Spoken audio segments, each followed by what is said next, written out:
Bom dia, Good morning, everyone. Everyone in their seats. So let's move on. Can we start this morning? Welcome, everyone. Due to this weather, we had some delays. I apologize on behalf of Joe Clement Institute, but we are going to start now. Remember that if you need any help, we have a support teams here with Yanka. You just raise your hand that Yanka is going to support you. Yanka on my left. Let's say good morning again. My name is Lillian. I am the master of ceremonies that is going to help you today. I have a degree in marketing, communication, and HR for more than 1 decade, and for opportunity and option. And I'm very honored to be here with you. I'm also mother of Leticia. I'm a black woman, a person with disability, and it's an honor to be with you today here, opening our works.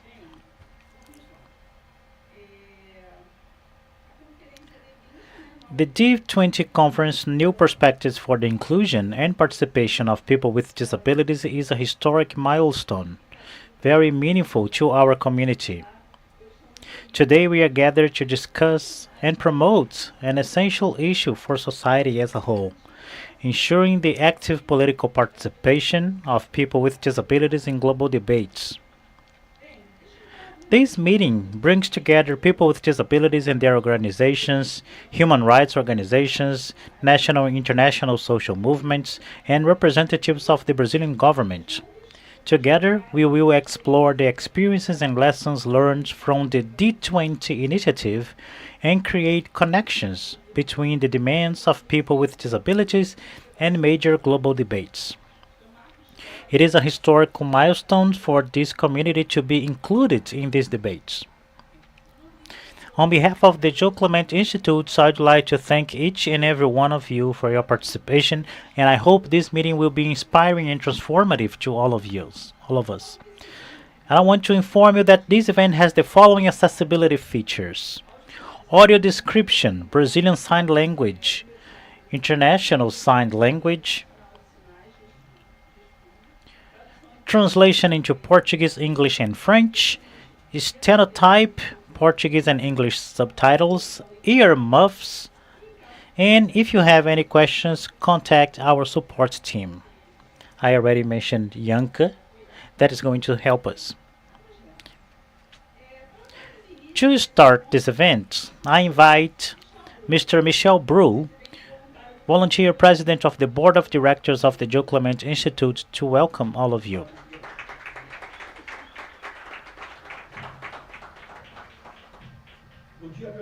Good morning, everyone. Let me remove the glasses here. So, welcome, and I'm very happy to be here in this special moment.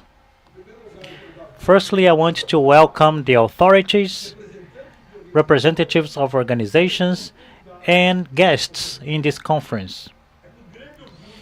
I am very proud to speak on behalf of the Joe Clement Institute, an organization that for 63 years has worked as a reference in the defense of the rights of people with disabilities. As Lilian said, I'm Michel Brum, volunteer president of the board of directors of the organization. The Joe Clement Institute is guided by a clear and transformative purpose, promoting the autonomy and inclusion in the society of people with intellectual disabilities, or spectrum disorder, rare diseases, besides contributing for the prevention and promotion of health. Throughout these more than 6 decades, we believed in the potential of people with intellectual disabilities, autism spectrum, and rare diseases in a society for everyone. In the last year, we impacted directly the life of more than 27,000 people adding up to more than 300,000 services. Although this is an expressive number, what moves us goes beyond the statistics. Every action that we carry out reflects our public and daily commitment to transform lives and influence policies in favor of inclusion, equity, and social justice. Inclusion is a journey that requires constant engagement and commitment in our daily routine. Joe Clement Institute will work for the equity of participation and opportunities to become a reality for everyone. Every barrier overcome gets us closer to the world that we want. A world where no one is left behind and everyone can contribute to the development of a society that values the differences and it is inclusive. The Joe Clement Institute develops advocacy initiatives nationally and internationally based on the active listening and protagonism of people with disabilities and their families. In our actions, the demands and contributions of people with disabilities serve as guidelines for the work of continuous advocacy in the elaboration of legislations and construction of public policies that promote the equal opportunities, respect to differences, and inclusion of people with disabilities in all of these spheres. Today, we are gathered here to share with you a little bit of what we do in practice. More specifically, the initiative of D20 that was idealized by Joe Clement Institute with the support of the Disability Rights Funds in partnership with 47 organizations that work from and to and for people with disability and other cross-cutting edges and topics of leaderships. With these initiatives, we aim at thriving the importance of people with disabilities in the G20 and in other spheres of global governance. And we hope that D20 can serve as an inspiration for other organizations to mobilize in order to promote the increase of public participation of people with disabilities. I invite all of you to join us in this journey because only collectively we will make a difference. I will conclude with the hope that this conference and the work that started in the D20 will be the starting point for great transformations in Brazil and why not in the world. Thank you very much.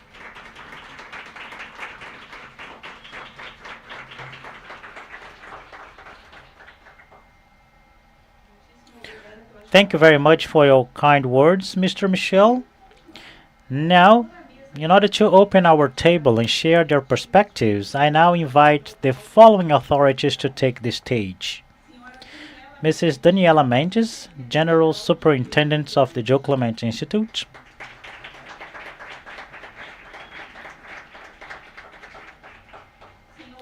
Mr. Décio Santiago, Vice President of the National Council of the Rights of People with Disabilities, CONADE.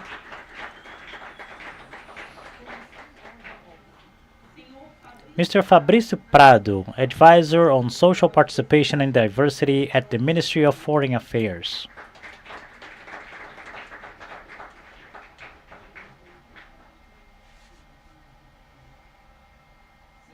Mr.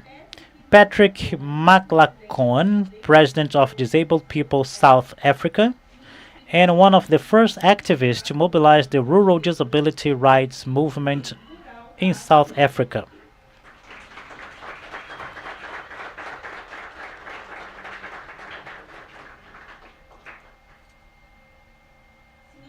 Mrs. Ana Paula Feminella, National Secretary for the Rights of People with Disabilities.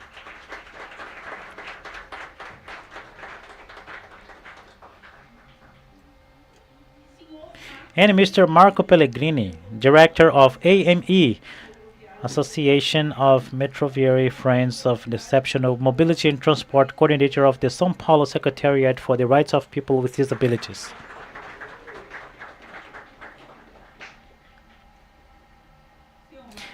Mr. Marco Pellegrini, besides composing this opening table, will be the mediator of this first panel.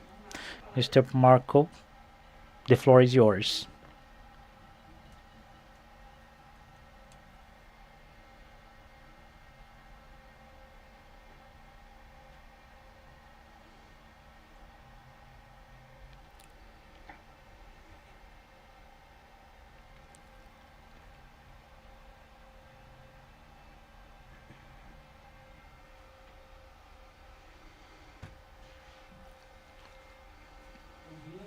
Good morning. Can you hear me well?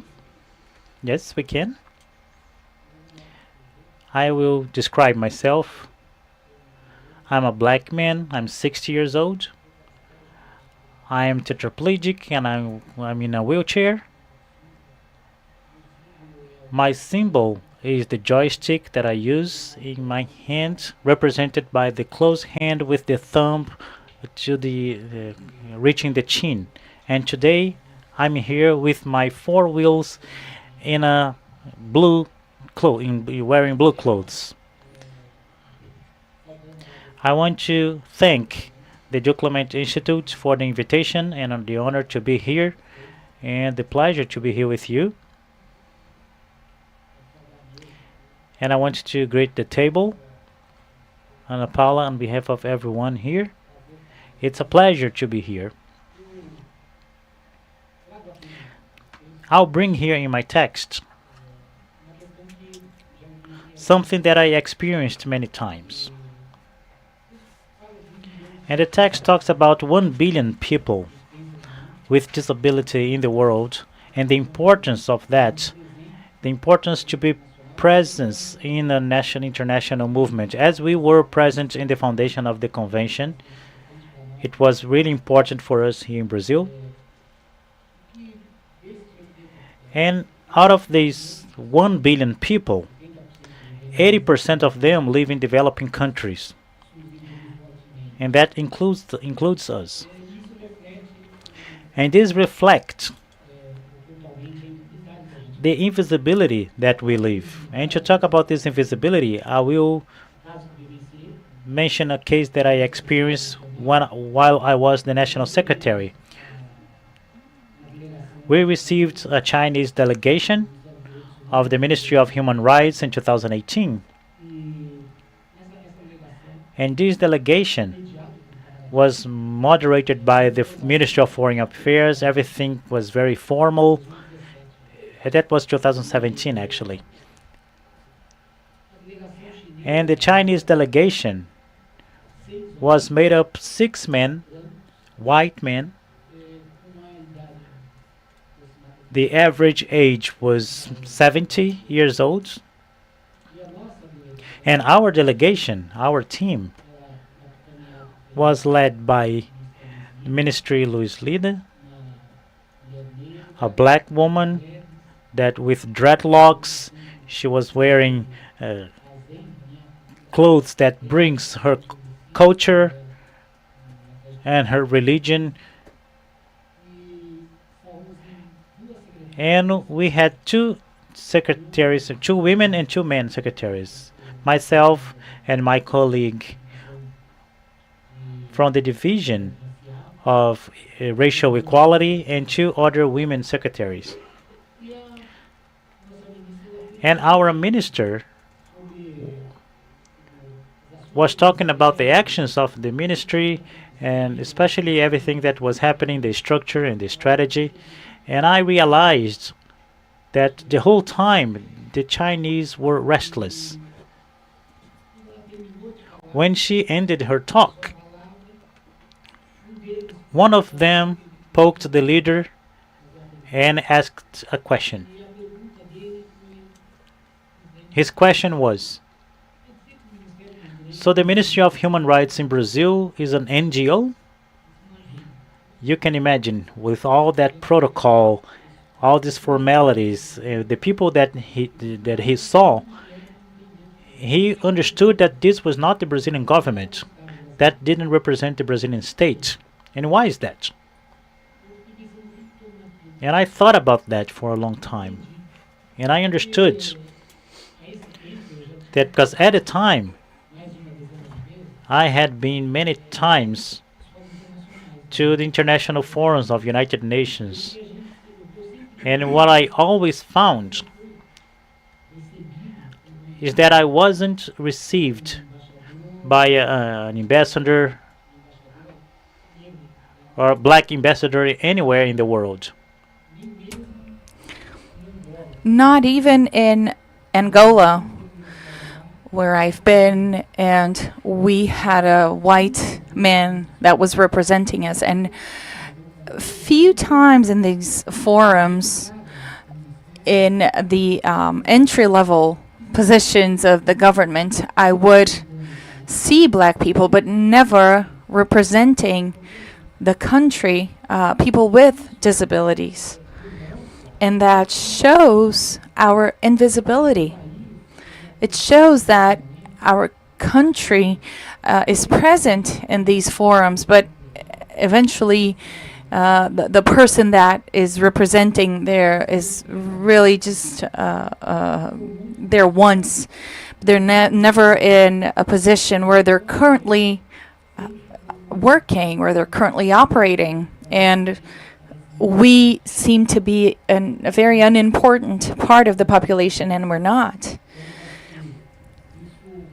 So, in my opinion, that shows the importance of this event. And Daniela, congratulations for organizing this event, especially in this format that you have established, the intellectual disability, because it's one that we need to understand the participation of these people. And it's always very hard to us because historically their voices were always the voices of their families or their institutions. And so this is really something new to me, to be part of such a strong movement that includes this segment and this diversity. I am 60 years old, and I have been in my condition for over 30 years. And this was a very solidary action, because people with disabilities, we embrace each other and we support each other. We have also a very mixed ancestrality in Africa that was also very unknown, very not well represented. And so thank you so much. And Daniela, you have the floor again and again. Thank you for this opportunity for our invisible group.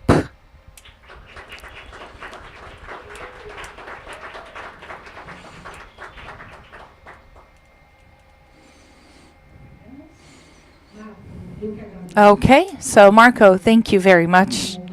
I think this is a unique moment of time that we're living. Good morning to everyone.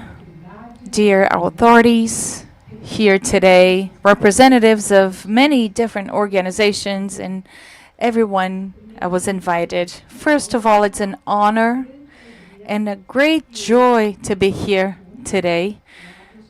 My name is Daniela Mendes. I'm the General Superintendent of Joe Clemente Institute, that is also known as IJC. And Joe Clemente was one of our founders, and that is why we use her name.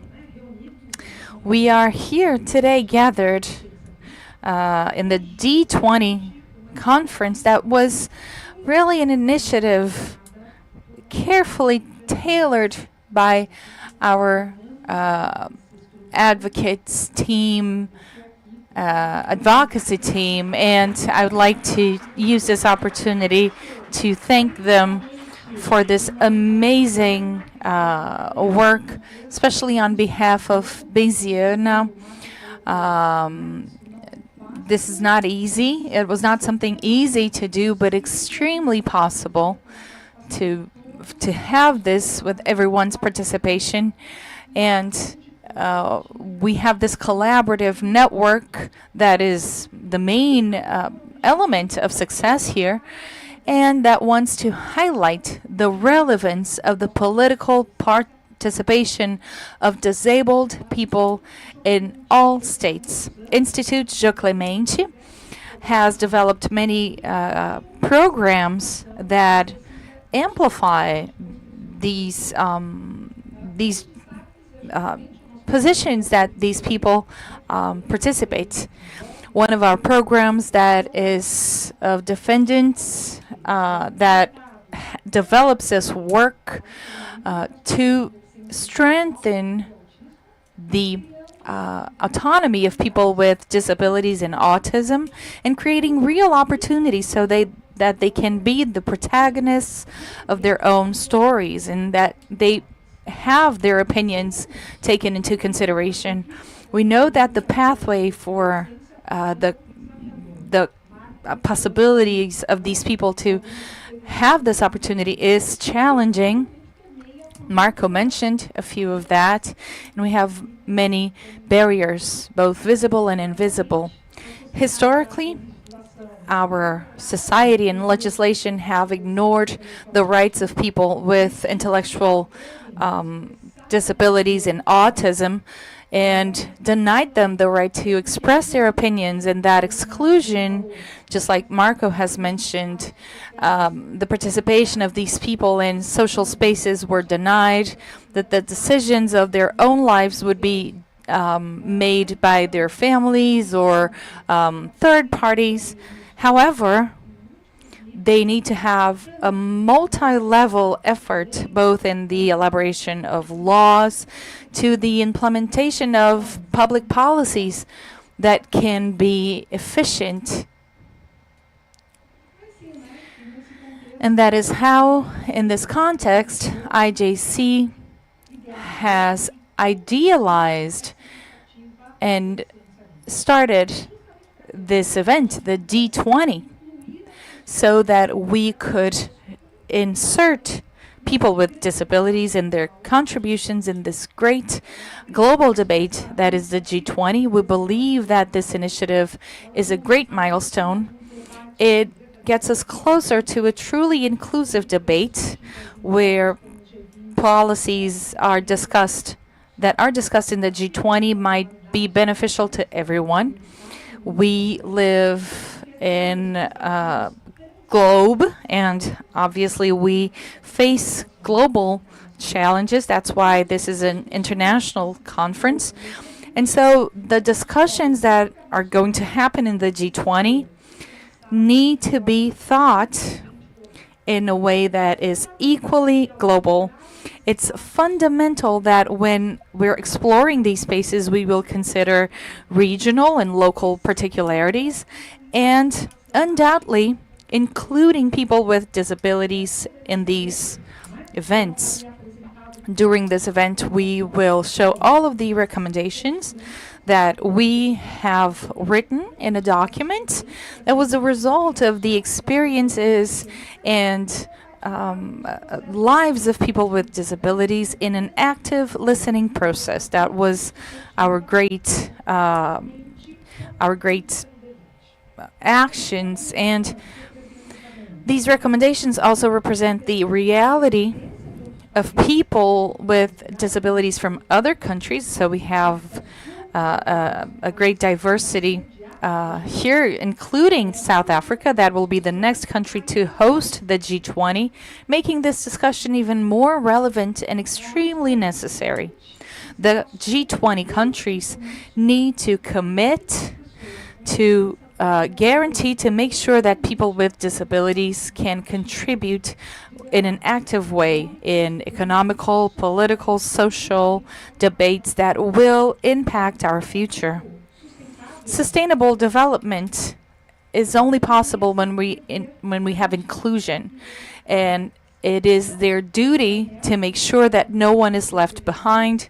So during this panel, we will deliver, we will hand out to the government and other important authorities this document that was written with these recommendations.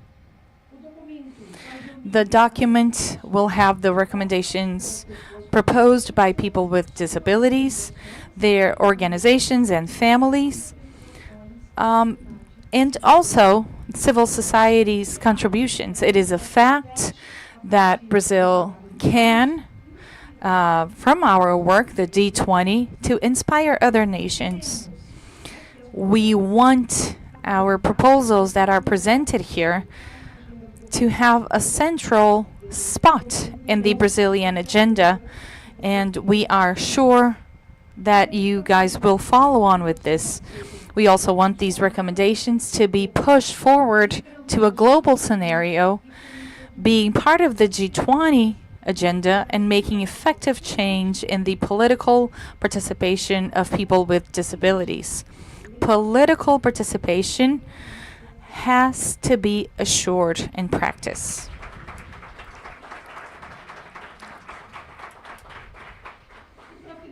And just to close my speech, today's recommendations reaffirm the need and urgency of having disabled people in the center of discussion. Thank you so much.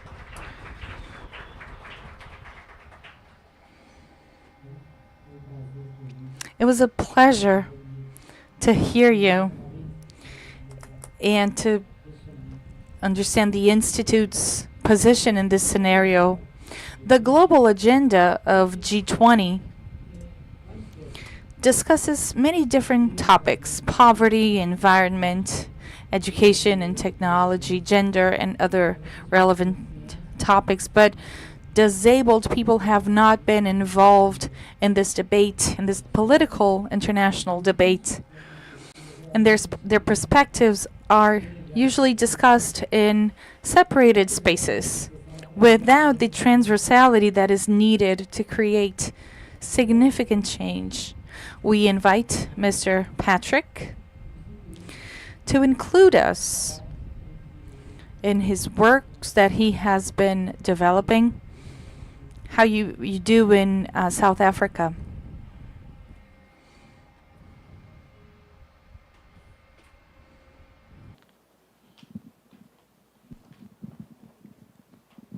Good morning, distinguished guests, fellow advocates, and esteemed colleagues, or comrades.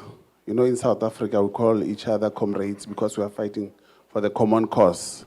We call ourselves comrades. So if I happen to call you comrades during my speech, please accept it. It's from the good heart. We are saying we are comrades because we are fighting. Our struggle goes on and on. It's a long way to go. I come from South Africa. Maybe some of you know the history of South Africa. We had about 40 years of apartheid where there was segregation.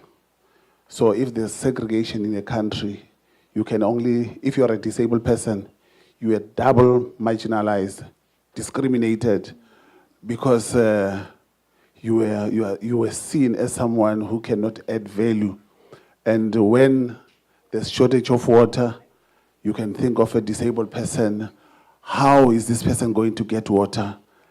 Do we even have infrastructure that will accommodate this person? So, yeah, this is where we come from. But after 1994, we were able to, make inroads in terms of ensuring that government listens to us. But let me share with you, before I go into my speech, what actually happened. As disabled people of South Africa, we called on all political parties to say, now that we are going for elections, what are you bringing for us? How are we going to ensure that there's inclusion, there's proper participation of persons with disabilities across all levels? And political parties, being political parties, they made empty promises. Some were even saying that we will build you your own schools. Some will say, we'll love you. We'll love you. We'll love you, disabled persons. You are so beautiful and we'll love you. But we don't eat love. We want to work. We want to be just like any other body. But there was only one political party that says, we don't know your issues. What we'll do, we'll give you self-representation so that you can tell us how you want to be assisted. Yeah, up to so far, yes, we're given that self-representation. But did we win the battle? Well, it's still a long way. The struggle continues, a luta continua. Yes. Yeah, I'm honored to take the mic at the D20 representing Disabled People South Africa, sharing in our shared commitment to a future that truly includes us all. This conference is a powerful testament that the participation of people with disabilities is vital not only in our communities, but in the very foundation of global decision making. As South Africa prepares to lead the G20 in 2025, we carry forward the legacy of those who paved the way with deep responsibility and a vision to fulfill. South Africa has chosen the theme of solidarity, equality, and sustainable development for the 2025 G20. We believe these principles are vital to build an inclusive world and are deeply aligned with our vision for disability inclusion. Disability is a universal issue that spans every sector and impacts every individual. Remember, we don't apply to become disabled. We are already applicants if we were, because we are 99%, we have 99% chances of becoming disabled. We don't apply. So when you work to ensure inclusion, you are helping yourself. Because tomorrow is not guaranteed. You might have a family that will become disabled, or yourself. That's when you look back and say, hey, I should have, or I could have made a difference. This is what it means to include disabled, or to come up with proper inclusion mechanism. It cannot be an afterthought that, we should have done this. It cannot be an afterthought. You have to plan from the beginning. No, should it be sidelined? When we design our policies and practices to include persons with disabilities from the beginning, we unlock a wealth of insights, resilience, diverse perspective that drive true progress. This is how we bring real substance to the principle of leave no one behind. Persons with disabilities are not merely participants. We are contributors who bring invaluable perspectives to all areas of society. That is why I'm saying that we want to work. We want to participate across all platforms. We cannot eat charity. We cannot eat blankets that you are giving. You have to give us opportunities. We have to participate on equal level, Because if we don't do that, the burden is going to be huge for government. I hope government is here to understand that when you employ or make means to ensure participation of persons with disabilities, you are relieving yourself from the burden of, supporting persons with disabilities financially. You are saying they can contribute economically. This is how we bring real substance to the principle of leave no one behind, as I indicated. As we look forward, we are inspired by the Agenda 2063, the Africa we want, a vision for inclusive, sustainable growth, our continent that leaves no one behind. The 2025 G20 present a unique opportunity to make a concrete difference in the lives of persons with disabilities in Africa by creating platforms where African voices with disabilities can shape, inform, guide the G20 discussions, ensuring our perspective influence the global agenda. The approach is rooted in a commitment to uphold the obligations of the UN Convention on the Rights of Persons with Disabilities and the Africa Disability Protocol, embedding these frameworks across the G20 areas. These frameworks must inform our approach to education, advocating for accessible and inclusive learning environments, employment, ensuring fair opportunities, anti-discriminatory practices, healthcare, promoting accessible, equitable care, infrastructure, and developing universally designed public space and services. By integrating this commitment into our deliberations on education, employment, health, infrastructure, technology, we not only mainstreaming disability inclusion, but also strengthen our vision of Africa, where all people, regardless of ability, can thrive within inclusive system.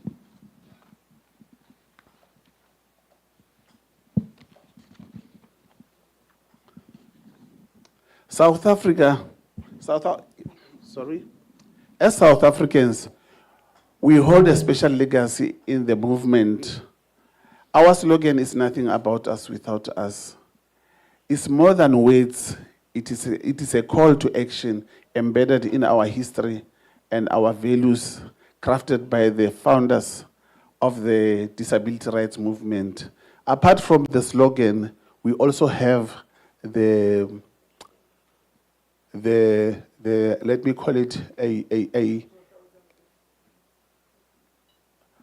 we also have the theme that says amandla, or power to the people. When we talk to persons with disabilities, we say amandla, which says power to the people. We have the power as disabled persons. As united, we can make a difference. So it's nothing about us without us. There should be no planning without, engaging persons with disabilities.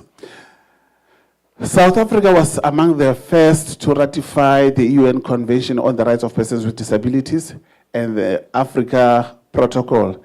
This is our legacy and our commitment, and we are proud to carry it forward as we take on the responsibility of the G20 chairmanship in 2025. As disabled people, South Africa, we commit to working relentlessly to mainstream disability across all phases of the G20 Summit 2025. Our vision is for solidarity, equality, sustainable development to reach every individual with accessibility, equity, and respect present in every venue, agenda, and decision. But this is not a task we can achieve alone. We need one another, we need each other, international partners, everybody to work with us. To make this vision reality, we need the continued support of the global disability and human rights community, as well as the governments of Brazil and South Africa. Together, we can ensure that the G20, C20 become platforms where the insights and knowledge of persons with disabilities inform and enlighten discussions and decisions, and where the rights, contributions, and perspectives are fully acknowledged, respected, and acted upon. To our partners here in Brazil, I extend our deepest appreciation. I thank the Instituto João Clemente for your leadership in championing disability on the 2024 G20 agenda. We honor the contributions of countless OPDs and disability advocates whose works have brought us to this moment.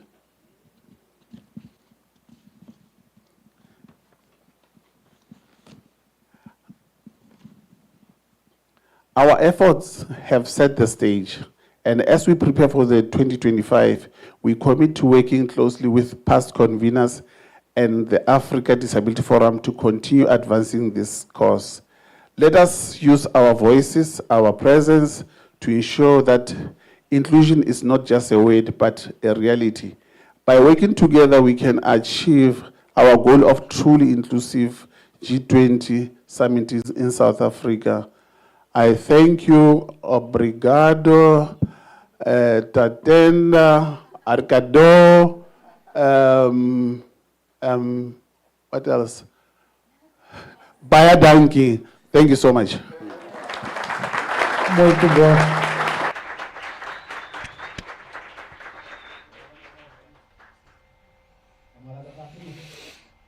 Okay, Comrade Patrick. It's amazing to see. Do you want to use the headphone? Comrade Patrick, it is amazing to hear you and to realize the possibility that you have. That you had the apartheid in South Africa and what we had in Brazil, we feel the reflex of that here. We had the process of slavery and the process of wealthy dominance on the vulnerable populations. And with this history of transmission of wealth through power. And at the same time, as you brought the struggles and the participations, to us this is really present. Because what we have in terms of legislation here are really meaningful in these last 30 years. The Joe Clement Institute is a clear image of that, because before it was an institution that took care of people that were aparted from society, and now we face a challenge of this size to position themselves in a different models and different modes of action connected to the people with disability. Everything that we achieved was through this movement. Décio is here, and other people from the institutes are here, like Mauricio and other partners. And they crossed that path during this year.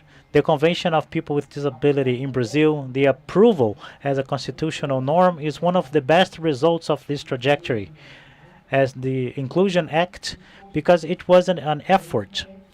And one of the iconic moments was when we invaded a room in the National Congress where the leadership of the Congress were discussing another topic, and we imposed our topic to be approved, to approve the convention as a constitutional norm.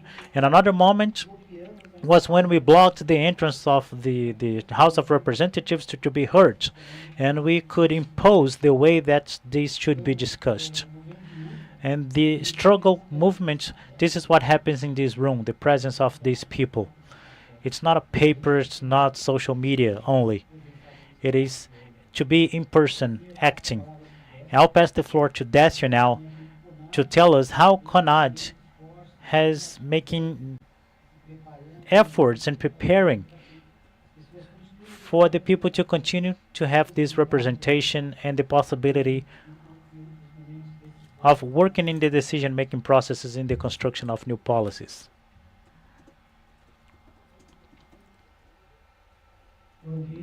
Good morning, everyone. I am Décio Santiago.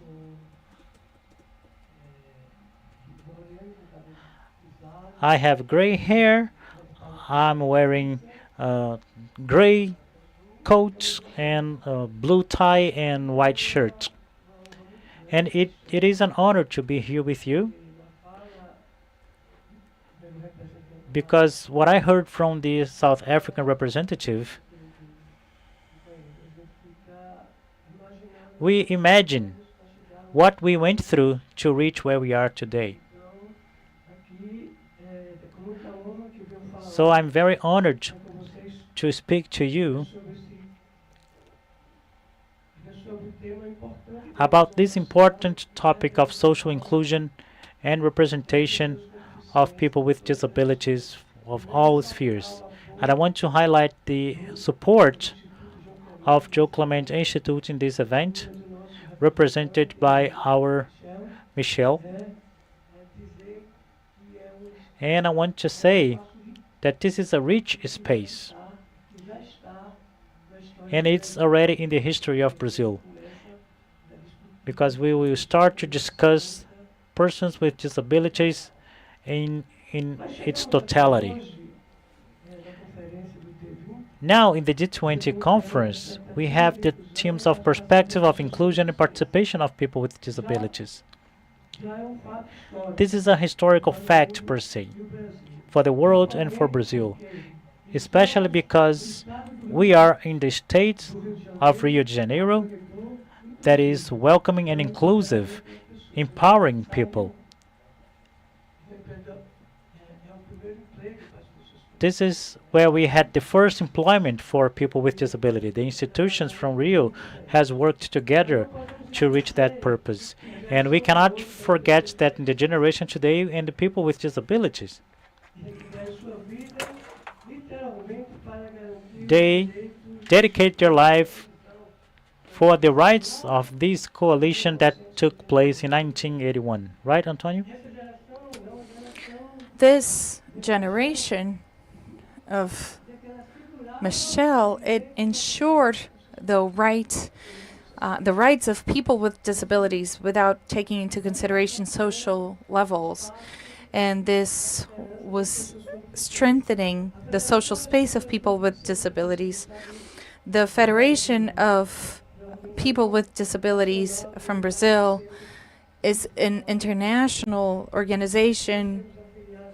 We have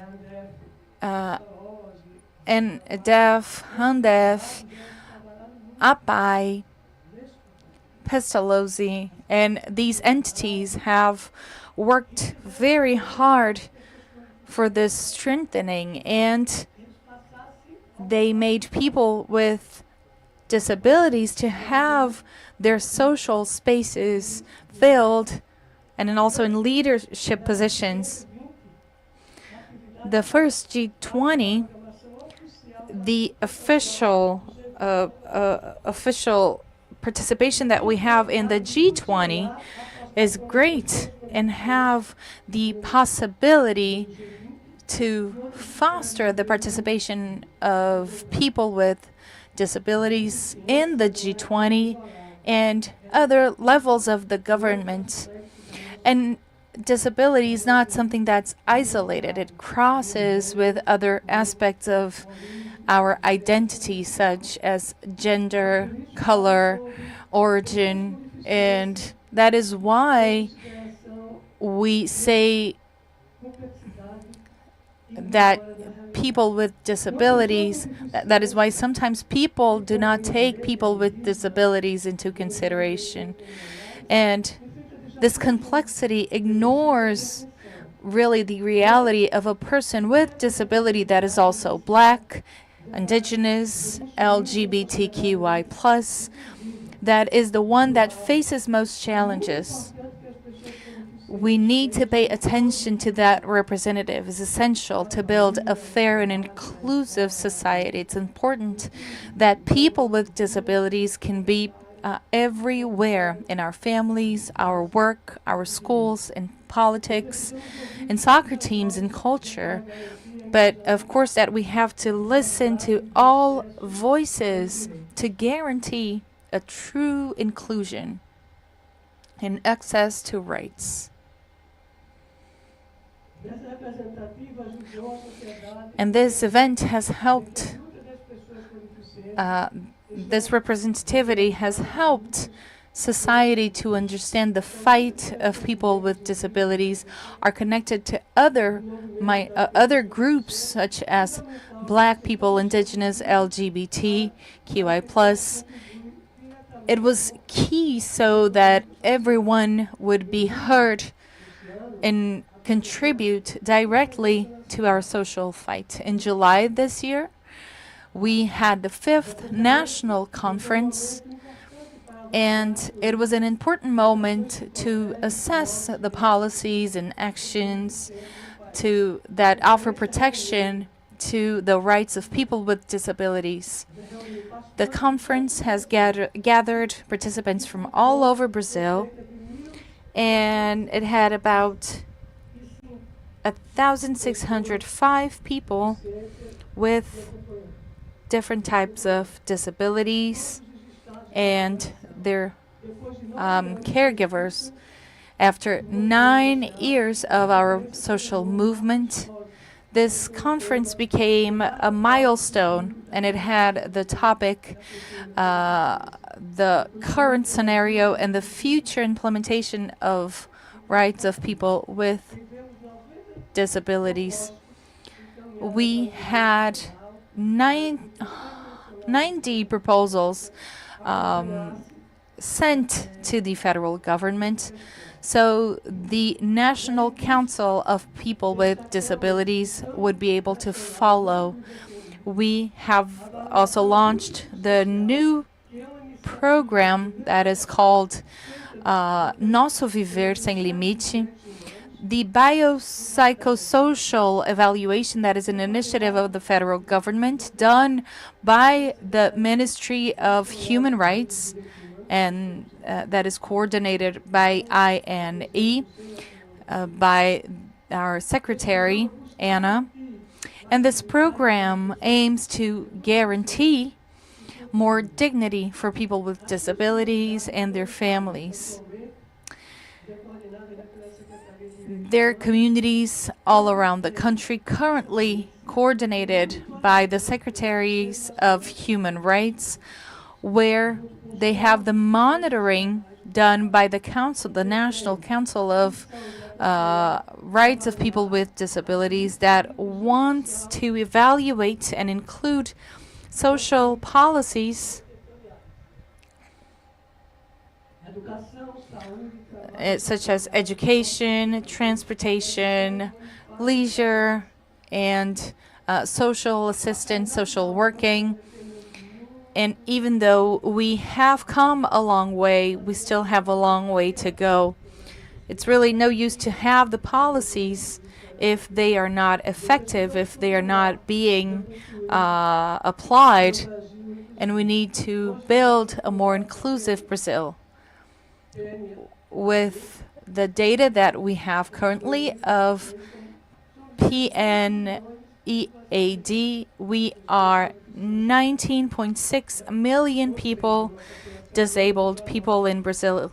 It's 8.9% of our population, where most of that are women, and the largest number is in the Northeast, that it has 10.3% of people with disabilities. And among them, black people are also a large number. However, these people with disabilities, especially historically marginalized groups,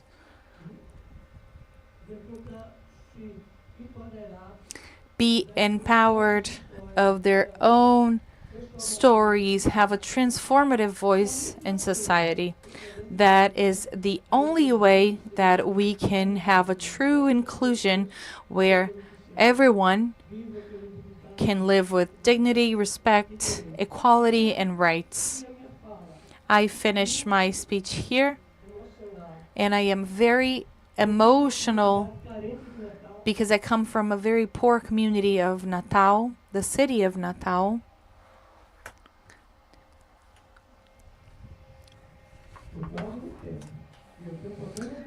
I am almost on time, huh? And I have a speech problem.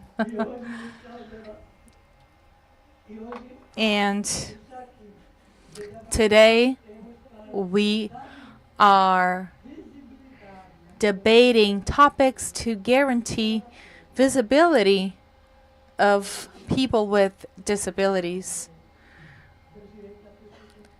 everywhere in the world, right? Because we exist and we have to be able to participate in society in every spaces of power. And I would like to finish with a sentence from Maria de Lourdes Guarda, that she said, "No disability stops people from living, And I would like to thank everyone. I want to thank our current secretary, president of the council, and we are here to empower people with disabilities. I would like to do what Michelle, Antonio, Marcelli,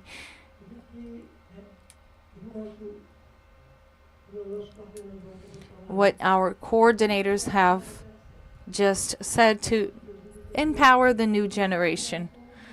I come from a previous generation. I see your work, and now we really need the new leaderships to have an important place so they can be understood and they can have all the means they need for that. Thank you so much, and let's head towards a more inclusive Brazil.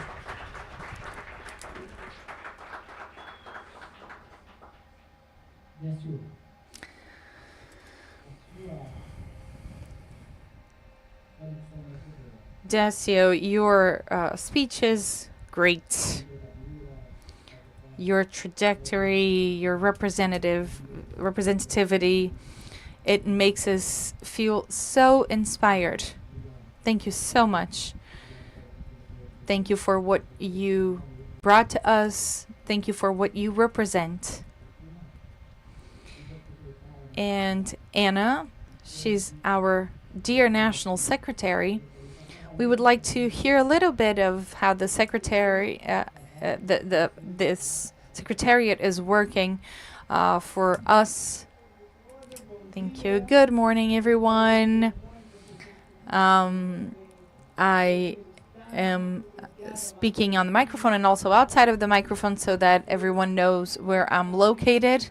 It's an honor to be here. Thank you all so much, Fabricio and the Foreign Affairs Secretary Patrick. It was a huge honor to listen to you, to meet you. My dear friend Decio, that since last year has committed to this hard task to be the president of CONADE, to qualify our democracy considering the specificities and the protagonism of people with disabilities. I would also like to greet our dear Daniela Mendes, Michelle, for the important work that you have leaded in partnership with other participants of Jô Clemente Institute, and this beautiful work that we have to promote rights of people with disabilities. It's also a pleasure, Lillian, and I want to greet each and every one here. It's a huge joy and honor to be here. We know that it is a privilege. Many of us would also like to be here participating and be more active in this transformational story for a more inclusive and accessible world, considering all people, so that we can overcome inequality numbers and so many other challenges that we face. I will do a brief introduction. I am a middle-aged white woman with curly dark brown hair. I'm wearing a dress that is Bordeaux with butterflies printed on, and I'm holding a notebook so I can make quick notes and remember everything that is being said here. So, on behalf of the federal government and the Ministry of Human Rights and Citizenship, I greet each and every one of you. I congratulate the Disability Rights Fund, also the other 40 organizations of civil society that have mobilized for this event. And it's important to say that D20 comes from G20. Invisibility is something that we need to transform. Really, it's not something simple. What you have done is really amazing. All of your efforts to have this event today.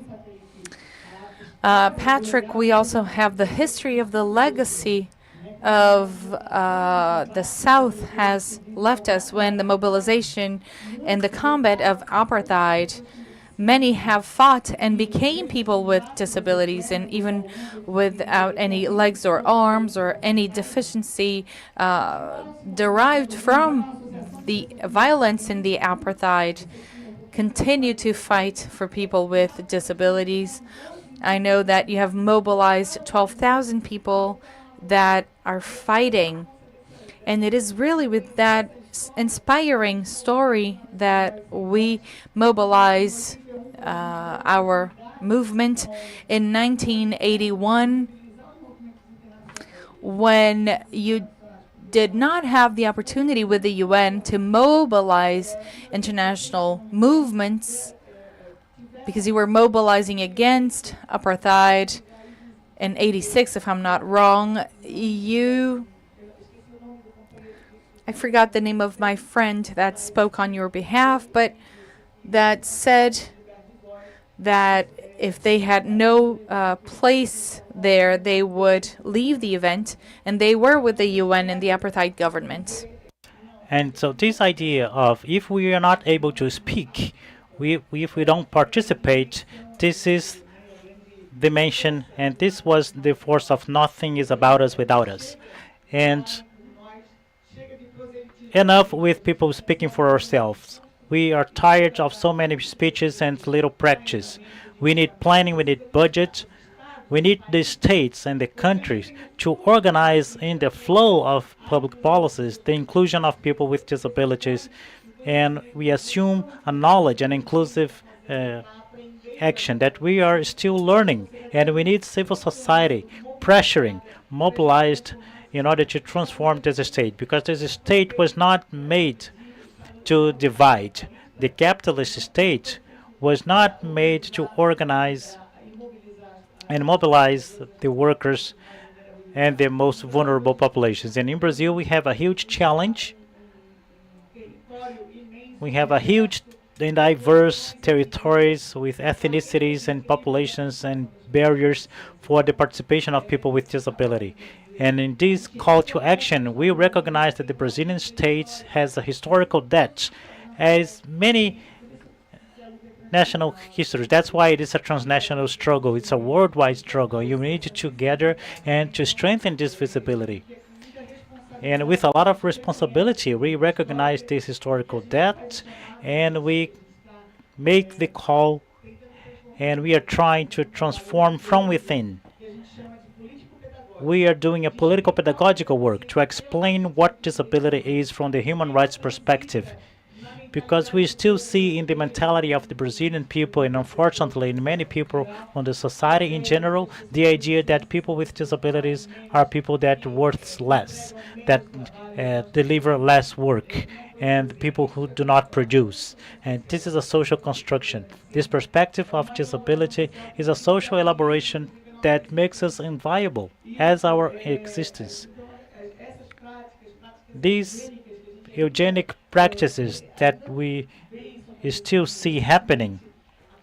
Recently, the Commission of the Rights of the People with Disability of the House of Representatives approved a bill of law saying and authorizing something unconstitutional, authorizing the forced sterilization of disabled people. And we have to report this type of thing. It is impossible to be able to naturalize this type of thing. And in our routine, everyone who has a disability, every day you experience this discrimination because of your disability.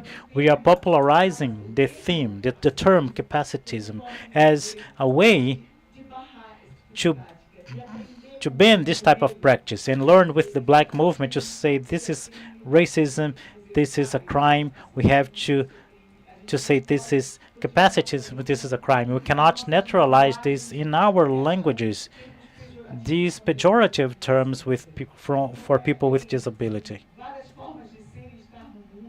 Many different ways to be in the world. People are not pluralized, and so they speak with sign language. They also have the right to have a voice, and we need to transform this into a place of inclusion. That's how we constructed the new Live Without Limits, the promotion of people with disability plan, and a plan that aims at filling the gaps of all the public policies. Last year, the president gave us 120 days to draft the plan. In these 120 days, we visited 12 capitals. We held 170 bilateral meetings with 27 ministries, negotiating and presenting to the ministries the demands of the civil society that advocate for people with disability. In this construction, we had 95 actions for the first step, involving 11 ministries, and now we have an effort to coordinate as the Ministry of Human Rights and Citizenship to coordinate this plan to live without limits. Along with CONADI, we have organized and reorganized the work of mobilizing through the territory. To reach the national conference, 554 municipalities mobilized with their own conferences or municipal and regional forums. All the states could organize their own activities.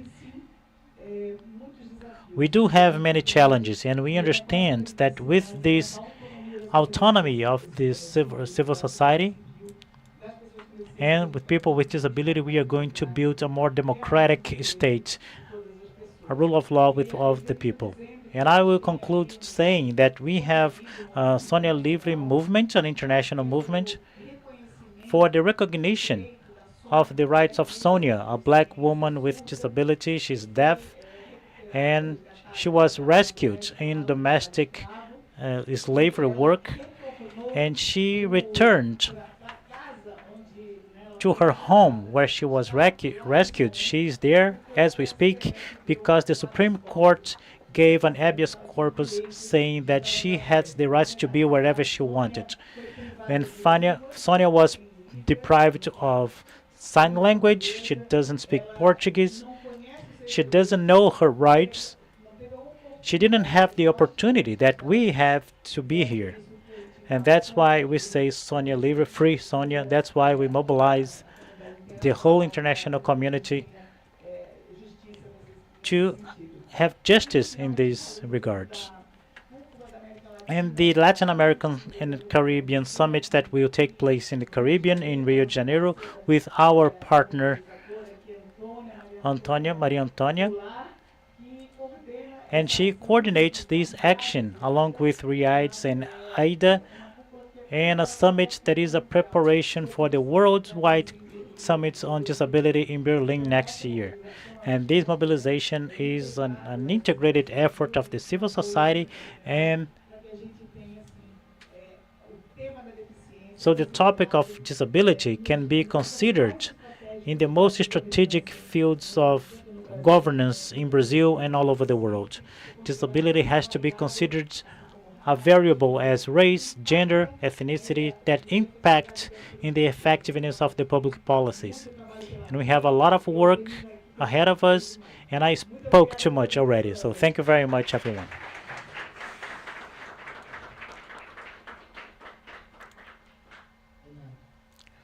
Anna, you didn't say enough. Thank you very much. It's important to have your talk here because you experienced all this trajectory and you are occupying this space to give us power and to give us path. Now, Fabricio, I was in many occasions in Geneva in the UN, and we were invited along with the ambassador and the minister for a meeting with the civil society to request more on these reports. And to my surprise, when we represented the Ministry of Human Rights and Foreign Affairs, I saw many people that I haven't met before. There was no black person there. There was no person from the indigenous community. There was no one with disabilities. And they were representatives of the civil society speaking on behalf of the country. It changed a lot, of course. I come from a family that I don't need to explain. As every time my children leave home, we get worried. Sometimes when you are in a fancy car, if you are not in a fancy car, you can be murdered based on the things that they have. We live in these rounds with our cans, with sign language, and etc. We live in a world that we face every day all these inabilities. The inabilities of other people, the discrimination barrier, the capacitism. A woman, when it is subjuged in all the work relationships in the indigenous populations, when they are being harassed by the because of their territory and the culture. We have some museums showing the exploitation of this. And I want to know how in the Ministry of Foreign Affairs, how do you articulate to meet what Comrade Patrick brought here, to take our voices with them in the next step of this edition of D20, in the next headquarters of the people who are here from Natal, from Bahia, from Minas, from São Paulo, from the favelas, and from all the places with all the polarities and all of our characteristics. How are you going to support this so we can have a voice there? Thank you, Marco. Good morning, everyone. I'd like to start with my audio description. I am a man with a curly hair and brown skin. I am wearing a navy blue suit with a striped white shirt and a purple tie. And I want to start saying the happiness and the joy and the honor to be here and to the Ministry of Foreign Affairs to be here. It is a humanist experience and a professional experience that is really necessary for the state that we want to transform. And by representing the state here, I want to thank Luciana Viegas, who was the person who showed me the invitation, and also Daniela, Michelle, and Joe Clement, and everyone that I believe that there are many people involved in this initiative of D20. It seems that it's really promising and very meaningful. I want to start remembering the last time that we met. I don't know if you remember, but I was representing Brazil in the Bureau of the Convention of the Rights of People with Disability in New York. I believe it was in 2018. In the election of today, the Senator Mara Gabrilli, and we have Isabel Maior was there, and a meaningful representation of the participation of the civil society. I want to greet besides Marco with this great memory, also Daniela and Décio from CONAD, that really represent this social participation bias recovered in this government, in this administration. Our friend Patrick from South Africa. And in the end, I want to make a few comments about this transition of the Brazilian presidency to the South African presidency next year. And my former colleague, Ana Paula, who I had the honor and the joy to work with for some years in the presidency. I will start by the convention of the rights of people with disabilities, because this convention is a milestone from the diversity perspective and inclusion perspective and human rights. This is the first convention approved and ratified and incorporated in the Brazilian legal framework as a constitutional amendment. And this is really important. And besides that, it is a convention that it is a milestone in the United Nations because of the social participation. Certainly, this convention wouldn't have existed if it wasn't the engagement of social and civil society and the people with disability. Approved in a record time in the UN, it was one of the most interesting process for those who studied the elementary treaties of human rights at the UN. But as it was remembered here many times, the policy starts with the transformation of internal practices. And I echo the demands that Marco made here sometimes about diversity inside the Ministry of Foreign Affairs, but I believe this is true for all the sectors and civil society and companies, government. But since I'm part of the ministry and I represent the assistance of social participation and equity, I have to make a few comments about this. The first comment is that, Mark, you are totally right. In fact, the Ministry of Foreign Affairs is not representative at all according to the diversity of the Brazilian population. And responding to that, we created not only in the Ministry of Foreign Affairs, but in all of the ministries, the Assistance of Social Participation and Diversity in January of 2023. So it is the first time that this assistance is related to the cabinets of ministers. And this experience has been really interesting. Inside the Ministry of Foreign Affairs, the first step was the census. We didn't have, the only census that we had in the ministry was a gender census, but the other intersectionalities were not represented. We didn't have data, consolidated data for that.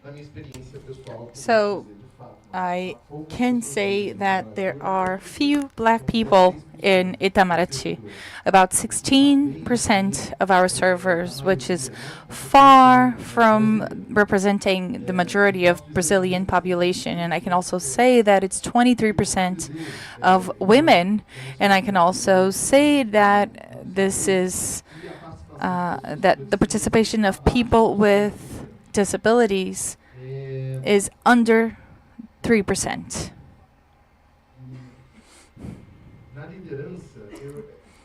And in our leadership, it's even a smaller number. We have about 6 or 7 different classes in diplomacy job positions, because we have others as well that are trying to give value. But inside of diplomatic jobs, if we're talking about race, 95% of the ambassadors are white. We have 2% of ambassadors that are considered Asian, and the rest are considered black. And interestingly, the chief of communications of ceremonies of President Lula is a black ambassador. The vice minister of Itamaraty is a black ambassador. Ambassador Sylvia Albuquerque, that you will see, is also a black representative. And not only that, we started with the census, and we identified that Itamaraty had urgent and immediate issues to solve about diversity. And the federal government has launched a program for affirmative actions, and we will be the first ministry to launch our action plan with actions, with measures to people with disabilities, indigenous, black people, black women, LGBTQI plus people. And that really goes with what we started last year, that is the promotion of diversity. And we have 4 committees, and one of them is gathers servers with disabilities. It is the second one is the Ethnic and Racial Committee, the Gender Committee, and we also have the LGBTQI plus committee. And so we do know that we have a lot of issues to work with. We were the first ministry to have a woman in 1919, Maria Ribeiro. We were the first ministry to implement this positive action program, the first ministry to have an LGBTQI plus committee. We know that it is a challenge, but we are doing our best to face it.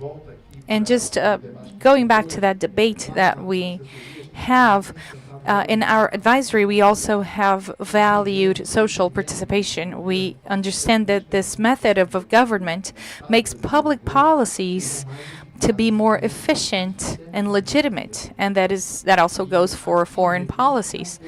Here in G20 and D20 is really an example of our commitment with social participation. So this is the first time that representatives of social society and engagement groups have had the opportunity to present written documents and their opinions to all countries that participate in the G20. And it's the first time that we have the social group of G20 that starts tomorrow. And it's the best opportunity so that we'll all talk and exchange experiences and try to evolve and include these perspectives that are so important. I am very happy to have South Africa to be the president, to have the presidency of G20 next year, because it's a country that we share perspectives, challenges, and potentialities. I see a great synergy among solidarity, equality, sustainable development, that are the three Brazilian priorities, and I believe that we will be able to work very well together. You know that about the G20, we have 13 groups of engagement groups, but out of these 13, most groups were informal. So I commit to you here that I will pass this message to our minister, Mauro Vieira, and all of the leaderships of Itamaraty, and we will continue at your disposal to work together, especially with the presidency of the South African transition. Thank you.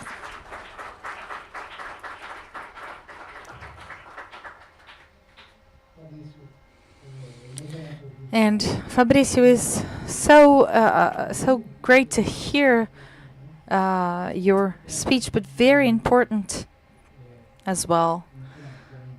But I'm very emotional because I'm 6 years old, and I know that things change very slowly, and especially for us that are African descendants.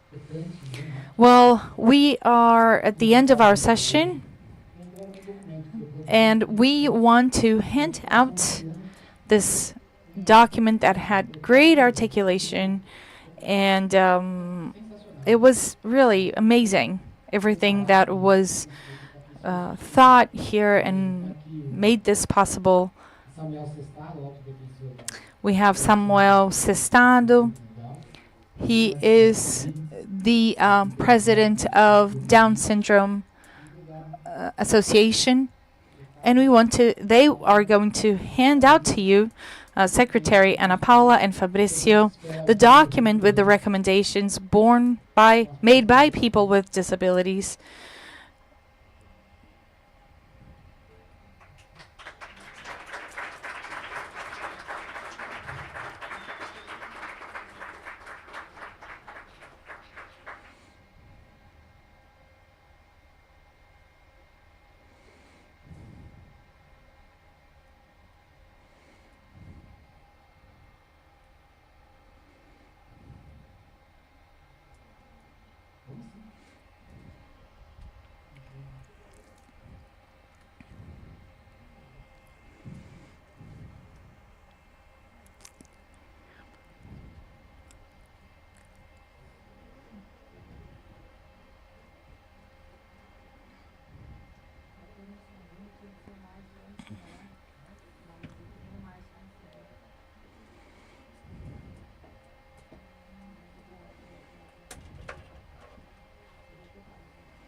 Tá.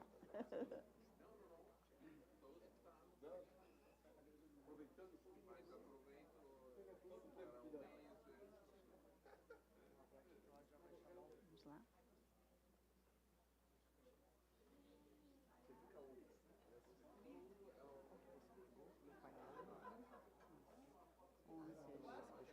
Isso,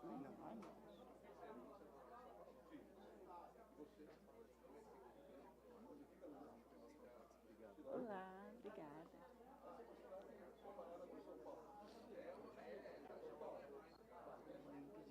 Pedir pro pessoal falar assim, só um pouquinho esse objetivo, não sei como é que a gente vai falar de uma maneira educada. Você acha que eu não falo? A gente só fala pra olhar lá no tempo. Acho que a atenção no tempo, né? Porque eu não fazer uma atençãozinha, 3 pontos de atenção. Ah, perfeito. Tá.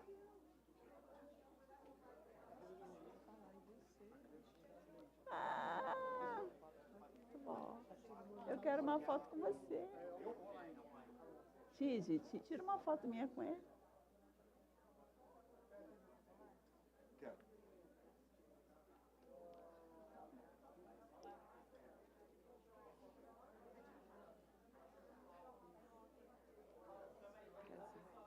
Momento importante, né? Opa! Dá um meu pra ele. Meu cartão.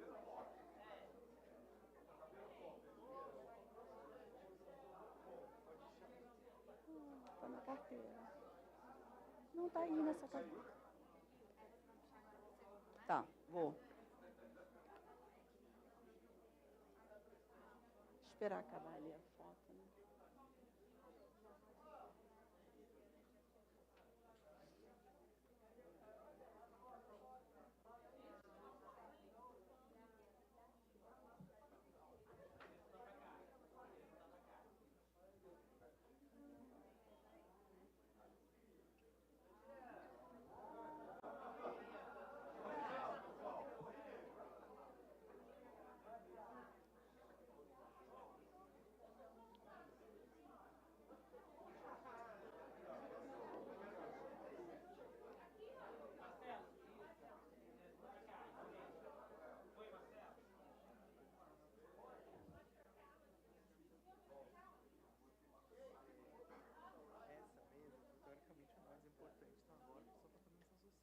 Mas nas outras, temos que mutilar.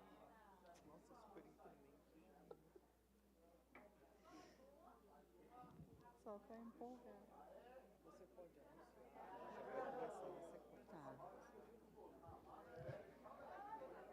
Pessoal, eu sei que I know that this is a very joyful moment, but I would like to ask you to take your seats so that we can continue with our schedule.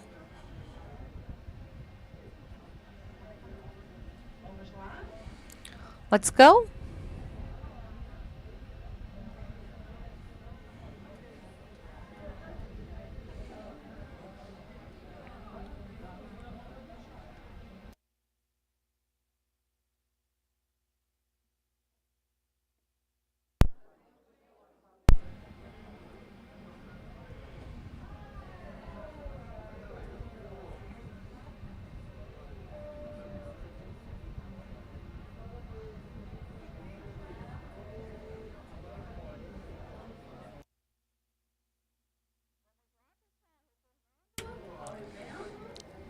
Let's go back to our seats.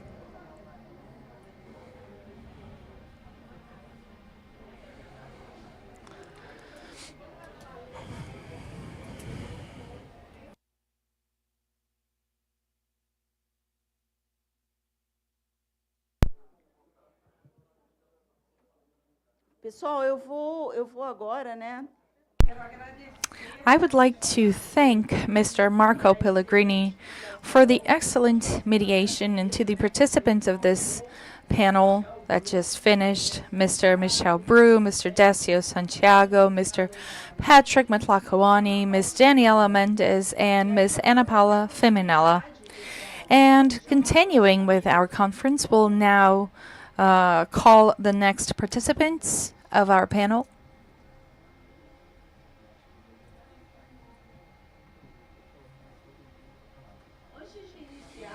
Before we start, I have here three important points for the people in our panel. And one of those points is that audio description is not necessary to do that yourself, description, because we already have professionals doing that. And clapping in respect for autistic people, people with autism, excuse me. Let's use silent clapping. And so let's go back.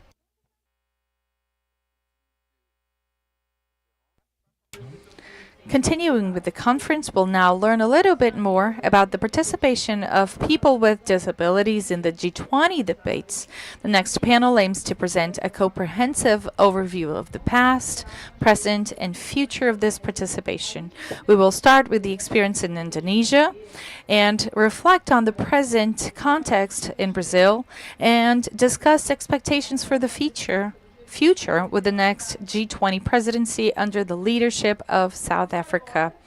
I now invite the next guests to join our panel. Ms. Daisiana Campos Pais, coordinator of the Defense and Guarantee of Rights of Joe Clemente Institute. Ms. Miriam Praguita, executive director at Alandi Communication and Rights and Executive Secretary of the 2027 Agenda. Ms. Risnawatami Utami, consultant of people with disabilities, founder and executive director of Ohana Indonesia. She will be attending online. Mr. Lubabalu Mbeki, Director of Access Solutions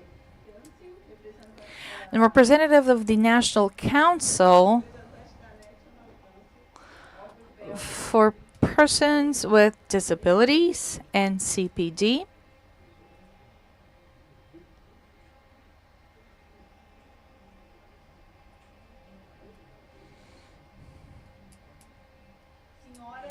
Ms. Lara Souto, teacher in the São Paulo Municipal Network Schools and consultant in accessibility, audio description, and inclusive education. She will also be a host of this panel.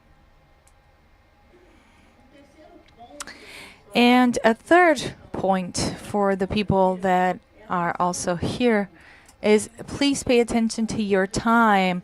We have a person here that's going to signal that to you. So please pay attention to that.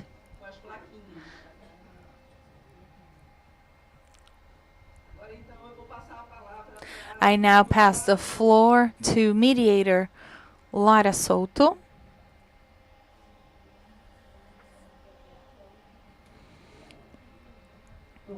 Good morning. I would like to start by saying how honored I am to participate in this event. I'd like to thank the people of Joe Clemente's Institute and thank you for the previous panel. And I was just telling Pellegrini, those are a very inspirational talks that help us continue fighting. We know that this is not an easy cause, an easy fight, and listen to authorities that are committed to a better world. I think we can say that is very inspiring. And see that there are so many people representing us in different ways. And it helps us understand that that is a right way to go. So I'm very happy to be part of this panel and to mediate and participate in an event that is historical. And today, now, we are going to talk about the past, the present, and the future. This all started from the G20, that is the group of countries that joined in the past in order to fight economic crisis in the 90s, and after 2013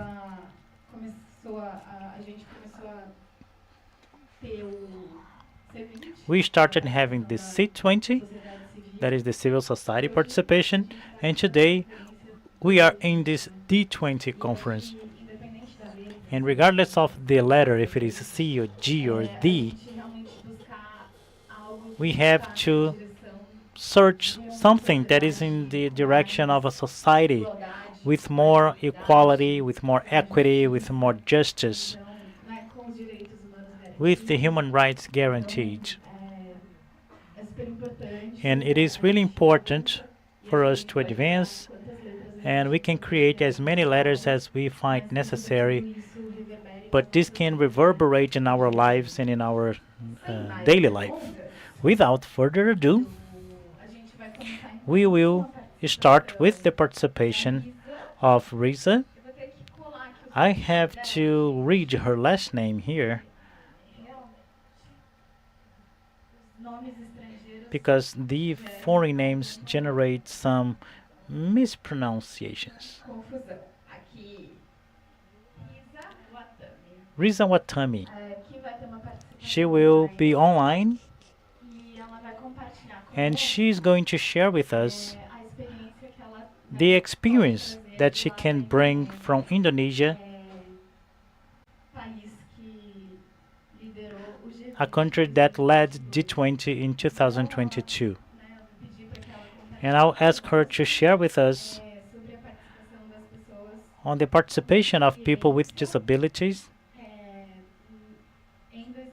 in 2022 in Indonesia.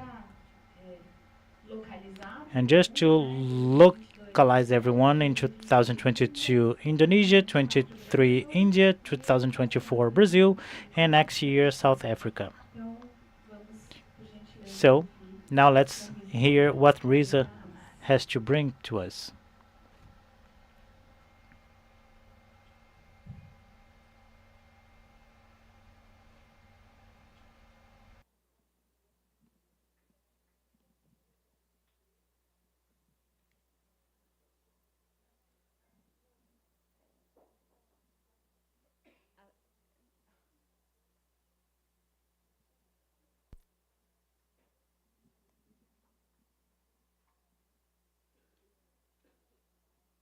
Yes. Good morning, my colleague and also comrade. I have to say that I agree with the panelist earlier mentioning about the comrade because we have the same mission in terms of uh, increasing participation of people with disability in the G20 forum. So I'm so honored to be here to participate in the meeting. And first of all, I would like to congratulate Stella and the team, and also all of the civil society organization, and including organization of people with disabilities in Brazil that has achieved um, historical milestone. It's hard for me to say because this is very exciting moment for all of you to establish the D20 in Brazil during the presidency in 2024. And I think that this is a really good um, moment that we can celebrate. And also I would like to share about the importance what and also the lesson learned, what we learned in Indonesia during the Indonesia presidency. But I think that the Brazil presidency is really a great historical moment, I have to say, because all of you can lobby, can really work advocacy in terms of high level advocacy. And it didn't happen when the presidency was in Indonesia. But again, I would like to share three things that uh, I learned during the Indonesia presidency, and also the reflection how important the organization of people with disability to participate in that moment in the year 2022. So the first lesson learned is about inclusive participations. Some of you of the speaker mentioned about participation of people with disability in their representative organization. And yes, during the G20 Indonesia presidency, the civil society organizations that include in the Civic 20, they include organization of people with disability as South Serpa back then. It's part of the Civic 20 Indonesia leaders.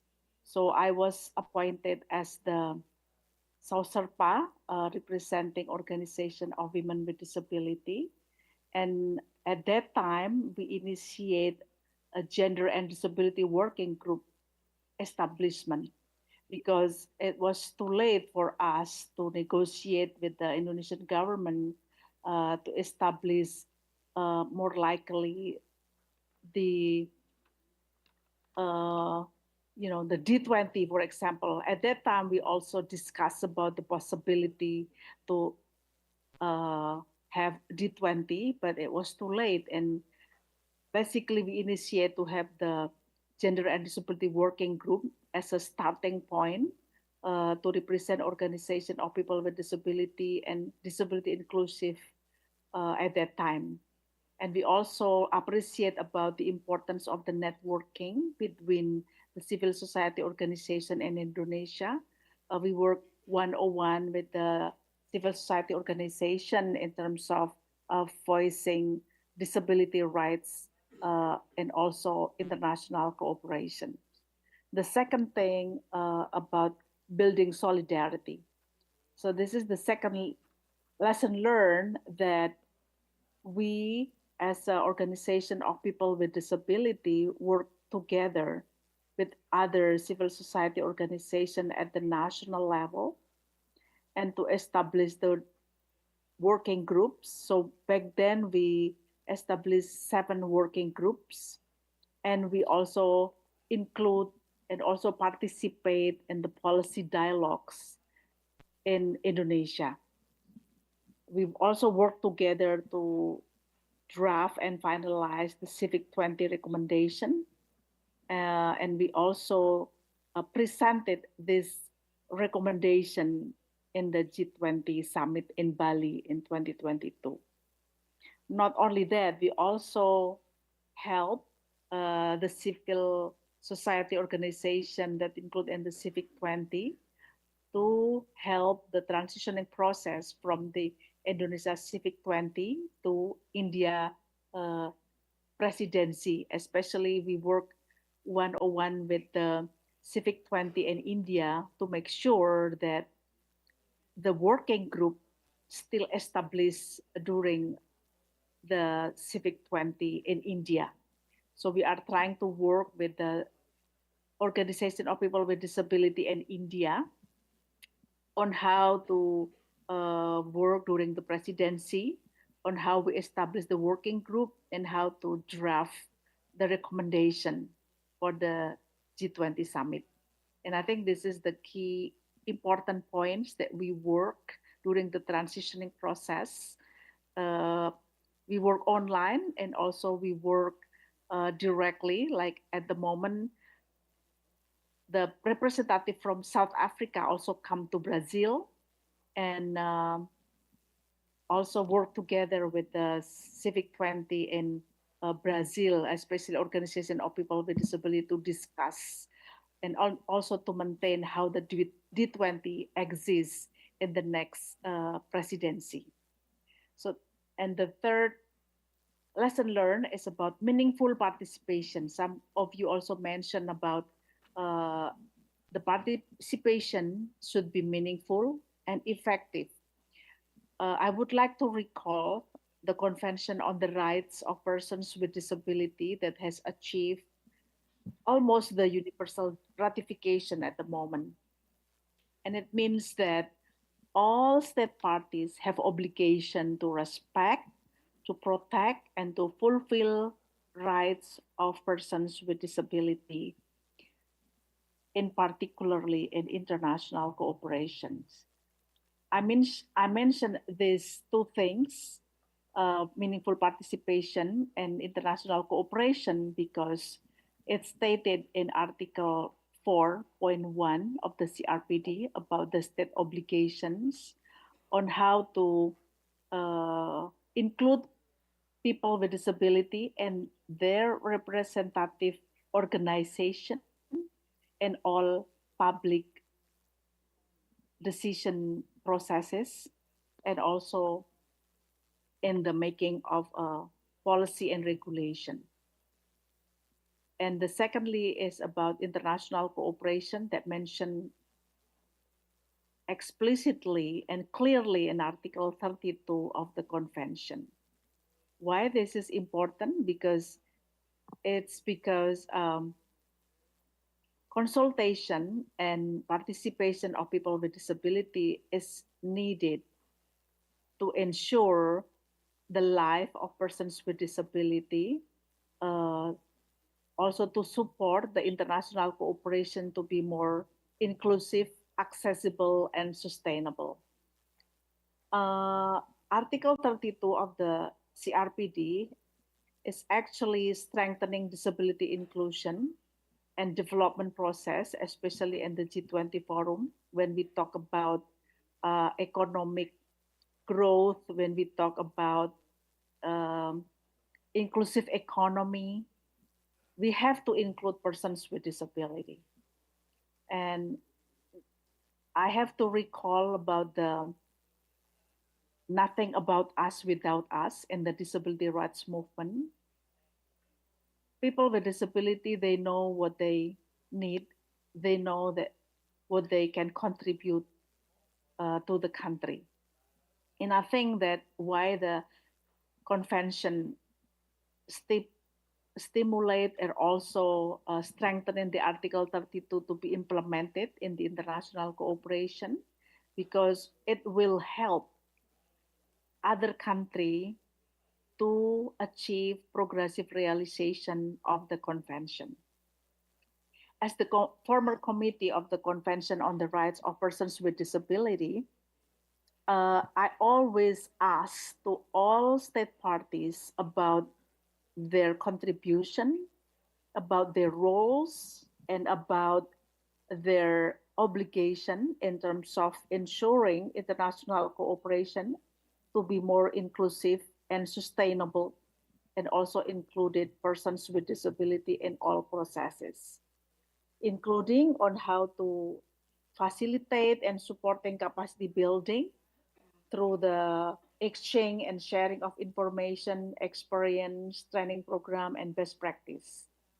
What we are hosting today by colleague in Brazil is actually articulated what Article 32 of the CRPD is. Not only that, it also this forum is ensuring appropriate technical and also economic assistance in the future for all of the G20 members through the D20. And I think this is really great achievement that all of you already achieved. And I think we need to continue to implement good practices from the global south.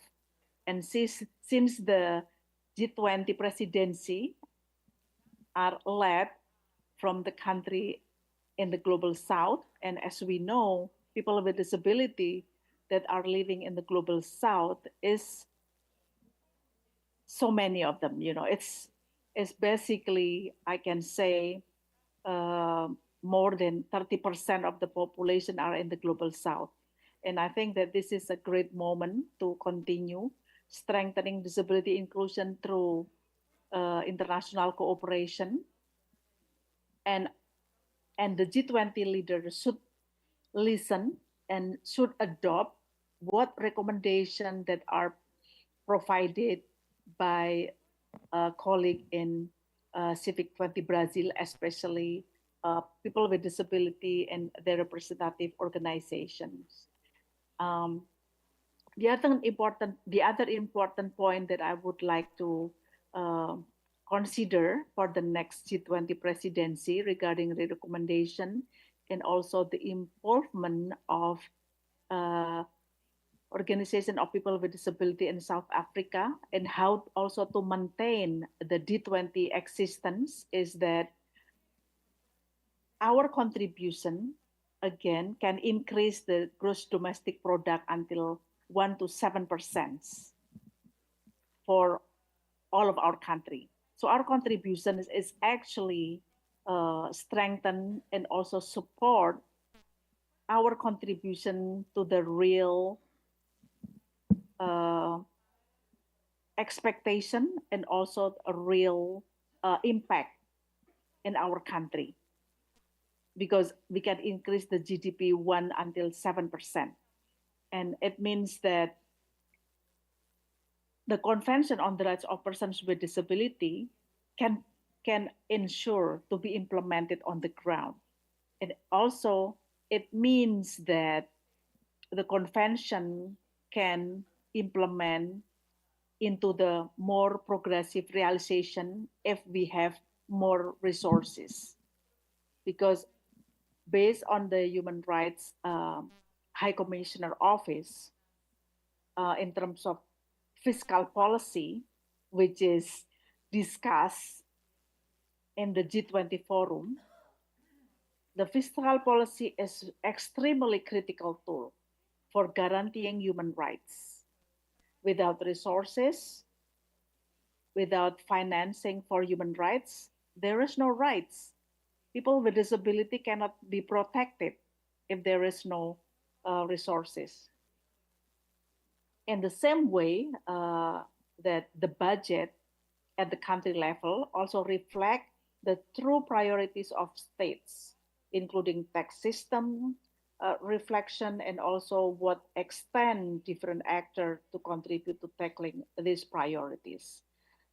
Once again, in the G20, we are talking about more broad context of fiscal policy, tax system, and also financing for development.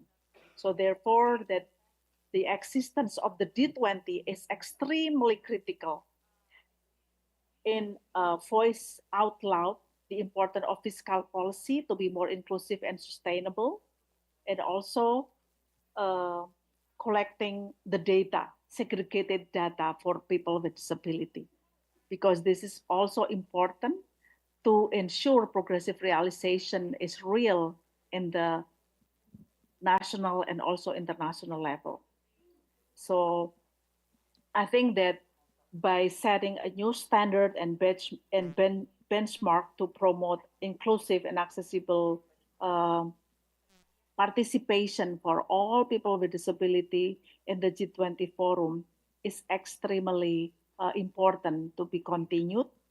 And again, uh, we embracing and also demonstrating nothing about us without us, and also articulating uh, meaningful and also effective participation of people with disability from the global south. And this is basically creating a good practices on how we contribute change in terms of international cooperations, and also we create a real I have to say a forum which is called D20, that it's never happened before in the history of the G20.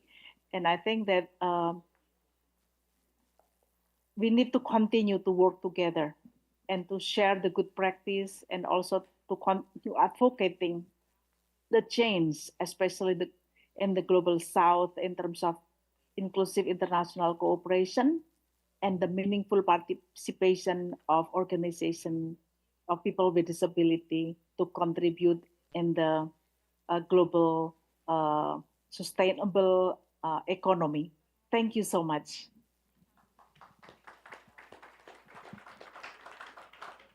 Thank you very much, Risa. Bom, depois da. Well, right after Indonesia, we've had India in 2023, like I've mentioned before. And in 2022, we had a work group that discussed this segment of ours of people with disabilities. Disability, equality, and social justice, if I recall it right. And we now want to have more information of this current time, these current times in Brazil. How do we move from a work group and start talking about the C20, and then the C20 in a more transversal way, we come to the D20, and Desiana will share with us this current moment that we celebrate here today. It's great to be able to hear you and get to know your work and what is happening here in Brazil in 2024. So you have the floor, Daisy. Thank you, Lara. Good morning. It is with great joy that I greet you all. I'm very emotional. I'm very happy to be here. And I will present to you a little bit of the results of our work. We've had a short period of preparation with a huge challenge. In just 4 months, we were able to gather people with many types of disabilities, experts in 10 work groups inspired in the C20 debates. But why did we use the C20? Our journey started in 2023 when we were invited by the Indian organization Rising Flame to discuss the political participation of people with intellectual disabilities. Back then, our advocacy team has shared their experiences as representatives of people with disability from the Council of São Paulo, with a huge responsibility to continue strengthening the participation of people with disabilities in the C20 discussions when we would hold the G20. And then facing that scenario, we were wondering how could we transform this responsibility into action. And we started that with BONG, that is the Brazilian Association of Non-Governmental Organization. And we participated as experts in the revision of official documents. But instead of creating a specific group, just like Lara has mentioned about disability, just like they did in India, the C20 proposal was to discuss this topic transversally with many different work groups. That was an innovative idea. But how could we guarantee that transversality without the direct participation of people with disabilities? Historically, that participation was limited. Many of the organizations and family members would have that place without even listening to them. But participation is essential for democracy and for democratic processes. If we want an inclusive society, we need to make sure that these spaces of decision making be occupied by everyone. We have to guarantee that people with disabilities have their voice heard in political spaces, and we were very confident of our process, and we understood that we needed to do something concrete. It was with that idea in mind that we have developed the D20 project to show the Brazilian government that assuring political participation of people with disability in global debates is necessary and possible. We did an open call and we invited national and international leaderships. We gathered an expert group of people with disabilities, and movements and groups. And the 10 work groups that we have created were led by people with disabilities. We guaranteed accessibility and we used inclusive listening way that so that we could have access to that content. The ethnies and gender, class, and race were also considered. But how did we do that uh, with a tireless work of our advocacy team?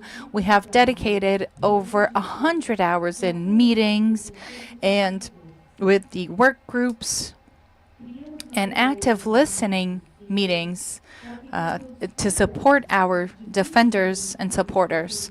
We have written and created material in accessible formats so that the complex content would be understood and debated by people with intellectual disability.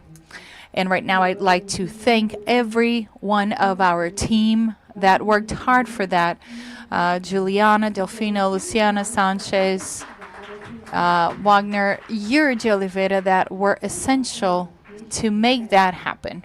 We have realized that during that process that people with disabilities are vulnerable to certain discussions, and that is a result of a capacitist society that makes them believe that they can only talk about issues that they have in their lives.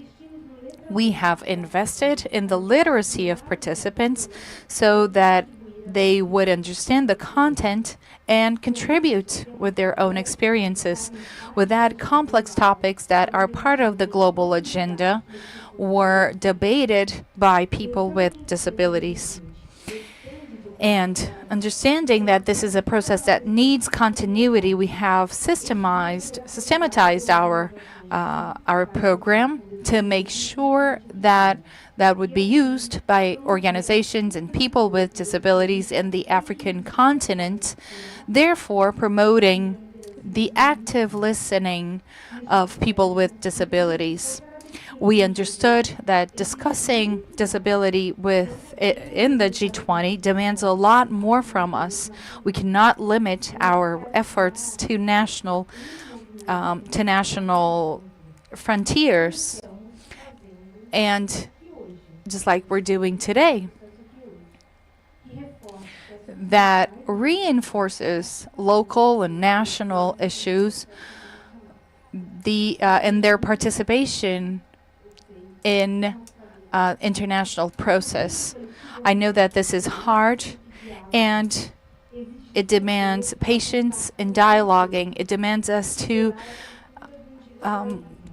overcome the culture of individualism. We need to share more and more and to have common processes to assure inclusion and active participation of people with disabilities. The world needs that. We need that. Before thanking and before concluding, I want to tell you that we are delivering.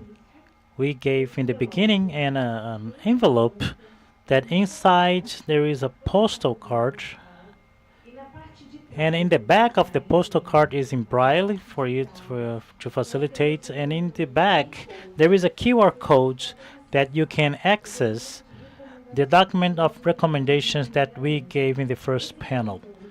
These QR codes later we will include the other material, this guide that I mentioned as well. Thank you very much for your attention, and let's make this event a milestone for new accomplishments. Thank you, Daisy, for sharing. It is true, it's been 4 months that we received this invitation to work in the working groups for these contributions to be materialized for all of us. And in fact, we worked tirelessly and everyone worked for this to happen.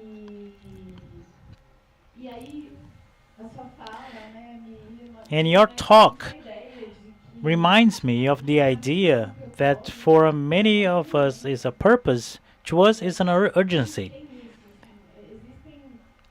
Nós, pessoas com And deficiência, we, people with disability, we have a lot of urgencies estar that colocadas, need to be foram colocadas nessas put in place as recomendações it was put in place in these recommendations that entregues hoje. were given today.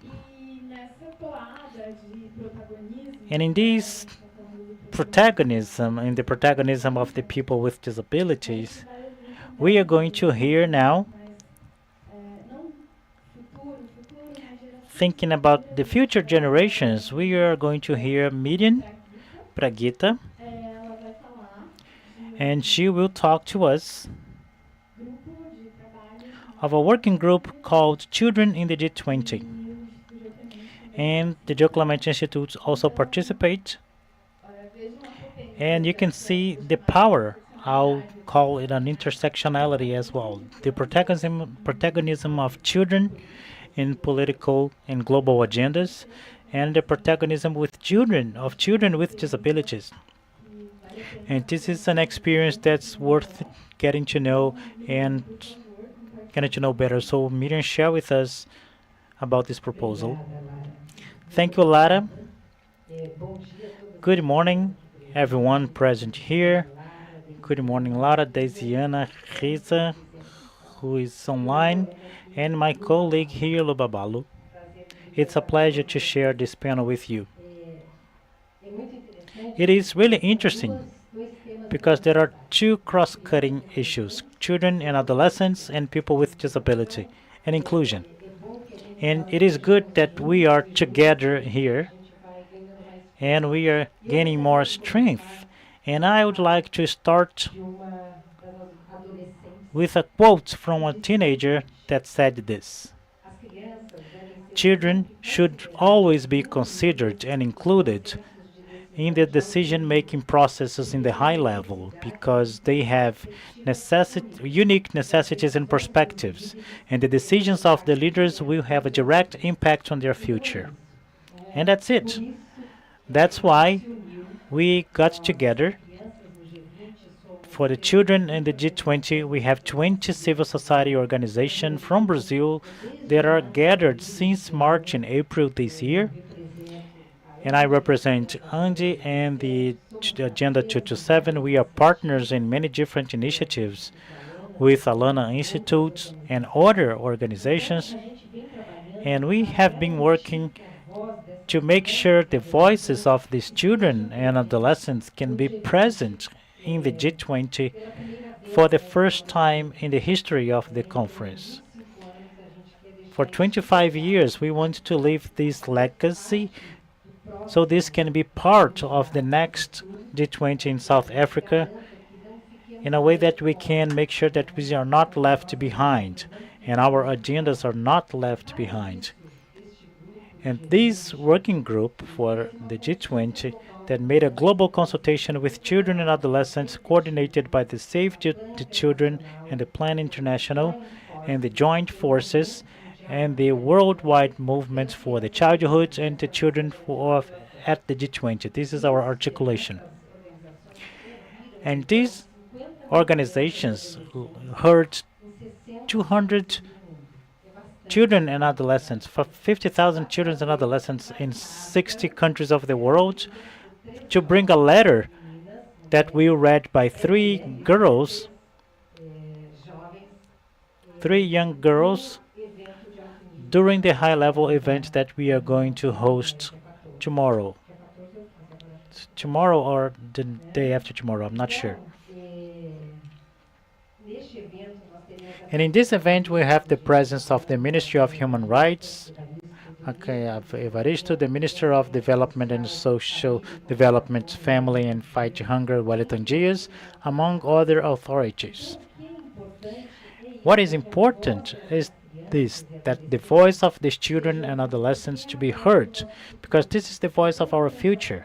So when these agendas cross, we are going to become stronger and more representative, and we make sure that we do not leave important points. We do not leave important points behind because our advocacy, I heard with Risa from Indonesia said, our advocacy is reflected in the budget priorities that the state gives. They are reflected in these budget reflections. And G20 is an economic forum. And what we want is to make sure that when we look at the economies of the countries,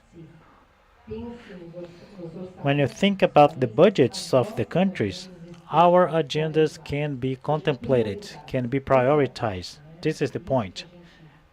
This is what we want. We know that a meeting like G20 is going to gather many different countries. The coordinator of G20 told us that we would have representatives of 79 countries from all over the world starting from Monday. And it is an important legacy that we are leaving. It is important to do this work that the civil society can join in order to advance in these agendas. This was the message that I had. I'm going to revise here because I make some notes. And one last thing. In this consultation, there were children and adolescents from Africa, Asia, Latin America, Europe, and other parts of the world. And Julia, this teenager that said this sentence, she comes from Sedeca in Rio de Janeiro. It's important to name them. We usually forget, but it's important to name them. So once again, I want to thank for the opportunity. I want to thank the invitation of Joe Clemente Institute, that is one of our partners. Thank you very much. Really nice, Miriam. It's good to know that not only Joe Clemente but Alana Institute are also important institutes that are dealing with this issue of people with disabilities. And to giving voice to children is important, giving voice to people with disability as well, and everything connects with the idea of the people to have the protagonism that they should have. And in order for us to be real with the motto, no one can be left behind, not even the children, not even the adolescents. And I see a lot of children who are aware of the climate thing, for example, with a high level of consciousness, even more than people from my generation and older generations. And it seems to me that they are more connected to these urgencies. They are more open to important debates nowadays. So it's very good to see the children building together and having a voice. Now, in order to talk about the near future that is already here, the shopping malls already has their Christmas decorations, so 2025 is right around the corner. And we are going to hear a little bit. I said I'm not good with names. Okay, Mr. Lubabalo. I'm sorry, Lubabalo, I forgot your name. Now we are going to hear Mr. Lubabalo Mbeki about the perspectives for 2025 in South Africa on how the agenda of people with disability will be treated there, and the perspectives and the expectations for 2025 in the G20 summit. So please share with us. Oh, thank you so much. Good morning, colleagues. Good morning to my colleagues on the stage. Good morning to the colleagues from and activists from across the globe that represents and also make sure that the rights of persons with disabilities are being listened to. My name is Lubabalo Beki. I will forgive you for the pronunciation. Thank you very Don't much. worry. It's not Thank only you. you. So in South Africa, everyone calls me Luba because it's also difficult for them. Luba is easier. Yes, Luba is easier. Yeah. So I'm standing here and representing the National Council of and for Persons with Disabilities in South Africa. I'm really honored to be on this platform, and I think I would also want to pass a message from the leadership of the organization. We are one of the organizations in South Africa that advocates for the rights of persons with disabilities. Basically, we want the voices and also the inclusion of persons with disabilities to be ensured in all aspects of life. So the question to me, or what I've been asked to speak about, is the future, and especially that there's a transition of the presidency to South Africa. Maybe you can see by my face that when I mention the future, I smile. So that's how the future is.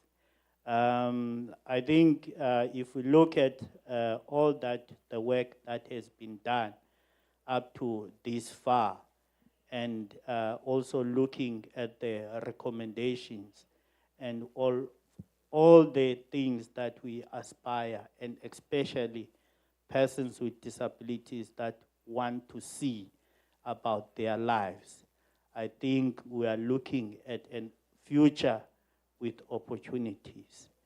I think I want to just highlight my talk around a future with opportunities. I really want us to look at that, especially in the transition to South Africa, and also the footprint that we will be at in Africa. But the future of opportunities that I'm talking about is the future that will require a lot of things from us.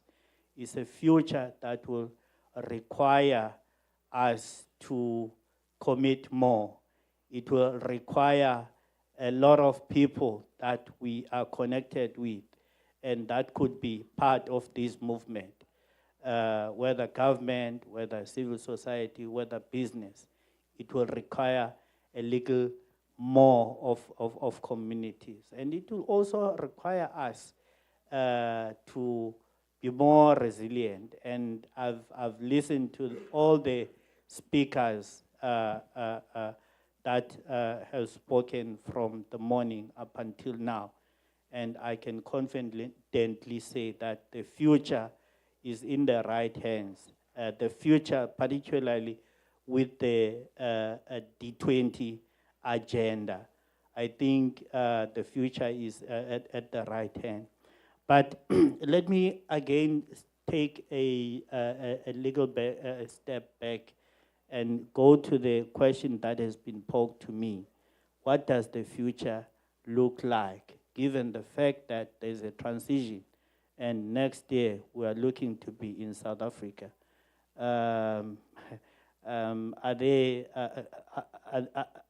any positives that will come out of this transition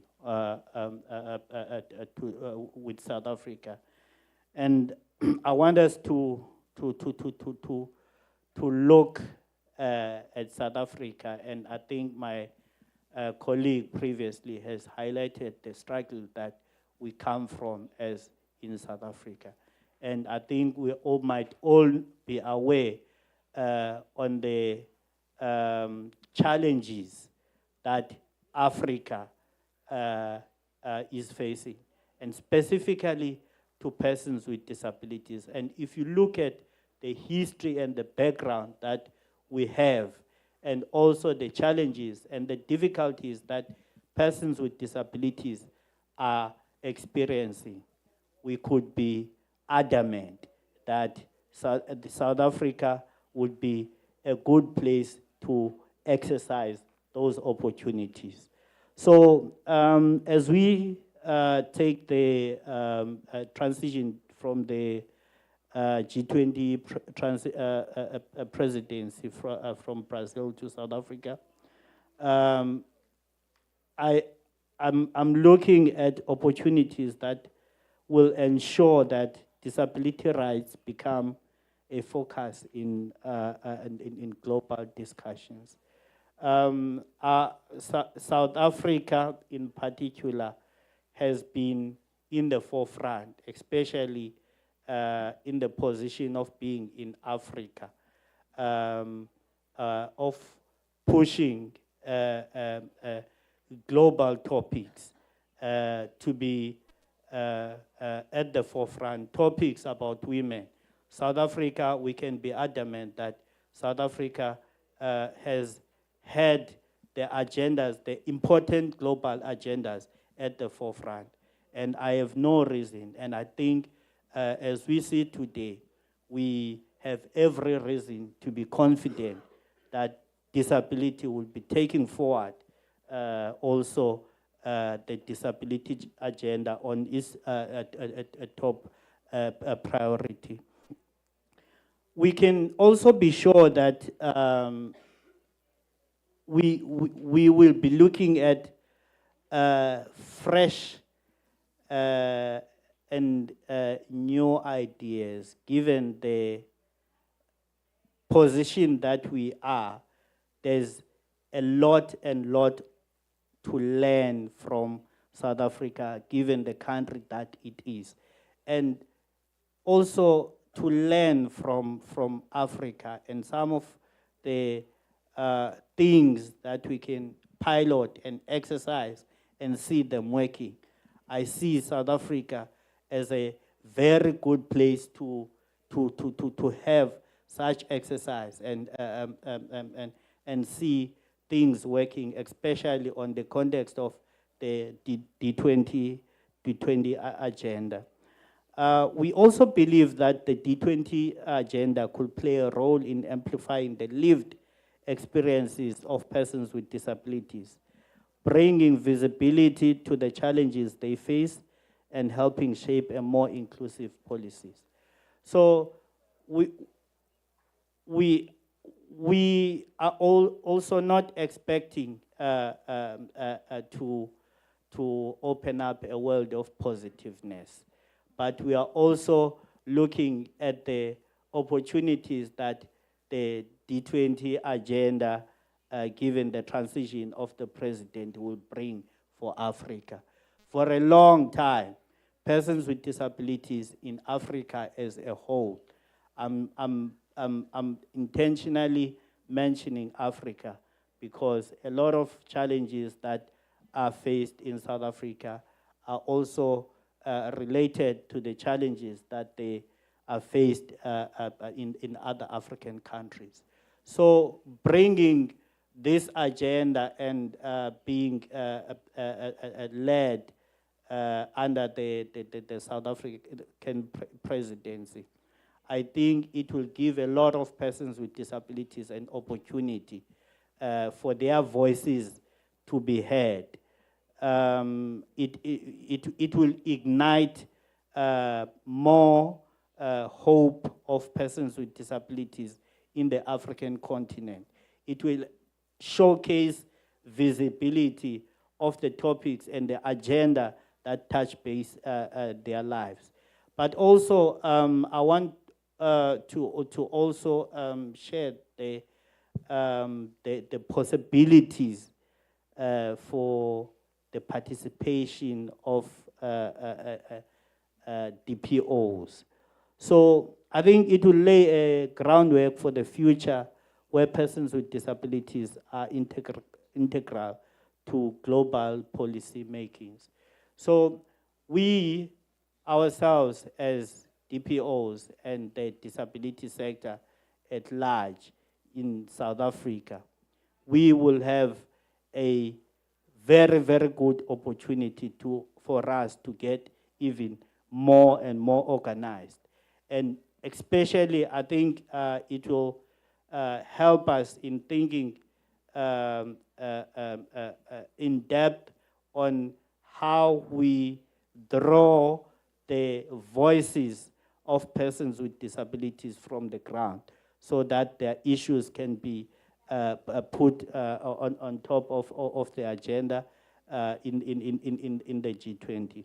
So this is what I'm seeing the future bringing for everyone, especially again on the transitioning of the presidency from Brazil to South Africa. There's a world of opportunity that will be opening up. But again, it will require a lot of dedication from us. And I can assure that we as South Africans, we are up to task and we are ready to take the baton. Before I can leave the stage, I think would like to congratulate Joe Clemente for the outstanding work that they have done. And also, we would want to congratulate all the role players like the World Rights Fund and every role player that has been supporting the initiative and the agenda. And I've said it before with the Joe Clemente team that we're hoping that they won't set back because there's a baton that has been passed. It's going to be a continuity of work. So thank you very much. This is what the future is bringing on this transitioning. Thank you. Muito obrigada. Thank you so much, Luba.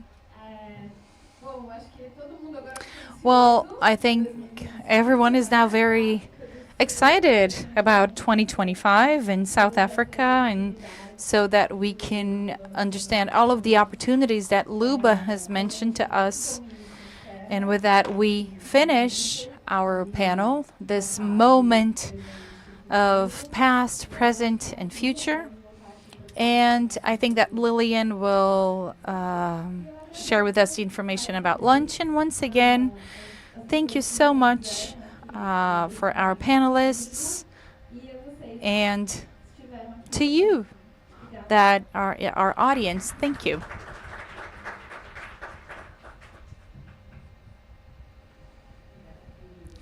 Thank you so much. Lunch will not be now. We still have another panel.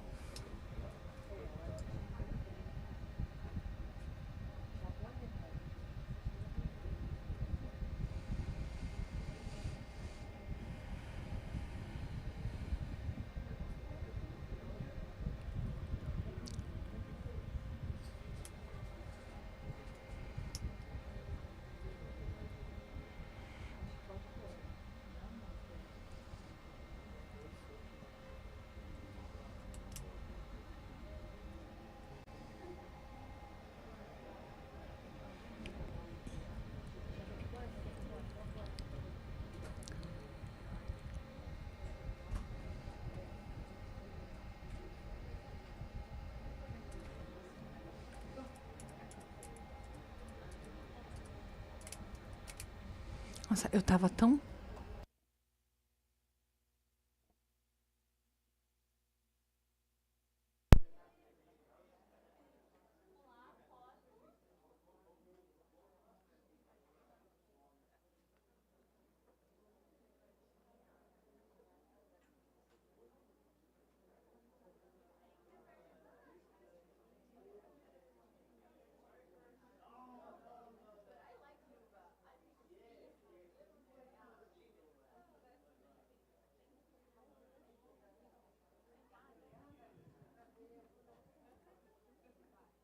Vamos lá, pessoal.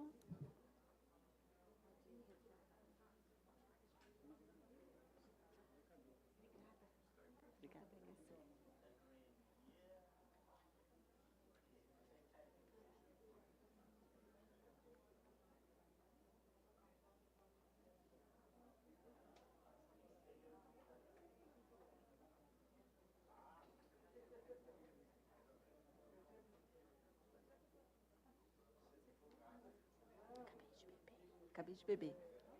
Acabei de beber.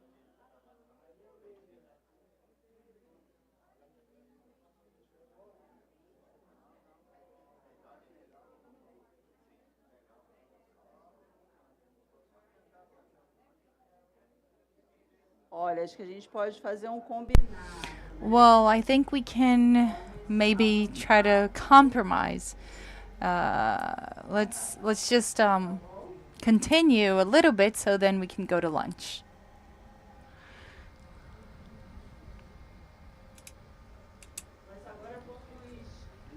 We will now start our first panel with the topic Sustainability, Climate Change, and Fair Transition. This panel aims to discuss important issues for the future of our planet and our society, addressing agendas that can contribute to a more inclusive future for all people. I now invite to begin our discussion Ms. Yanatari Ampakshavanti, who will be the mediator of this panel and is one of the co-founders of the collective Acessibility Indígena. My disability does not make me less indigenous.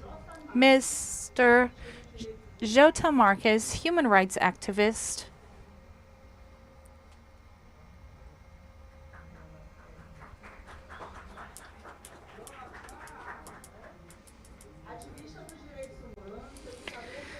Popular educator for over 17 years and neurodivergent. He works as an advisor in the content and programming department of the Brazilian communication company and is also a co-founder of the Black Lives Matter Institute. Ms. Siena Leão Guajajara, indigenous researcher in inclusive education at the Federal Institute of Brasilia and one of the co-founders of the collective Acessibility Indígena. My disability does not make me less of indigenous. She is part of the board of Plurinational Union of Students representing indigenous people with disabilities in universities.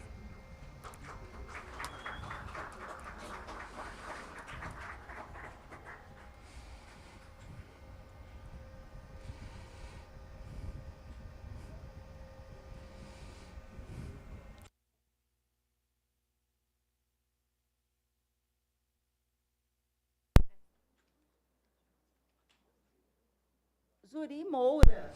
Ms. Zuri Moura, the first trans black woman, an executive director of Transvesti Ilfiana Network, undergraduate in social work at the Fluminense Federal University, representative of Perifa Connection, member of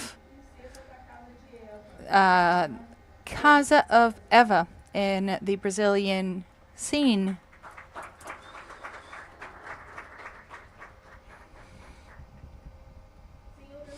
Mr. Anderson Nathaniel de Lima Fagundes, black person, black man with acquired disability, quadriplegic, director of institutional development at the Black Lives Matter Institute, and director of the Inclusion of Differences Department at the Santa Rosa Mothers Club.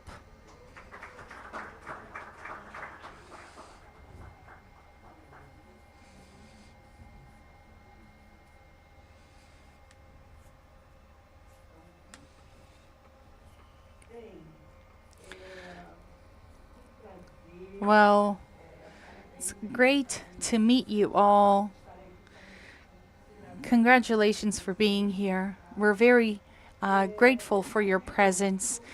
And during this panel, we will discuss how to create sustainable communities that are capable of recovering from crisis as well as reducing the risks of disasters. Building resilience means everything from improving infrastructure to strengthening community support networks and local public policies. preventing natural disasters such as floods, droughts, and storms. It's key to guarantee the safety and well being of people, especially to those living in the most vulnerable areas. To start the discussions, I would now like to invite our first guests, Mr. J. Marques and Mr. Anderson Fagundes. They will have 5 minutes to share their thoughts of their work group about resilient communities and fair transition. Jota and Anderson, thank you so much for being with us and for bringing your contributions.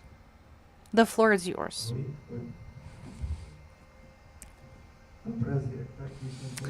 It is a huge pleasure to be with you right now, with you, and speaking about this topic that touches on every one of us. And it's so necessary for the future if we want to continue with dignity and autonomy of being and belonging without having to worry. Basically, inside our work group, we've elaborated many questions about the environment that we live. So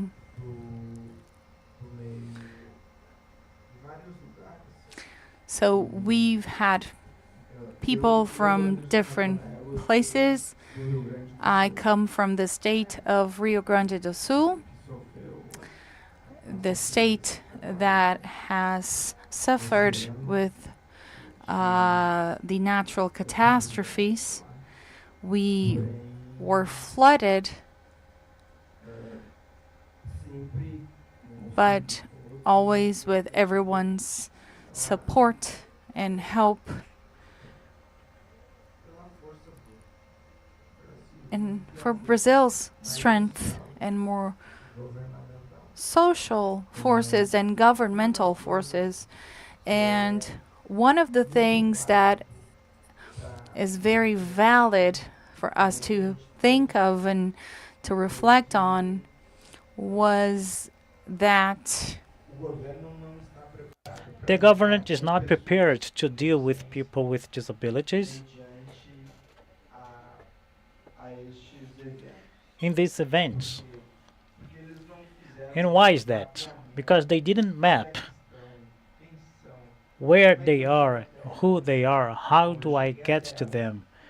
Once I get to them, how do I conduct these people to a safe place, to a place that is going to help them? Because I have a colleague that lost everything.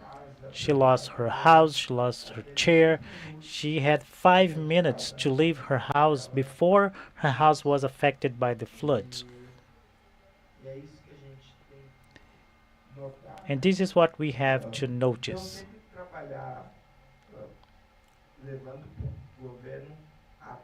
So we always have to take to the government the prevention. And this happened in the south of the country. But the floodings and environmental catastrophes take place everywhere. And are they really prepared to conduct people with disabilities? Because it is necessary. We are here, we participate. Today is a historical moment that we are experiencing here.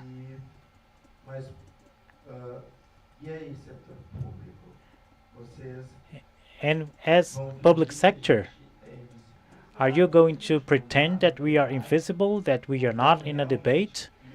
And we are going to create policies and things to prevent us from having dignities in this moment, because it is not possible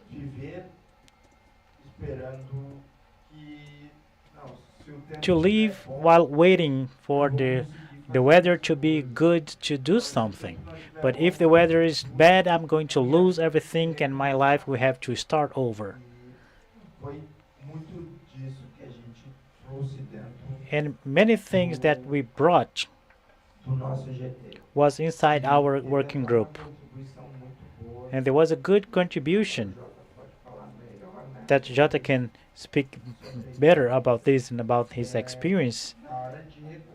That's when we reconstruct, we should not remove the identity of the territories because it is a cultural thing. In the state of Rio Grande do Sul,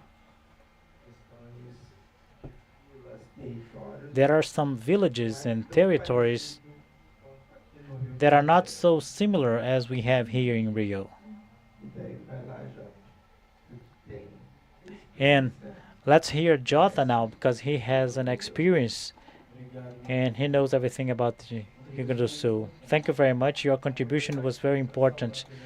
I want to greet the presence of Marina here, and Marina also has a lot of contribution to give when we speak about these climate events because she was in the front line in the mobilization of resources for the people with disabilities in Rio Grande do Sul. And I also want to register the importance of our institute, Black Lives with Disability Matter. Our president could not be present. She's in South Africa right now, and we are building a movement of black people to occupy different spaces to think about solutions to our lives. Speaking about climate, environment, and sustainable development, G20, politics, and public policies, it is always complex and interesting. But first, we need to make agreements, honest and transparent agreements. And the first honest and transparent agreement that we have to make is that people with disabilities are not in these processes, in these projects. They are not important for these projects. We can understand in the way, okay, Jota, what are you saying? So we had so many advances, and you can get upset with me, or you can assume that what is being done is not enough, even though there are a lot of efforts. When we make this provocation, we are not provoking the government A, B, or C, or any position. It's the collective comprehension that we need to have a responsibility that the historical process has brought us here, and in a certain moment of our lives, in a catastrophe as it happened in Rio Grande do Sul, announced by the lack of public policies, made it happen in that state. The whole world was worried with a horse on the top of a roof, and nobody was talking about the people with disabilities, that many of them are dead now underwater. I think that we have to make a big provocation here. Our lives matter more than a horse on the top of a roof? Of course that this type of speech is hard and bothers us because horses are also important. But the whole time we need to understand that our lives matter. And not every people will have the same conditions to deal with climate events. And we try to propose in an event like this in the working groups that we built is how the people with disabilities are managing to propose public policies and participate in these public policies and how they are going to be met in occasional catastrophes, the ones that are already announced, that are not a surprise anymore. So what we need to leave here today with, and we have short time, is a collective commitment that we understand that there is an absence. What do we do with that? When it is about the practical life that is taking risks, the speech is insufficient. And I can speak beautifully for hours. But do I have a space to sign public policies? Collectively, do we have the opportunity to think structurally on the change of the dynamics of people's lives? speaking, we are speaking for a long time. It's not like we are interested in the environment just now. And it's not like people with disabilities were talking about what they suffer only now. It is time to make a decision. To lead the project, the process is to say that this is not going to be done without us. We cannot do this without us. Not only because our lives matter for the collective, but because we want to exist. We want to exist, especially when there is a rain outside. You are feeling, many of you who are from outside of Rio, you can struggle to reach the event. Many of you got wet in the rain, and you might have uh, realized how mobility is difficult here. And Rio de Janeiro, I think it is a city that contributes to that agenda. But we are talking about small things to big things. Things like a whole city underwater. And just to conclude, I just want to remind you we are co responsible for the policies. If we are not responsible for the signature and the writing of the policies, we need to be responsible for acting upon the enacting of the policy. We either take this responsibility for the construction of the future of our collective existence, or we take the responsibility to be accomplice of the death of people. Thank you very much.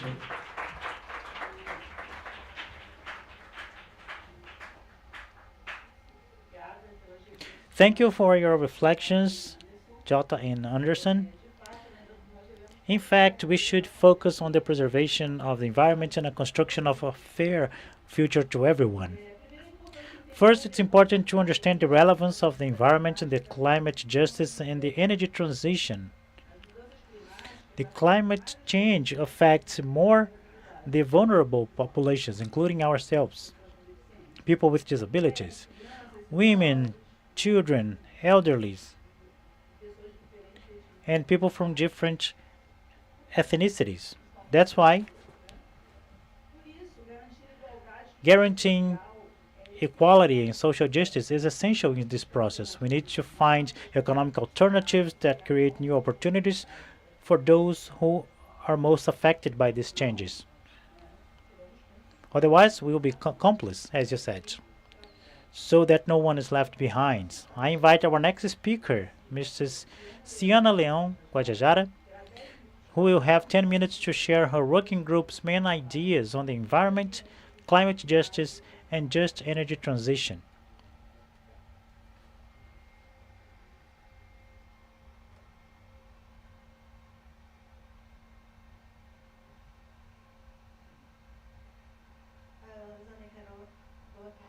Good afternoon, everyone.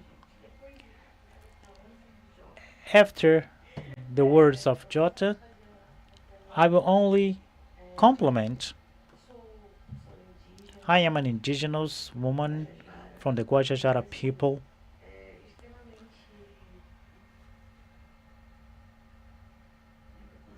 And I am extremely, how can I say, to me and to Inashai who are here, not only as people with disabilities, but also as indigenous people, we understand that it is a historical moment to us because we understand the history and everything that happened in our country, and this historical milestone when we try to rescue our history. Because we are in a country that was invaded, that our own people was slaughtered. When I take this place here, I want to scream as an indigenous person and screaming as the indigenous people who is invisible of the invisible. Something that our indigenous wisdom says that we are not going to be invisible anymore. Because that's enough.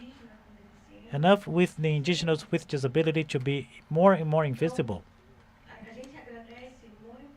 I really want to thank Luciana Vegas and Black Lives with Disabilities Matter movement because since when we started with the collectively accessible indigenous, they were the first partners because they understood our difficulty to arrive in those spaces. Because nobody leaves the hands of nobody. This is what the motto says. So the indigenous, the black, and the whites, and the people with disability cannot lose our hands. If we are here, and I want to thank for the format of the panel, because this is our picture. This is the portrait of our country. Because I cannot only talk about the indigenous people without speaking about the black people. So Jota cannot stay here in remembering the historical things of our country. So when I arrive in this place, I need to make this introduction. Now, to our working group, that you can repeat, please, the working group. We need to find economic alternatives that are sustainable and create new opportunities for those who are most affected by these changes.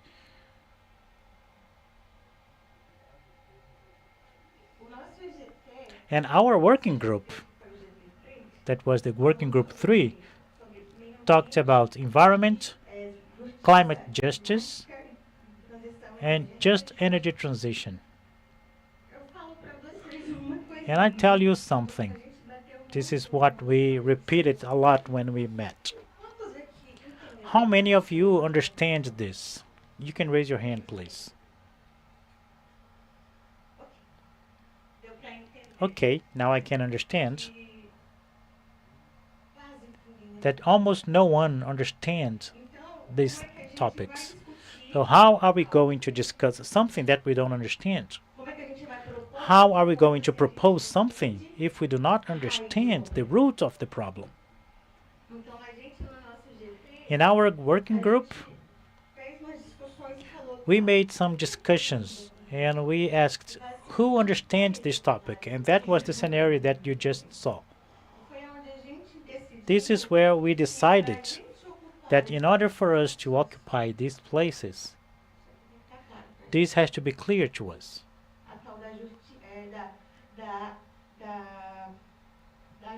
The so-called just, because this is what we repeated in our meetings, the just energy transition. Just for whom? For those who don't know what they are debating. So can you understand my rationale here?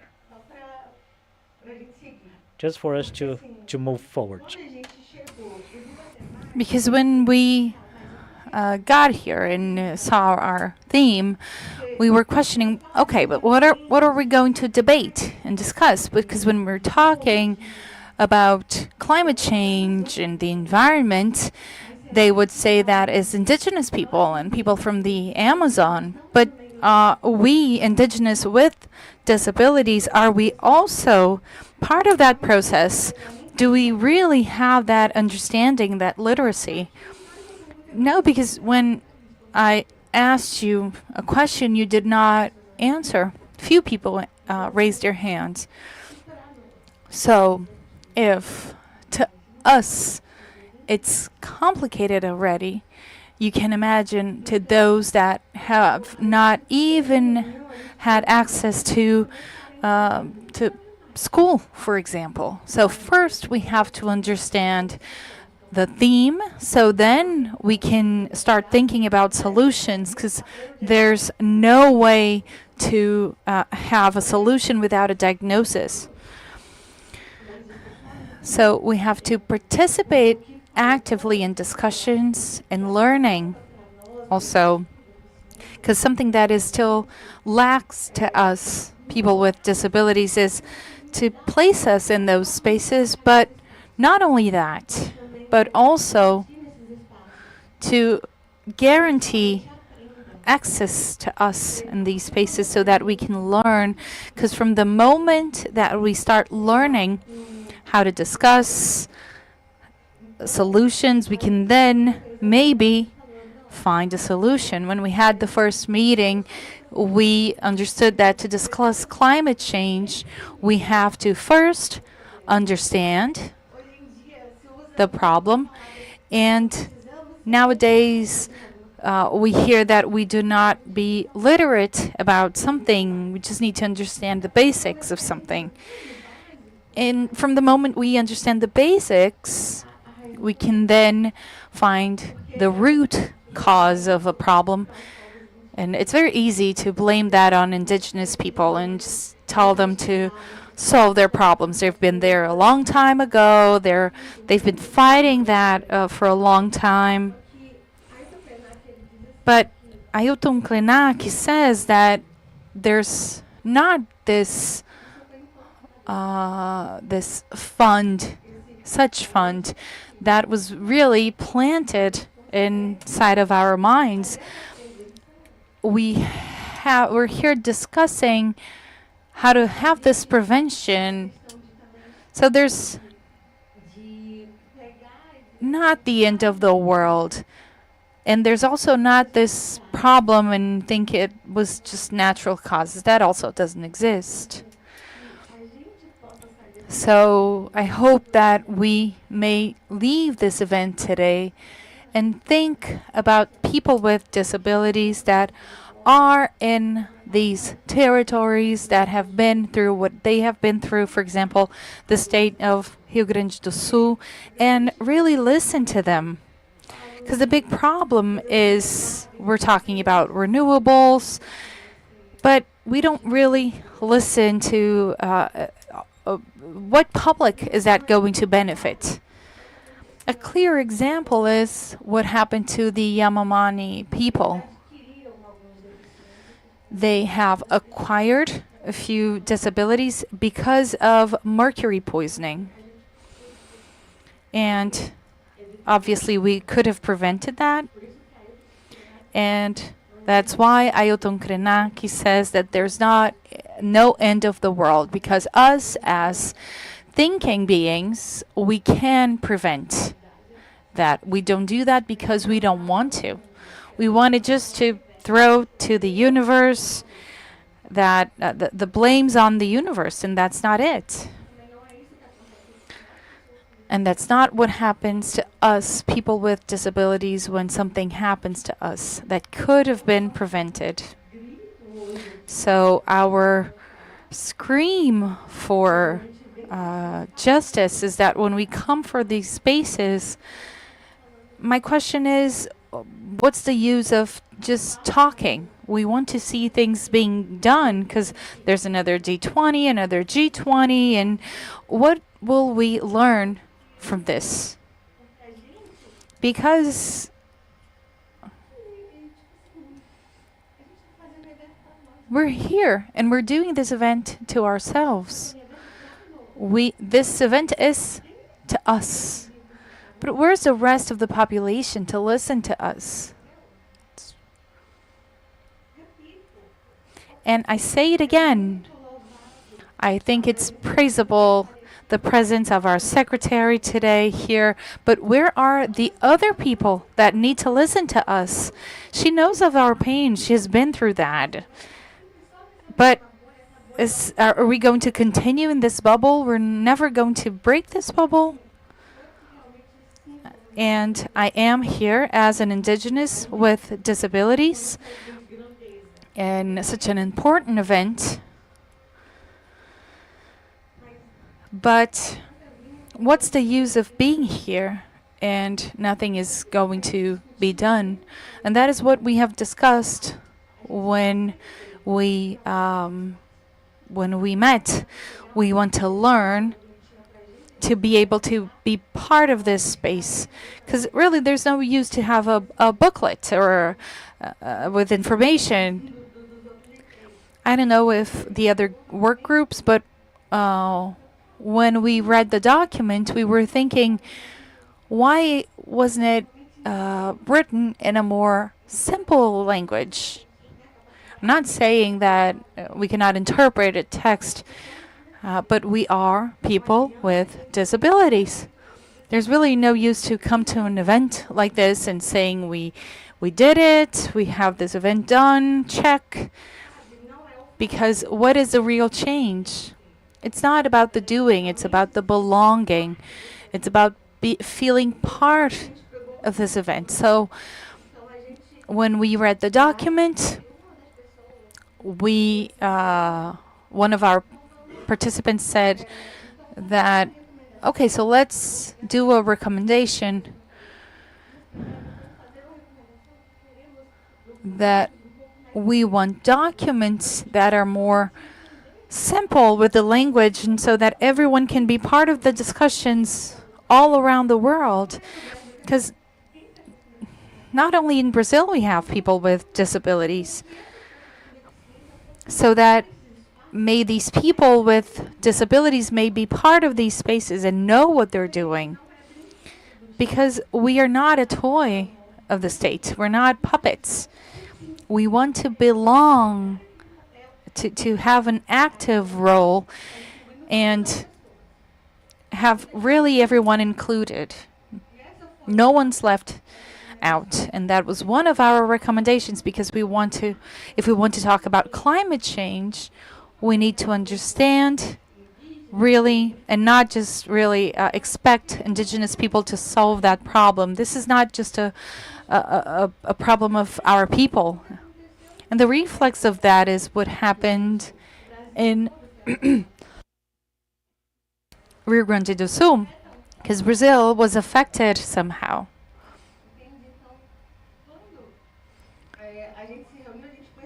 So when we gathered, when we met, we thought about that very hard. And another thing that we have thought about is that these countries that are more developed and that are related to the G20,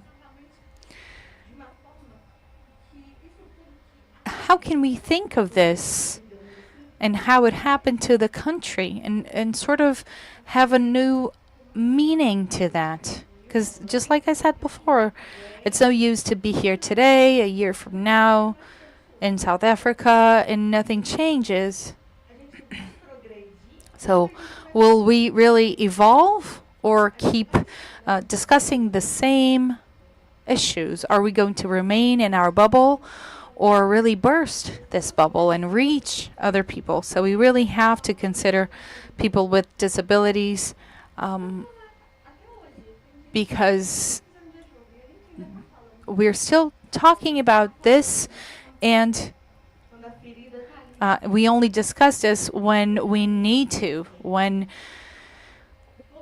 we have to discuss when these accidents and catastrophes happen. Recently in Germany, something similar happened,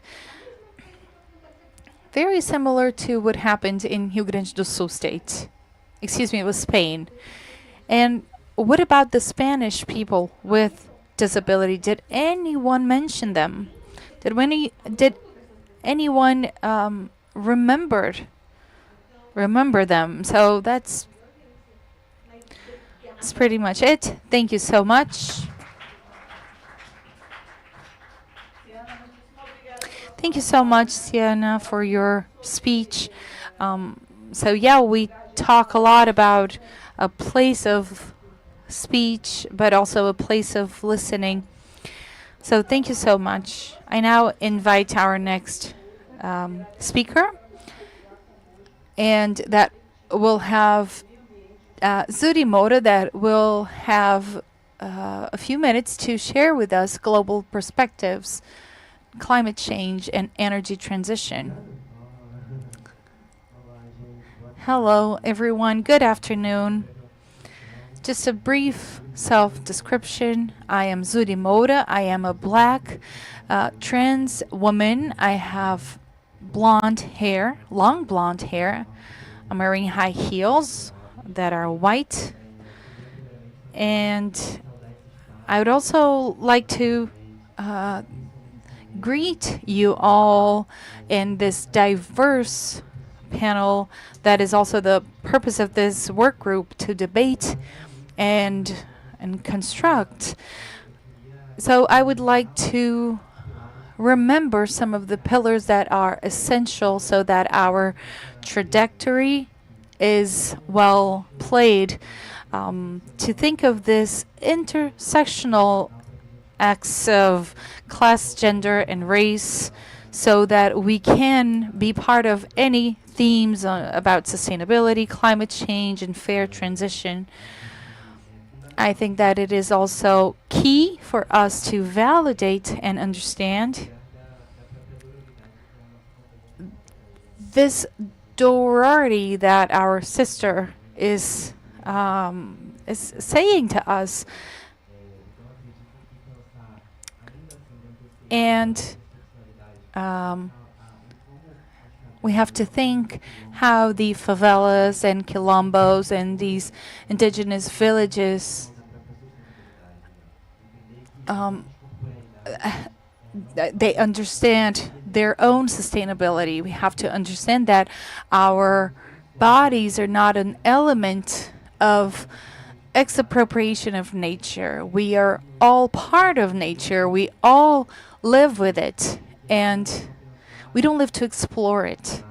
So it's important to consider sustainability as a tool for survival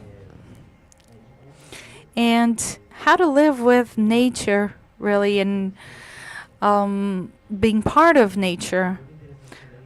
So it's very interesting for us to think of how the absence of public policies that are effective and directed to these populations that also have their markers that go beyond territories, but also think about people with disabilities inside of these territories.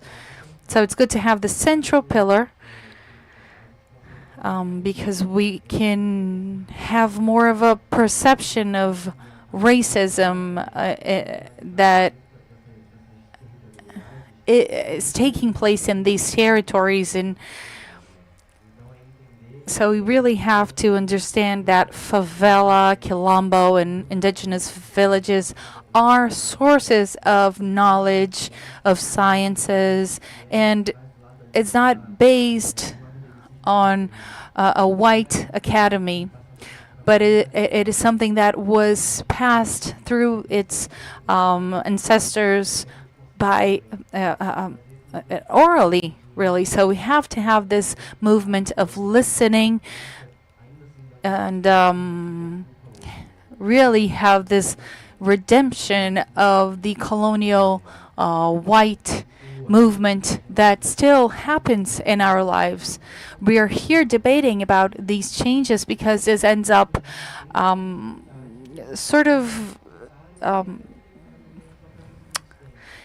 having us in a resistance, and these communities have fought so much. So I think we have to fight as well to keep their own subsistence. And we keep thinking about racism, but the environmental racism is key when we're talking about climate change, and understand how the time is a central element that decentralizes the territorial abilities of these communities and these indigenous people. So we have to understand that indigenous communities and territories, those that are fighting for their land to be their own, they represent over 80% of biodiversity of our planet. And we are here. We have to make this redemption movement and active listening with this new social movement. And I think that we can think about a proposal of the gender.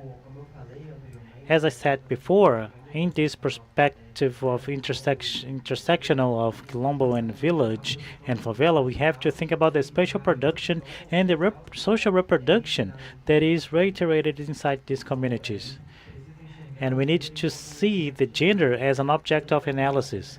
And in this category that is totally produced and socially constructed, we need to understand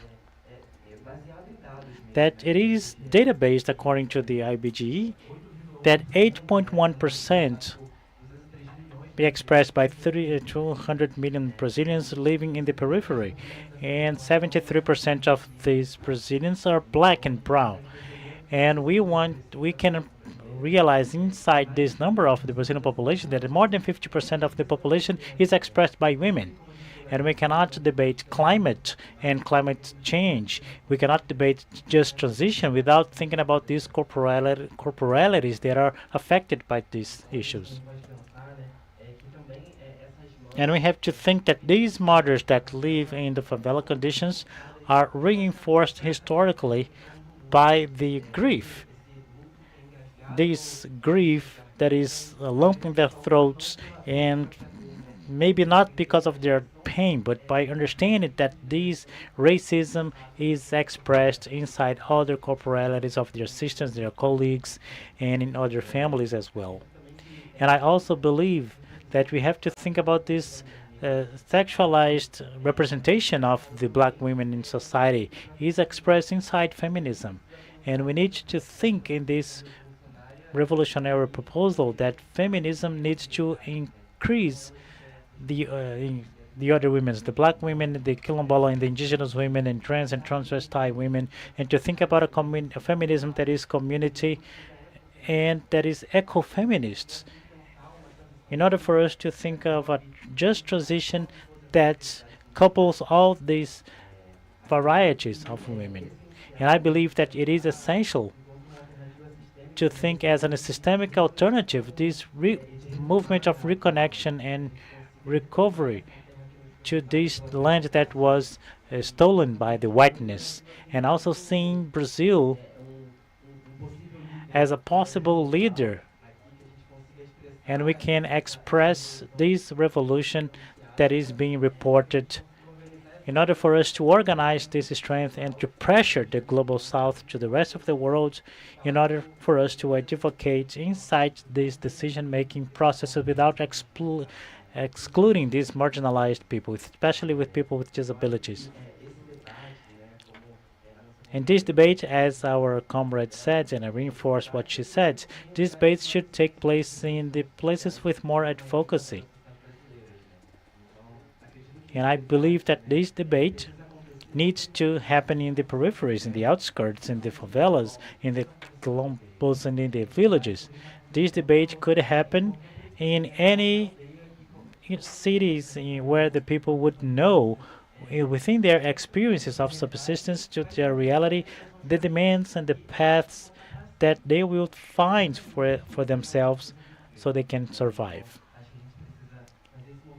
And I believe we have to make this movement to give back the voices for those who were oppressed, those who were marginalized, and included in this space of decision.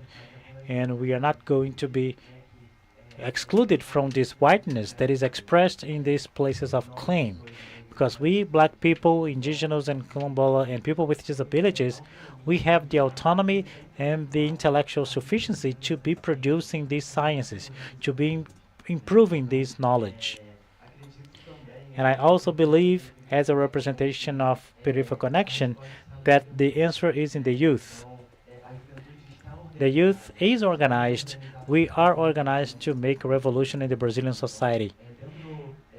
And in other spaces that pass through my trajectory, I built a PIC, that is the Association of Indigenous and Quilombola People, with the law 11645, where it mentions an inclusive education and specialized for these populations, understanding their particularities of teaching that are diverse, and also in consonance with that, bringing the gender debates, where I utilized and co-founded the network at the university to think about the social disparities that affect this transgender population in Brazil.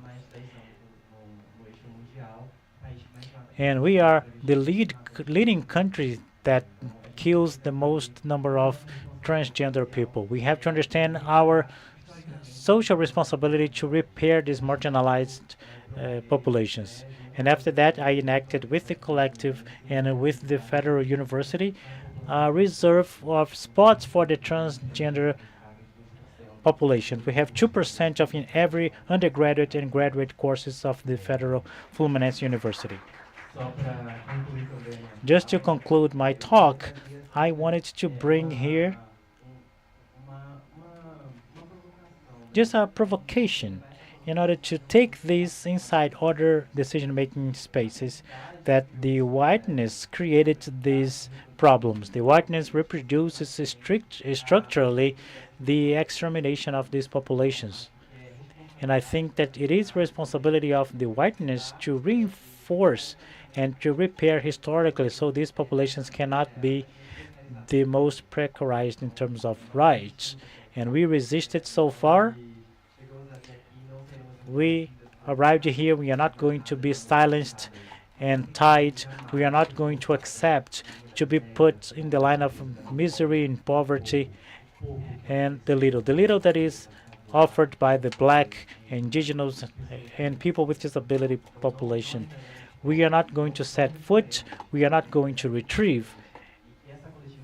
And this collectivity that is expressed in the same claim that is expressed here in this conference that are being organized all over the country and all over the world, you need to have this social consciousness, this political consciousness to include these people and inside these decision-making places in order for us to be not only represented in our capitalist representation that does not include this representation of the G20, but we can advocate and create policies with our bodies and not with the white people that detain this power of the dominant class can dictate the truth that should be expressed about our realities because we know our difficulties, we know our demands, and we are the ones that have the key to this social change. So I really want to thank this opportunity and the presence of everyone who is here.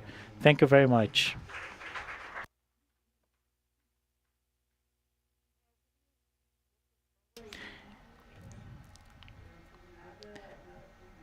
Okay, this is just a reinforcement, nothing about us without us. Thank you very much, Jota, Anderson, Siana, and Suri, for being with us and for sharing your knowledge. To continue this panel, I would now like to ask you to return to your seats because I'm going to call two more people who are essential to this debate.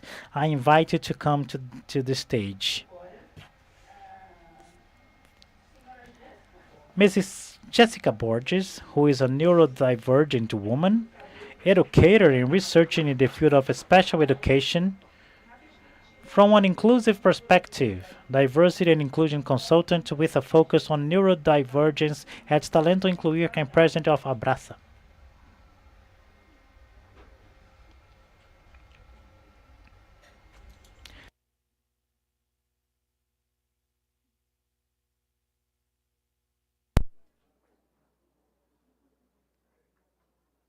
E também vou começar. And also, Mr. Patrick Matlakwan again, who is the president of Disabled People South Africa, and one of the first activists to mobilize the rural movement for the rights of people with disabilities in South Africa.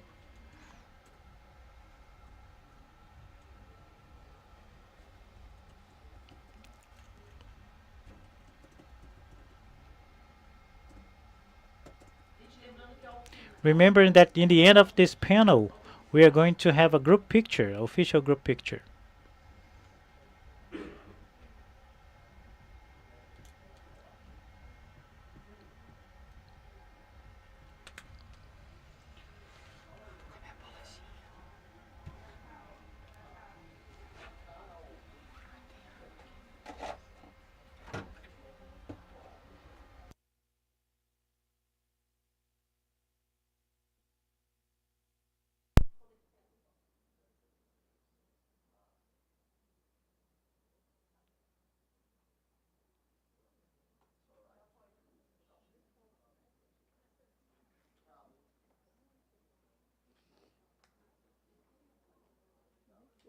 Queria entrar nessa foto linda.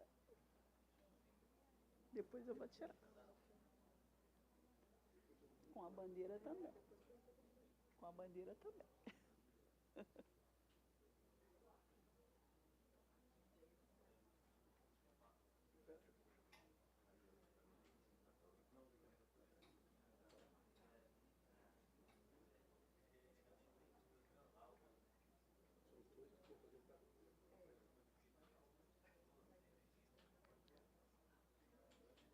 lá.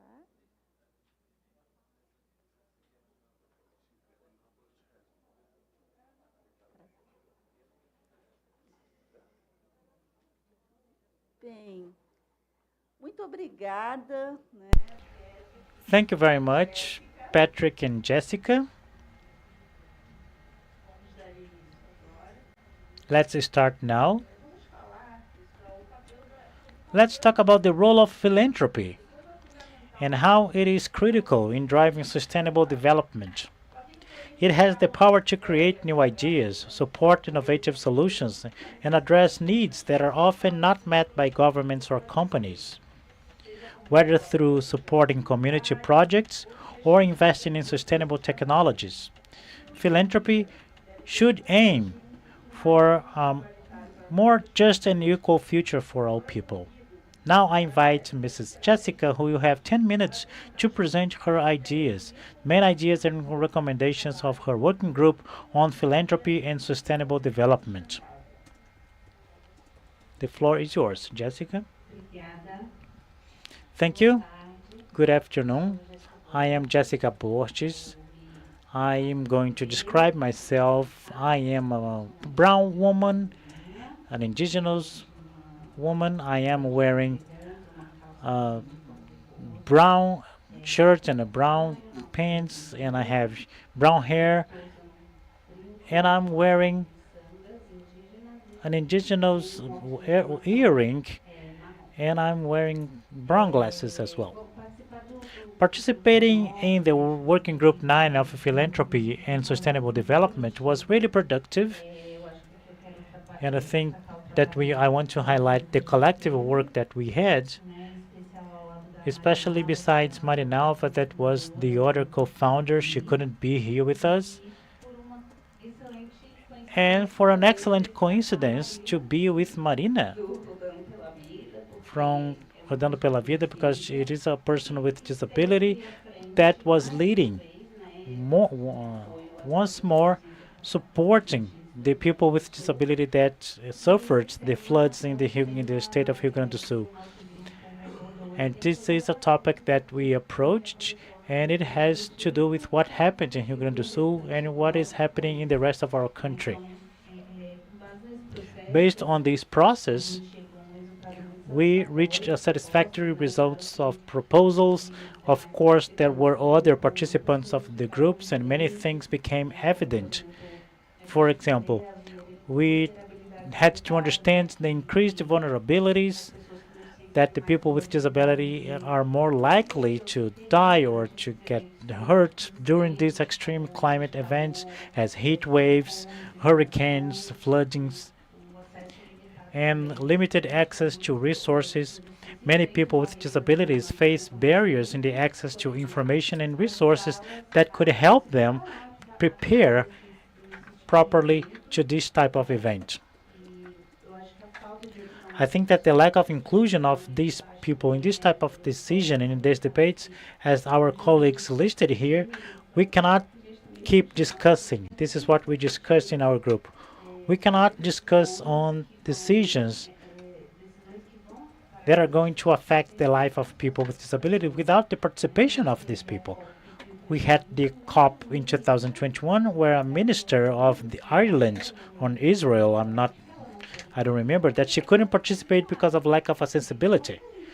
So how can we discuss the future of our environment, the future of our country, if the people with disability are not being considered? And if we mention the race and ethnicity, we discussed this issue without taking into account the opinions of the people with disability and the opinions of black people and indigenous peoples, who are the most affected ones in these debates. And that leads to an evidence of social marginalization and economic marginalization that we face. and we don't have access to health. We still don't have. In events like this, in the climate events like this, we don't have access to health education and sanitation. So myself and Marinalva adopted as methodology the active listening and organization and collection of information in order to reach a conclusion, to look at the construction of these proposals. And that engaged the people and made us get to the recommendations in a way that it contemplated the collective suggestions of everyone in order for the topic to be enhanced in the global level. So I will be very brief, and I would like you to read that document, and it's available to you there, and our proposals are there, and I believe that they corroborate with other work groups' proposals. That's it. Thank you. Thank you, Jessica. Now I would like to invite Patrick to share his perceptions on this panel from the reality of the African continent and the G20 reality. Comrades, let me take this headset,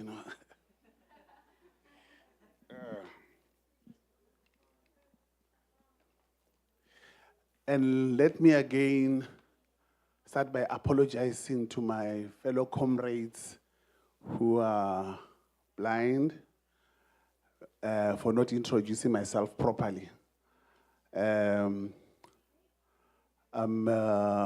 was born with clubfoot, and clubfoot had to be corrected at a later stage, but 1.57 or 1.65 centimeters tall.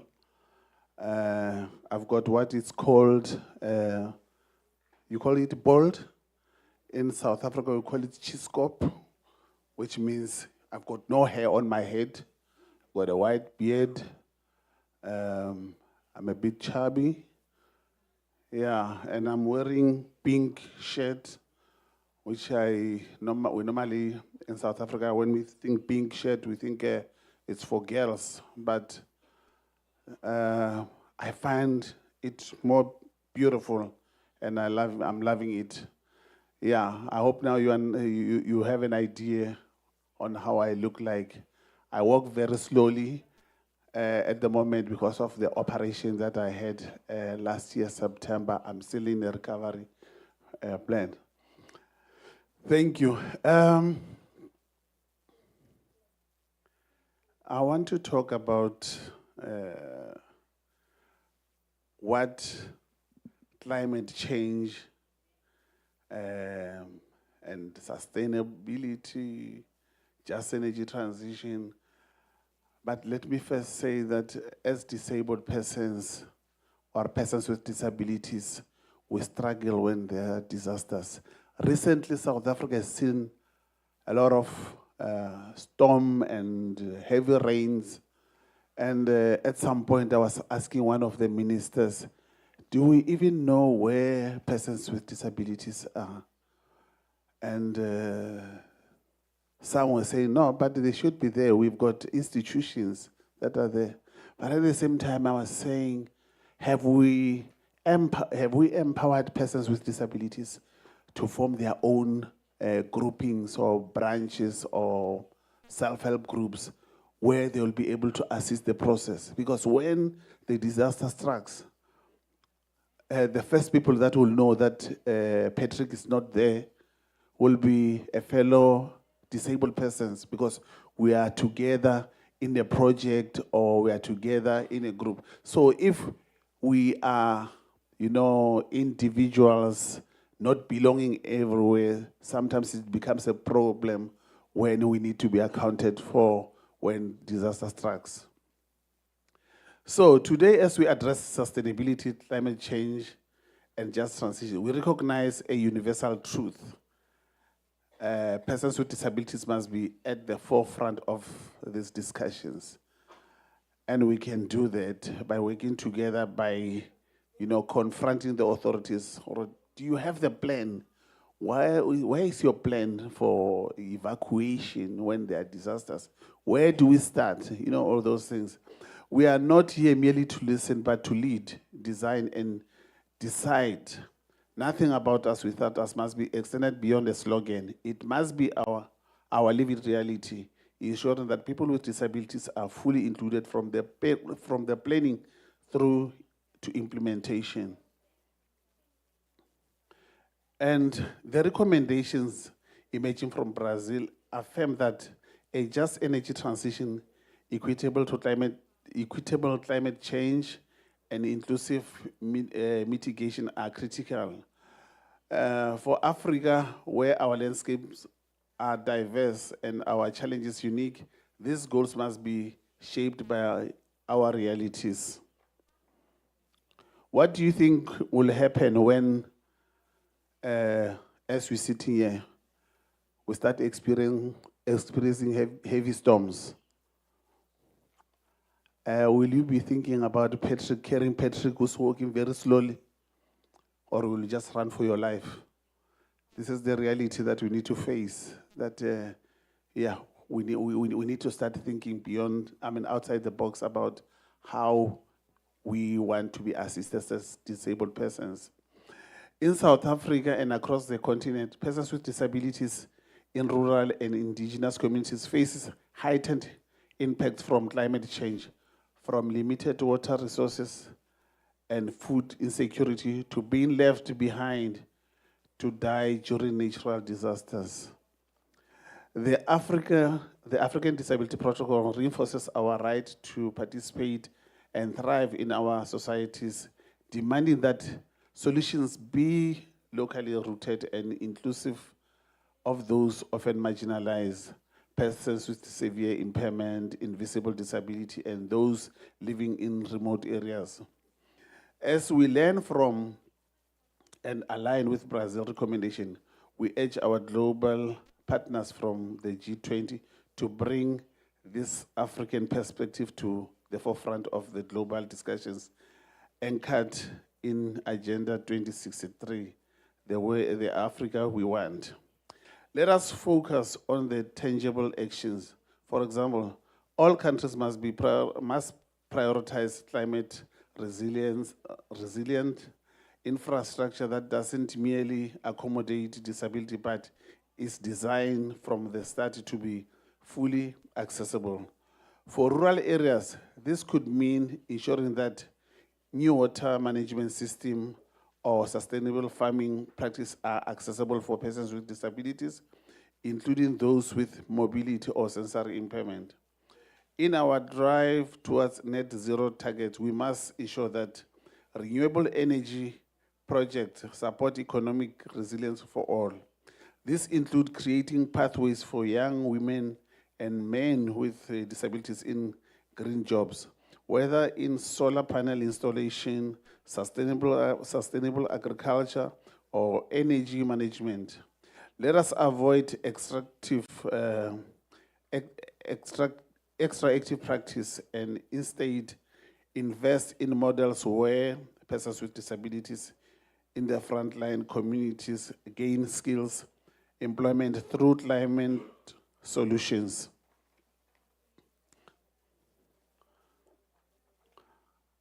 Your time is flying. It's now 2 minutes. Partnerships with Brazil and other BRICS and G20 countries strengthen our journey in South Africa towards a journey transition. Together with all the G20 countries, we must advocate for climate finance structures that reach frontline communities and address the specific needs of all persons with disabilities. We need concessional funding for projects that adapt infrastructure in rural villages and peri-urban communities, making it resilient against droughts and floods. Financial reforms must place persons with disabilities at the heart of climate action, supporting accessible disaster readiness and resilience program. Representations and data and data are essential. Without accurate disability inclusive data, our communities are rendered invisible. Like I said, that we need to mobilize disabled persons to work together so that we know where they are. We need the voices of rural disabled youth, indigenous persons with disabilities, and others who have historically been left out, ensuring their insight shape national and international climate strategies from the outset. As South Africa assumes the G20 chairmanship, we must commit to inclusive research and data system that reflects every voice and need, no matter how remote. Our call to action is clear. We urge the G20 nations to honor the commitment of the Convention on the Rights of Persons with Disabilities and the Africa Disability Protocol by being intentional in creating a climate resilient world where every person, including those with disabilities, can thrive. Let us work together in our shared quest to foster solidarity, equality, sustainable development by drawing on our strength to create an inclusive and just future for all, including persons with disabilities, regardless of where they live. Thank you so much. I hope you've been listening attentively, and I think with us working together, united, and removing the us and them. You know what is the us and them? The us and them, it's disabled persons there, and the non-disabled persons are here. And when they talk, the non-disabled persons, they say, the persons with disabilities are, instead of saying we, because we are one, we are part. Remember I said we have no guarantee that we might not be disabled. If you save or if you empower one disabled person, you empower the nation. Thank you so much.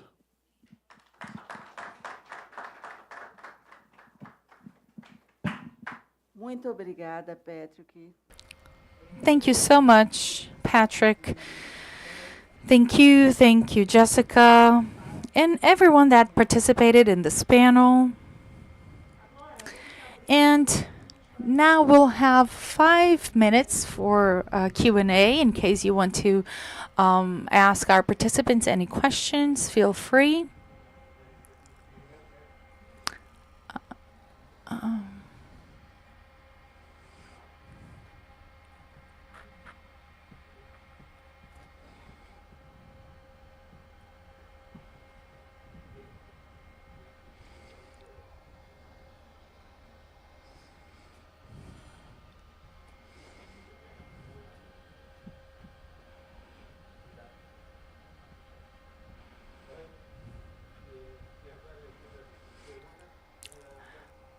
I need him to speak on the microphone so I can translate.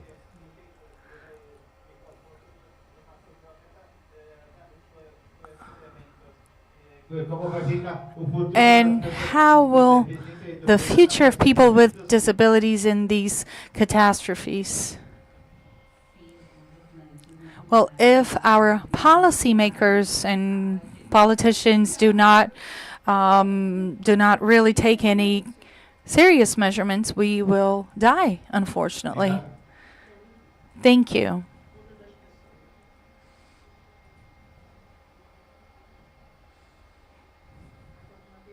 Any other questions?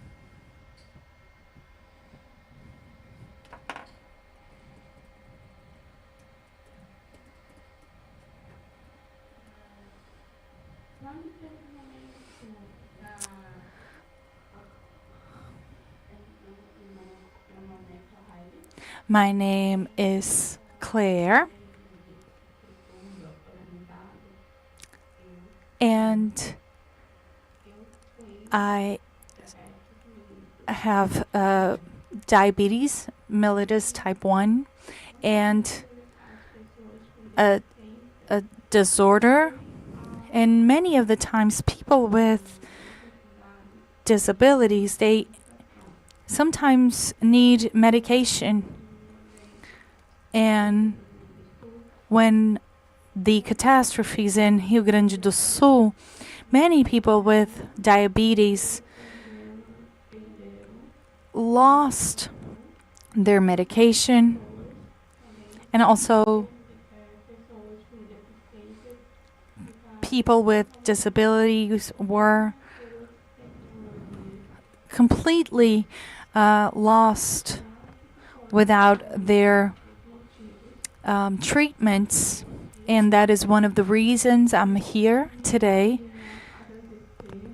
And I would like to thank Institute Jô Clemente for the invitation, because it's very sad to have a disease, a disorder, and have assisting technology that few only have access, just like in South Africa and all of the continent, and all of a sudden lose that access because of a climate event that could have been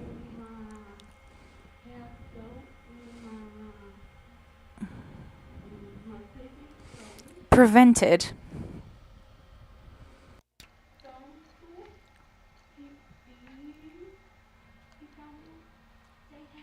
And we have no reaction.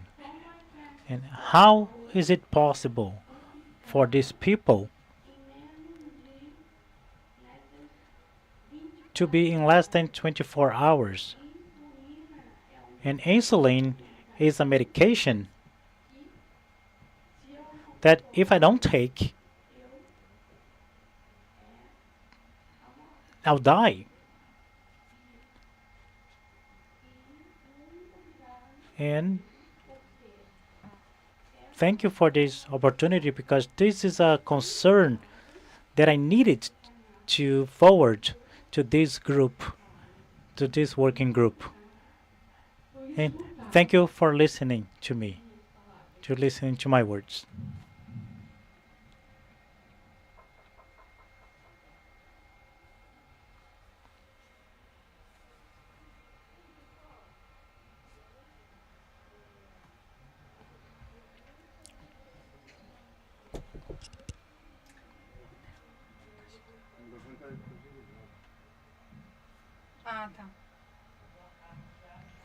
Good afternoon, my name is Roberta.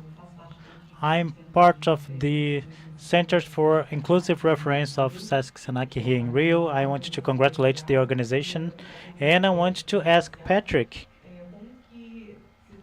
how do we translate strategies not only for the climate thing, just for the maintenance of work and employment for people with disabilities in South Africa?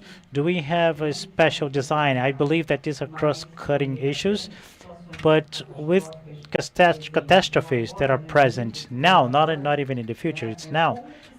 How do they think on a plan to maintain the income generation, the structure of these professionals with disabilities that live in South Africa currently, and if they participate in this planning, if this is already more structured?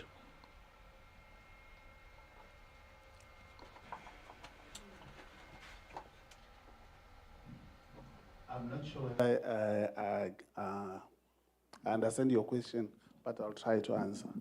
The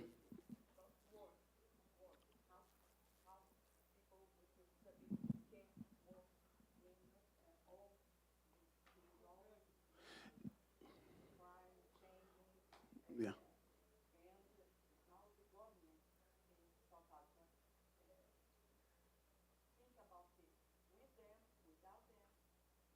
Yeah. You remember in the morning I indicated that we have the so-called self-representation. We want to represent ourselves. So it is upon each and every government to ensure that they create platform for us to participate. You know, some of the meetings, if I may give you an example, in our communities, sometimes they will hold their meetings in the evening, knowing that there's poor lighting, the roads are bad and all that. So persons with disabilities will be excluded from participating. But if willing by government, they create a platform, we'll be able to advise. Remember, we know our challenges. We know how to deal with our challenges. The only thing that we don't have is resources. And if government can put resources to say, when we have a catastrophe, what is it? How do you want to be assisted? And this is where we come in and we advise government. At the moment,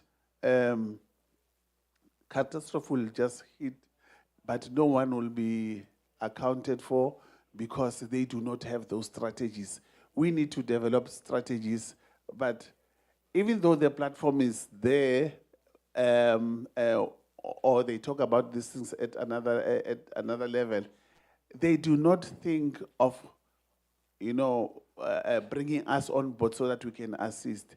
They've got the fear of the unknown. They don't know what they fear from us. They just want to decide on about our lives. And it is us as disabled persons that must fight for that space to say, we want you to recognize us. We are here. And sometimes governments will just go to a man on the street who is disabled and just say, we have consulted. You need to have people who have content, people who understand the issues, so that when you say you've consulted, you know how to deal with persons with, you have gone to those, you've met with the organized grouping, they are talking the same language, you understand how government can assist you and how you can assist government. And government can also put resources to make sure that we don't just give our advice for free. They must also pay for, ensure that they pay for our services. That will be another way of empowering us as disabled persons. But they will just call us, go to the meetings, and if you are not, clear about these issues or what your purpose is, you'll end up just giving advice for free. But government must try by all means assist us so that we can also charge them, for the services, so that we can also live out of it. Because when it comes to employment, they were still discriminated, yet they want us to benefit from us. So I don't know whether I'm answering your question, but this is a broad, yeah. Happy. Thank you.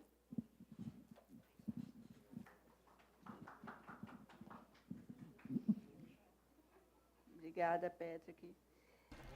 Thank you, Patrick. So we reached the end of the first part of our event. We would like to thank everyone for the active participation and enthusiasm so far. We are going to take a break for lunch and we will return in 1 hour.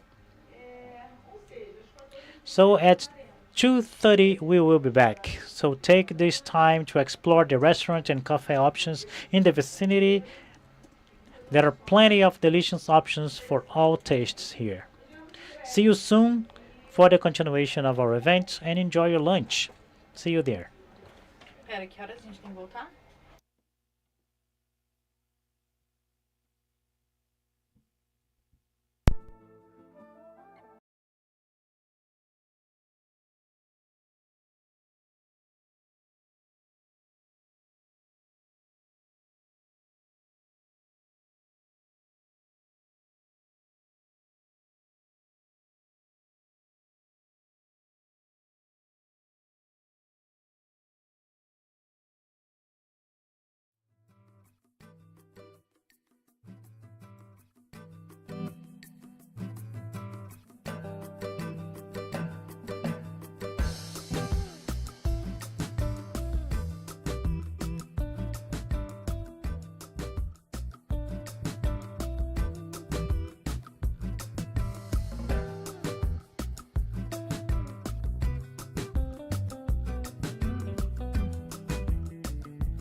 aims to discuss the fighting of hunger and poverty, and we will discuss fundamental fundamental subjects for a more equalitarian and more inclusive.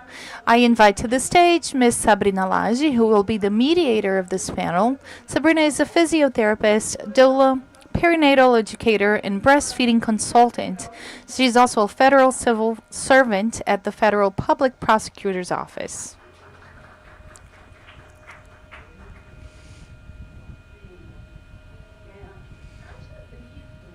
Katia Brito, she has a degree in physiotherapy and specializes in people management. She is the research coordinator of the Black Lives Matter Institute, has a master's degree in inclusive education and diversity, and is a doctorate student in collective health at the University of Bahia. Mr. Marcelo Panico, legal consultant of advocacy from the Institution Dorina no Rio in São Paulo. And please remember to not clap physically.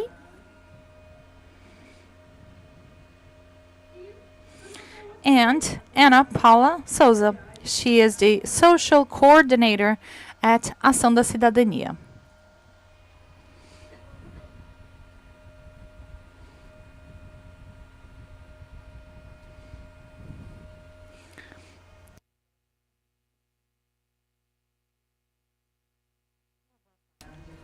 Good afternoon, everyone.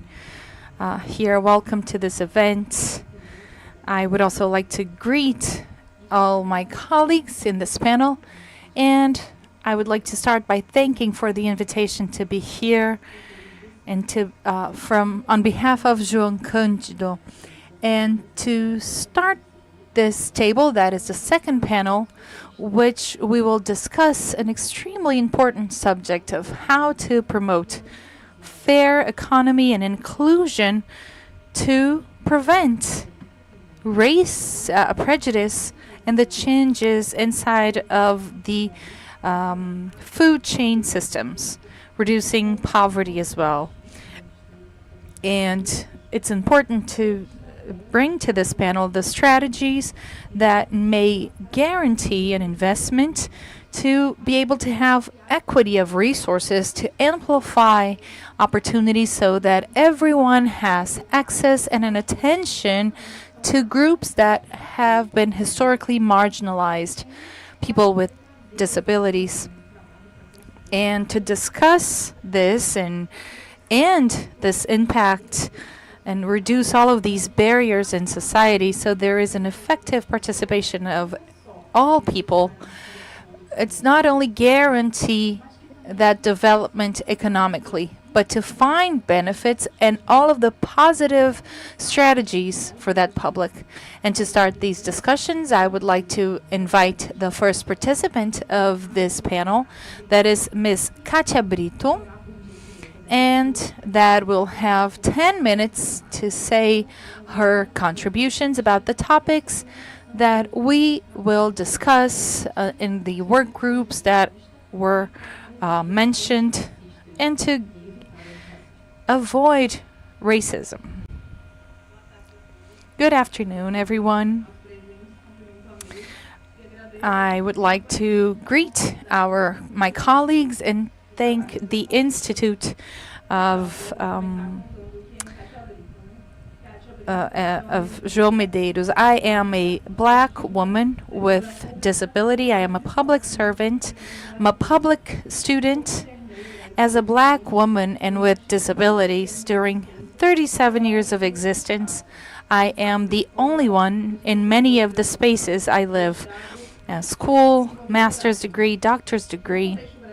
In a Brazilian context, I represent less than 1% of the Black people with disabilities that are able to start university and finish a degree.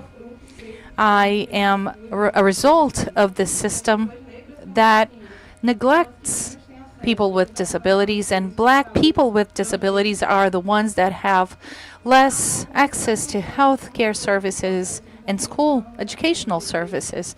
So I would like to start by telling how my work group worked and was about inclusive education and anti-racist policies, and to have fair policies and non-discriminatory. We need to understand that the effects of colonization contribute for the situation of most of black people that are in states of poverty, hunger, and the institute that I founded was a very diverse group, and we understood that diversity is important, and its local, regional, and global representations are important for the construction of these recommendations. So it was a huge pleasure to mediate that group, and it was a very enriching discussion. It's important to highlight that there are two black people with disabilities, and that have been crossed with the results of racism. And that is me and my colleague in the previous panel, that show the importance of protagonism of black people with disabilities in a social participation in policy making. With an active listening process and dialoguing, we were able to achieve a number of policies that would consider race, gender, ethnics, and social rights. We were able to have that in some of the other meetings that we had based on an active listening method, and also in the exhibition of the topics that we had from all of the participants. It was a very diverse group and very enriching. The topics we discussed, the modes for these recommended, you can access that via QR code, and were just and fair economy, anti-racist, considering education as a basis for the construction of those recommendations. And thinking in a global context and all of the diversity that there is, whether it is ethnic or diverse or racial or religious, we need to consider the context of other countries. And it's also necessary to think of the specificity of people with disabilities, and that this process of construction needs to be prioritized of black people with disabilities, especially those that are most affected during the whole process of anti-racist and fair economy construction. These mothers of black people with disabilities, that most of them are single mothers and caregivers of these children, they end up losing access to employment and to the work market, and that is why it's hard for them to think about a fair economy and strategies.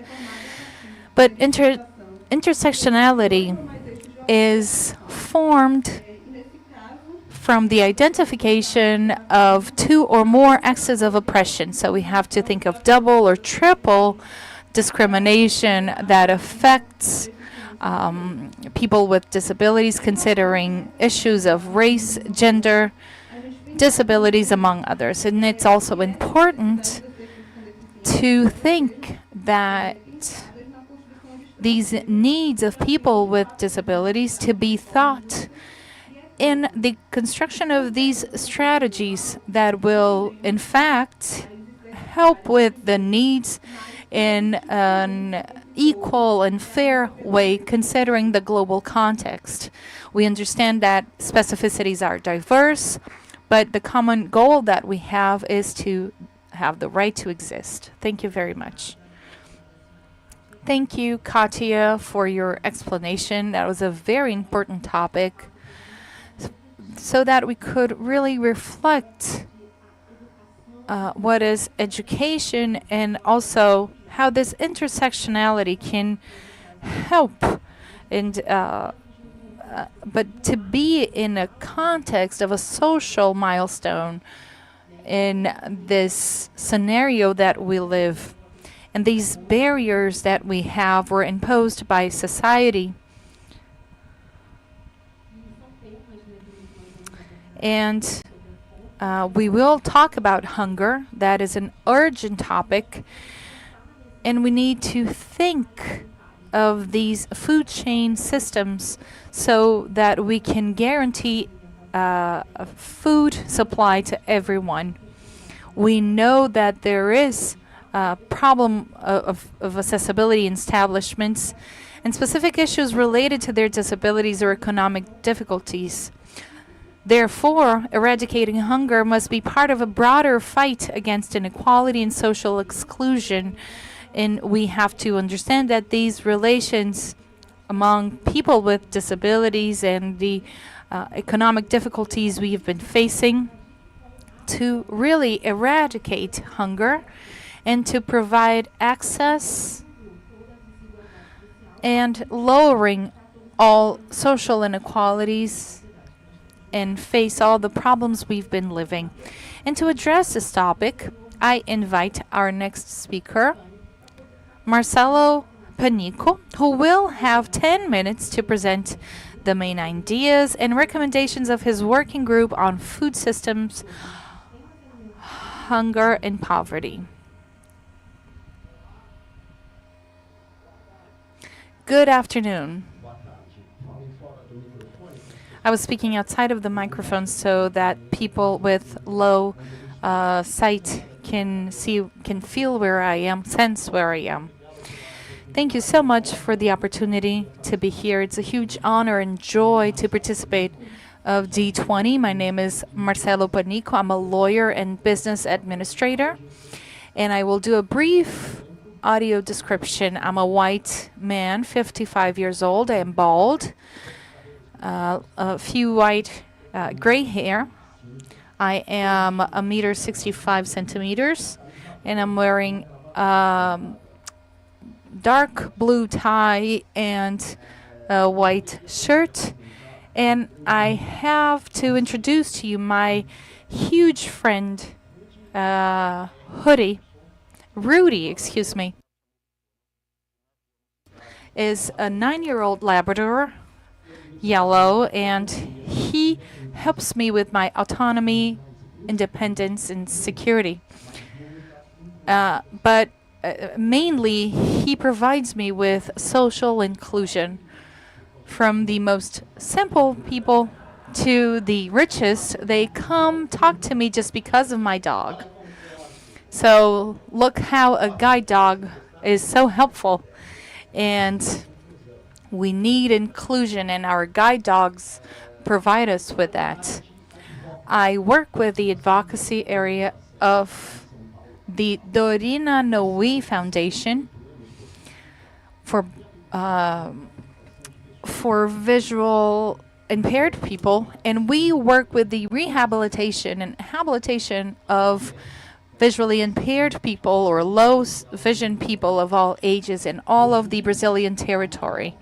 We have the main Braille press in Latin America. This year alone, we have reached over 30,000 people with visual impairment and their family members. And we provide material in accessible format as Braille, the digital book or the audio book, so that visually impaired people can have access to that in a free way. I am part of the president of COMAS in São Paulo. That's the Municipal Council of Social Workers, and that is another barrier that we're constantly trying to break. And we work with people in situation of vulnerability, people in situation of homelessness, women in situation of violence, and LGBTQI plus, the elderly, children, and teenagers. And it has been to me and the foundation a huge learning process and a huge contribution because in these diversity exchanges, we all learn and grow together. But hunger and poverty are really a main topic, and I would like to thank immensely the partnership of IJC, Institute Jô Clemente, that was fundamental so that this D20 event takes place and so that we can be in part of the social G20. Without that whole articulation, without the support, we would not be here. So I consider today to be an event with huge advancements for people with disabilities. We obviously have a lot to do, but we have to celebrate each small victory. So I congratulate the whole team of IJC. We've had great meetings, and now I will discuss the topic itself. I participated as a facilitator of the GT2 at fighting hunger and poverty. And I participated in 6 meetings, two of them for the facilitators, and 2 meetings for general guidance for the group, and 2 meetings of active listening. It was a very rich experience because in our group, besides many people that were there from all over the country, there were some words and texts, and I invite you to access the working group 2 in the book of recommendations. There are a lot of inclusive words that converge to a topic that Brazil leads with the Pact and Global Alliance Against Hunger and Poverty. I believe this will be the next agenda next year, leading this theme in the world. And this is my first reflection. The people with disabilities, we are we going to be called to participate and construct this process? I really would like to be called, as I was called here by the partners in IJC for the D20. This is the reflection, and this is what we need to call upon for the Brazilian government, that the government will lead this topic in the world. And I can mention, I'm not going to mention all the sentences and all the proposals, of course, but some important words came up that are dear to all of us: accessibility, sustainable food, sustainable products, and inclusive products. They need to be inclusive as well, since the packaging and then the production and tax incentives for small producers and farmers with disabilities. Where are the tax benefits for this? And something that called my attention in the group is autonomy, the priority of the mothers in the breastfeeding and the mothers with disabilities. How we from society need to observe this. We need to provide autonomy, support them, since the prenatal care, the first food that supplies the hunger and the poverty of the whole society. And providing this priority to the mothers with disability is critical. And listening to this was wonderful. And my second reflection is that I felt how much we need to occupy these places in order to be heard more times. I would love to have not 6 meetings, along with our partners of IJC. I would like to have 60 meetings, because what was said there didn't fit in a few words. And I highlight the democratic participation and participatory engagement. It's simply and objectively. It's not easy to build a document with few words, bringing such an important topic with a global planning. It's not only to our country, it is a global planning. And I really want to thank everyone who participated in this working group because I learned a lot. I contributed in a few things. The group was really organized, and the recommendations I ask you to access in order to understand the importance and the magnitude of what's extracted from there. Thank you very much. I have no condition to look at the time sign. That's why I don't get nervous. But I am available and celebrate today's accomplishment. Your partnership is really important. It is a milestone in the Brazilian society and an example to the world. Thank you very much and see you next time.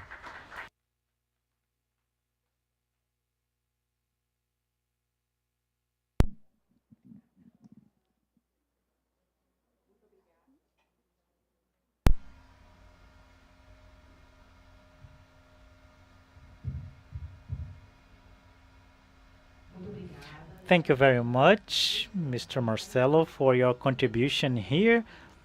According to the working group, you discussed the importance for the event. That is an unseen event that we are making here.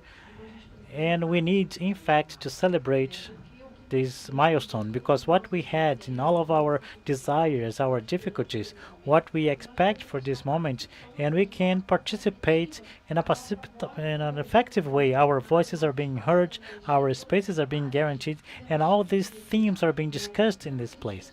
The topic that we discuss the most, nothing about us without us, and the presence of all the authorities and the leaderships discussing, but we were never respected with our rights. And being here, guaranteeing this space, this accessible space, and that we are putting ourselves as citizens with rights that needs to be guaranteed and respected in any space. And thank you very much for your talk and a brilliant remarks. And now I would like to invite to contribute to this panel Mrs. Ana Paula Souza, who is going to discuss in 10 minutes what was discussed in the working group about education and culture.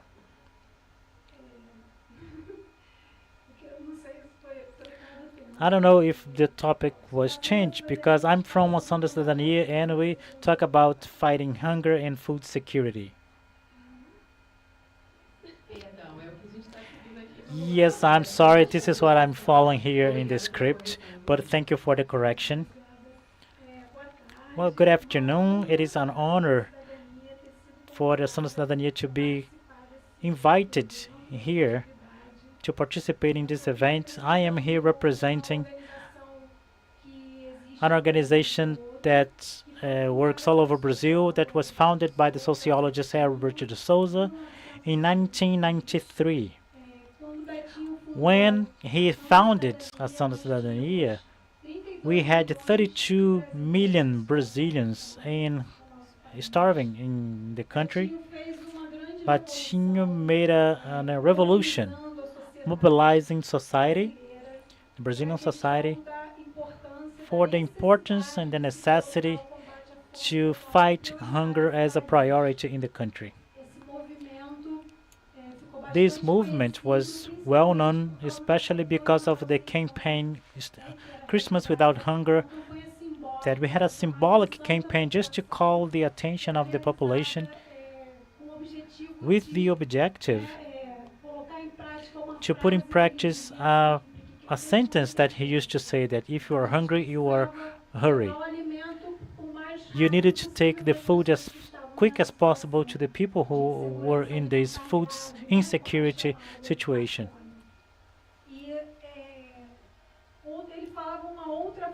And he had another sentence that he usually used to say that he said that the soul of the hunger is political, and the campaign was an emergency response. But in order to fight hunger in its root cause and to end with this violence, that this is how they called the hunger, it's one of the worst violences, we needed public policies that solved the problems of hunger in a structural manner. esse movimento deu And origem this ao movement Conselho gave de origin Segurança Alimentar to e the Food Nutricional, Security and deu Nutritional origem às Board Conferências and the Nacionais de National Segurança Conferences on Food Nutricional. Security and Nutritional Em Security. In 2003, 2003, muito por conta também impulsionado por esse movimento, nós boosted by tivemos this o Brasil movement, Sem we had Fome, Brazil Without Hunger tivemos um governo campaign. que pela We primeira had a vez government colocou that o for the combate à first fome time como put prioridade the no fight to hunger as a priority in the country in Em 2003. And in 2006 foi criado o 2006, we CISAM, created the o CISA, Sistema that is the Nacional de National Segurança System of Food Alimentar. Security, Assim como nós temos o as well as SUS, we o have the Sistema health Único de system, the Saúde, então o universal health SUAS, system. que é o When you Sistema have the Único de SUAS, that Assistência is the Social, social nós temos o assistance, CISAM, we also que é have o the Sistema CISA, that is the Nacional National de Segurança System of Alimentar e Food Nutricional. Security. Esse sistema, ele só This system funciona com only works intersetorialidade with e coparticipação intersectoriality and with social. social Então, participation. ele foi criado, né, It com was essas created with diretrizes, these né, que para guidelines. que a gente consiga acabar com a fome In no order país, to a gente end hunger in precisa Brazil, que os ministérios we need e the as ministries and the secretarias, no caso secretaries, dos as in the estados case of the municípios, as states of secretarias, municipalities, no caso do and in governo the case of federal, the os federal government, the ministérios, ministries façam uma ação conjunta. can make a collective Acabar com a action. fome não é de um Ending ministério, hunger não é de is uma not the secretaria, job of one e sim de secretary, of one várias. minister, and Então, many por isso of them. surge aí dentro That's do why CISAM, a inside gente tem o CISAN CAISAN, we have the que é a Kaizen, Câmara that is the Interministerial de Interministry Segurança Chamber Alimentar e of Nutricional, Foods and formada por Nutritional vários Security, ministérios, se eu formed não me by engano, different ministries. I 24, se eu não believe me engano, 24 of them da are CAISAN. inside the As Kaizen. secretarias In the estaduais e national municipais and the existem também a state and CAISAN, municipal formada secretaries, we pela have Kaizen Secretaria de formed by the Educação, Secretary of Saúde, Education, Assistência Health and Social, Social Work, Agricultura e Agriculture, Trabalho. Work Então, todas and as Labor. secretarias e All of the ministérios secretaries and responsáveis ministries pelo combate à responsible fome for e fighting pela hunger segurança alimentar e and nutricional fight fazem parte da in CAISAN. food and nutritional Nas security três are esferas, part of as the Kaizen municipais, in the three estaduais e spheres of nacional. the government. Então, dentro do CISAM, So a gente inside tem a CISAN, CAISAN we com have a Kaizen participação do with the poder público, participation a of gente the tem o government. CONSEA, We have que the é o Conselho de Conselho, that Segurança is the Alimentar e Council Nutricional of Food, municipal, Municipal Council estadual of e Food nacional, Security, onde in the participam national area, in organizações the da sociedade civil, state area as que a well, where with maioria que civil formam society organizations essa that sociedade participate civil, in this e board, as in this secretarias e council, and the ministérios. secretaries E and temos ministries. as conferências. And we also have the As conferences. conferências é onde a gente The debate, onde a conferences gente leva are where we demandas da debate and we sociedade, take demands from the com society representatividade, with the para atender essas representativity demandas, to e essas take our conferências demands, and in vão these dar as conferences are going to diretrizes provide the para os guidelines planos de segurança to the alimentar e plans of nutricional. food Então, a security. gente tem os planos And we have municipais, the os municipal planos plans, the estaduais state e os plans, planos and the nacionais. national plans. Isso na teoria. In Na theory. prática, In a gente não practice, tem nem 1.000 we don't municípios have not even 1,000 municipalities adhering to CISAN. All of the states already adhered since 2003.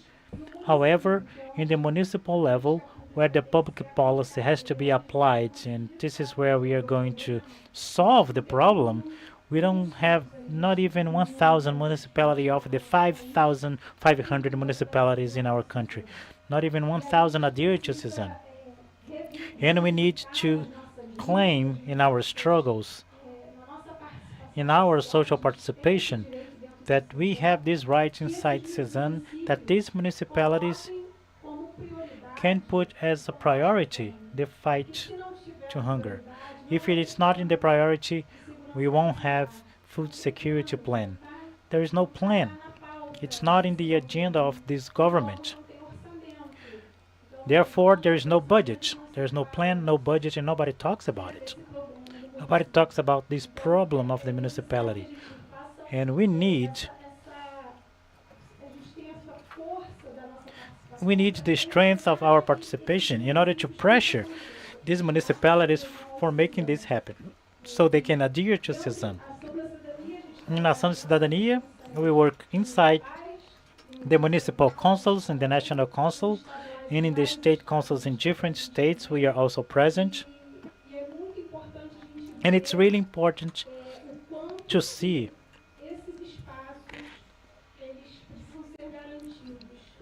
How much this space needs to be guaranteed? In 2019, the National Council was extinguished. Besides being extinguished in 2019, a gente teve um apagão we had a blackout of data and information about hunger país. in our Então, country, foi negado para a gente a participação and social our social e foi participation negado was denied, and it was denied that the e hunger aí was a existing in sociedade Brazil. And civil civil society conseguiu got realizar together uma and pesquisa através da rede we were pesquisa able to make a research and do a research pesquisa, né, em soberania e segurança alimentar e nutricional. in the E a Brazilian gente network of recolheu sovereignty and dados research in significativos food security, and we revealed something really frightening. That in 2014 we left the map of hunger because of all the public policies that were created para a gente conseguir resolver o in order problema to na raiz. solve the problem in its roots. E em 2019 And in a gente 2019, começou a voltar we started coming back to the map of em hunger, 2022 a gente and in 2022 we had 33 million Brazilians starving in the country. então, para país estar no mapa For a da country to fome, be in the hunger map, 5% da it needs to have more than 5% of the population with severe food insecurity situation. This is what happened. saiu em 2014 We left in 2014. 2 years later, we were back para essa situação. to E this agora, em situation. 2023, And now in 2023, quando novamente foi colocado como prioridade again, it was put as a priority, the combat of hunger, and this is being debated again. And Brazil is taking this topic to be discussed in the worldwide level. conseguiu já Now we managed to reduce para menos de to 8,7 8.7 million. Out of 33 million, we reduced to 8.7 million people in hunger situation in Brazil. uma questão de And it is a matter of priority always. não pode deixar nunca The fight against hunger can never be can has always to be a priority to a country, and it is everywhere in other municipalities in Brazil. It is present. When we look at the map of hunger in Brazil, todo o we see the whole state sofrendo suffering violência. from this violence. Então, nenhum município pode deixar So no municipality can leave this topic aside. And we have in Brazil many public policies that were put into practice and that for sure work. And thanks to them, we left the map of hunger in 2014. And just to give you an idea of a few of them, we have PNAE, that's the National Program of Food in Schools, that feeds more than 40 million children and students in Brazil. And it's a program that is present in all municipalities. It's a program that also helps small family farmers, and by law we have to buy at least 30% of the food from family farmers. We have the food banks, we have solidarity kitchens, communitary kitchens, and we have the program of 1 million water reservoirs that took water to the semi-arid areas and other programs. We have the program of food acquisition that purchases food from family agriculture, family farmers to supply public places. And we have the active search that has in a unique record people in situation of poverty that have a problem with income distribution, and we have to look at these programs and fight so that they can thrive and be applied by all municipalities. Thank you so much.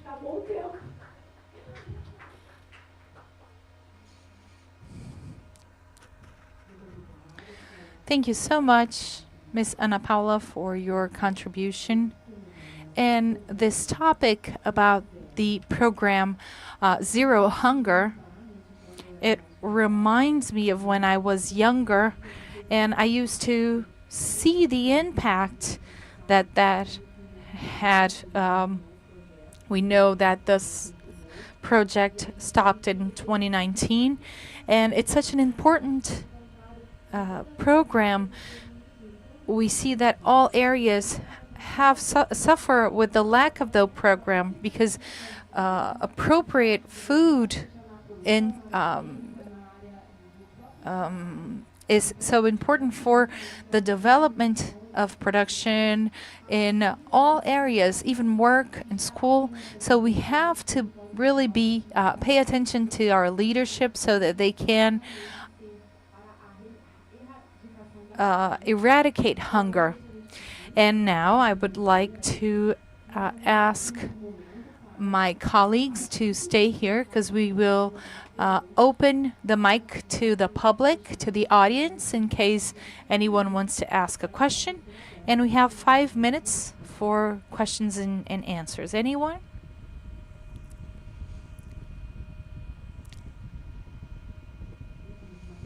Okay, so we have a question.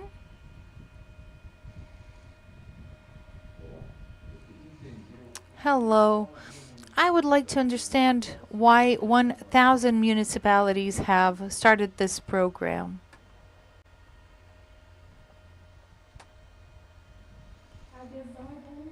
It's a voluntary program. And so we really need to raise awareness for all municipalities so they can understand the importance of adopting that system. And when municipalities decides to do that, they need to create a council for food safety, and then they have a year to have a whole program and understand the diagnosis of the map of hunger of that municipality, identify the regions, to have a plan and have assertive public policies for those regions and put public equipment, safety equipment in the right places. And that is a little challenging for us. Now with PAA, that is the Food Acquisition Program for the federal government, we demand them to subscribe to CISA. And that is why we almost have 1,000 municipalities. That number was a lot lower. Any other questions?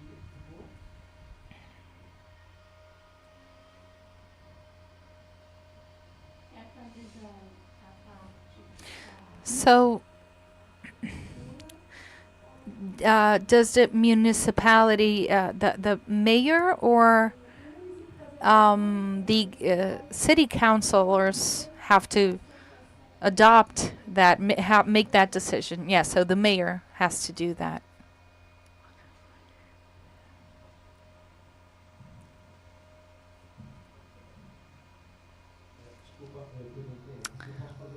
I asked if I could ask a question.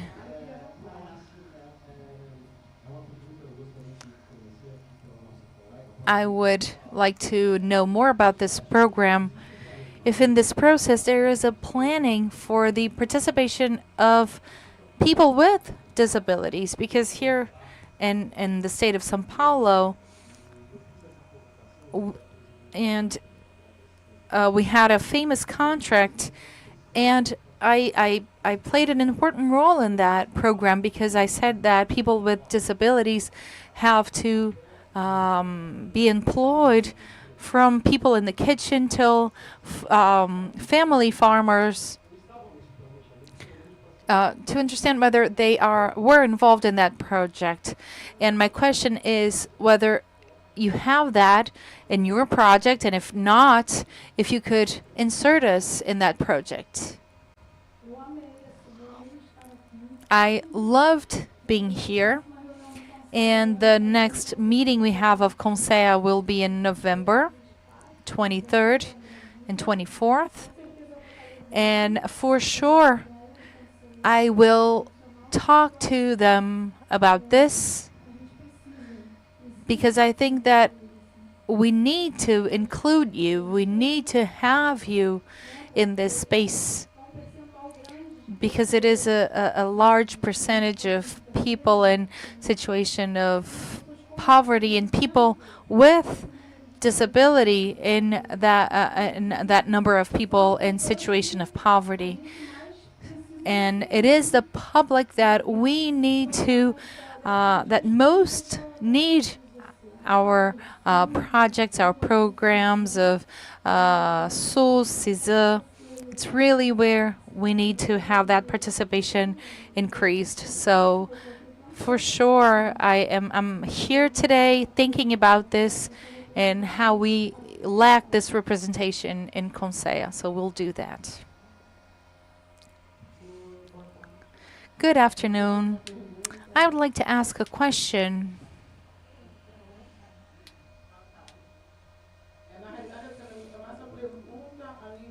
It's a question about census, really.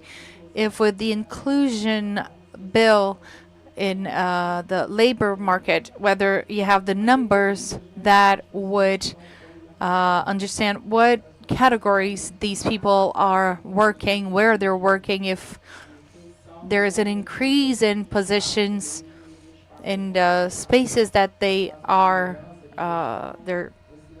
present, or just entry level jobs that are are there just because of the law of the quota. Well, what is your name? Jacqueline. Okay, Jacqueline, thank you for the question. That's a very important question. And I would like to use your question to say that Brazil has one of the best laws of for the quota of people with disabilities since the 90s. And honestly, I'm going to be very honest to you. It is not happening. Companies and this whole process, these companies are not following the quota that are necessary. And when they do that, those people do not have a career plan. They start in an entry level position and they retire in an entry level position because the leaderships in these spaces, they prioritize the disability and not efficiency. We have to celebrate today because we are making advancements. We have to be at the G20 showing that people with disabilities, they contribute and they should have a career plan as any other professional. And so answering your question very honestly, I think that no, we have great laws, but these laws are not followed by companies as they should. But I invite you all to fight for that. And hopefully we will be in all spaces, in all levels that everyone else can be part of.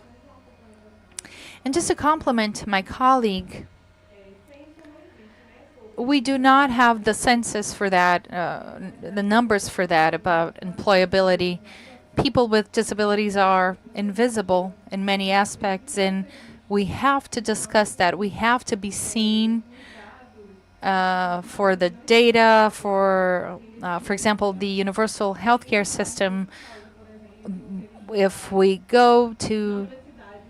attend university or even the university for the quota policies, when we are starting university, there's no identification whether that person is disabled or not. But we do have a few studies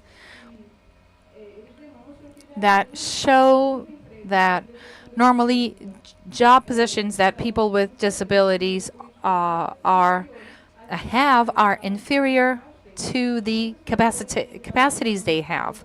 So many people have master's degree, doctor's degree, and are in a medium level job position.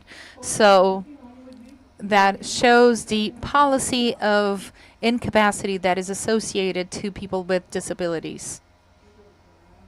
Thank you very much. Thank you, everyone. Those questions were very important, but unfortunately, we need to wrap up. And because of time, I would like to invite another speaker to our panel to continue our debates and discussions. I would now like to invite Ms. Stephanie Lima Ferreira. She is part of the Joe Clemente Institute's advocacy team,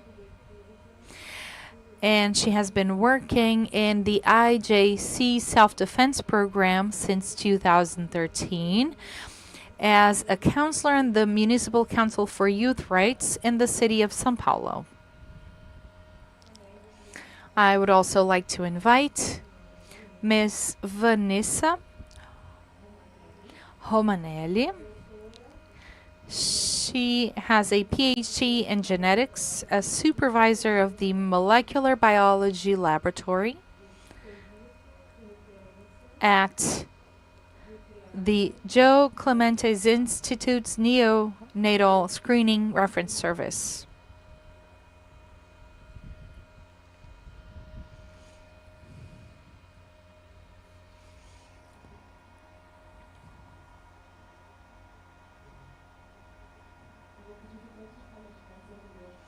I would like to ask the previous speakers to continue in the panel, and we will now have a remote participation of Mr. Idris Maiga. He is the president of Africa Disability Forum.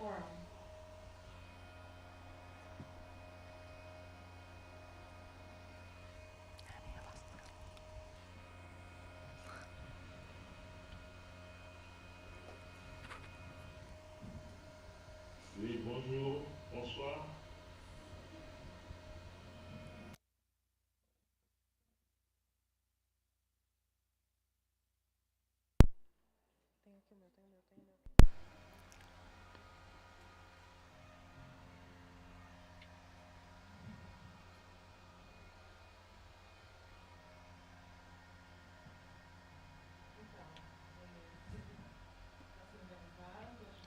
Okay, are you all organized with your headphones?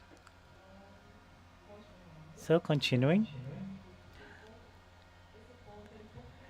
This is an important point to our debate. It is related to the promotion of the rights of women and gender equality. We know that women with disability, especially these people, have a lot of vulnerability issues and suffering and inequalities because of these social marks that they suffer. It is critical that the equity policies, gender policies, that they can meet these needs and these specificities of women, assuring the visibility and the correct care for their needs. So, in fact, we can construct an effectively inclusive society. So, in this regard, I would like to invite now Mr. Idris Maiga, to join our table online in this debate. And then we will have Mrs. Stephanie Lima, and you have 10 minutes to share with us the main ideas and the proposals of the working group on women's rights and gender equality.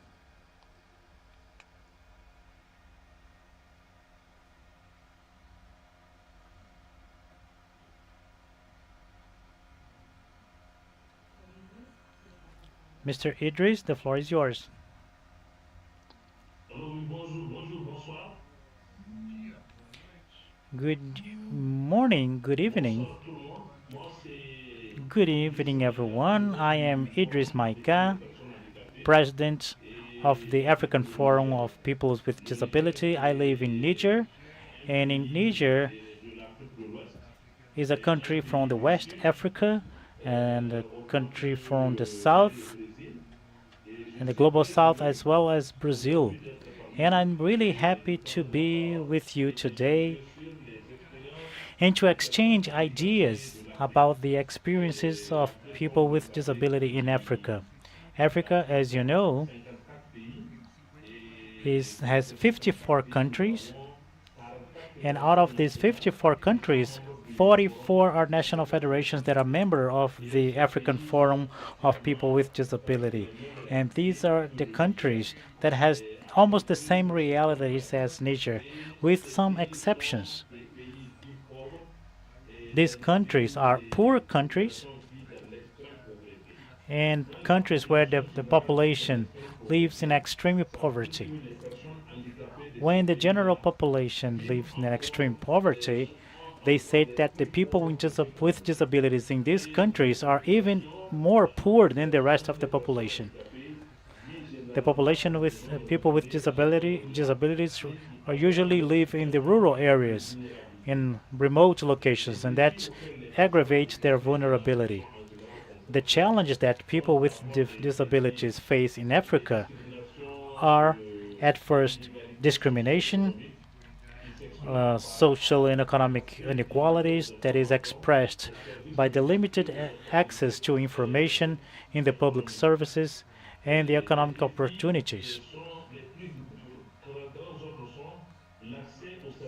The biggest challenges are accessibility and basic social services. People with disability do not have access to health and education.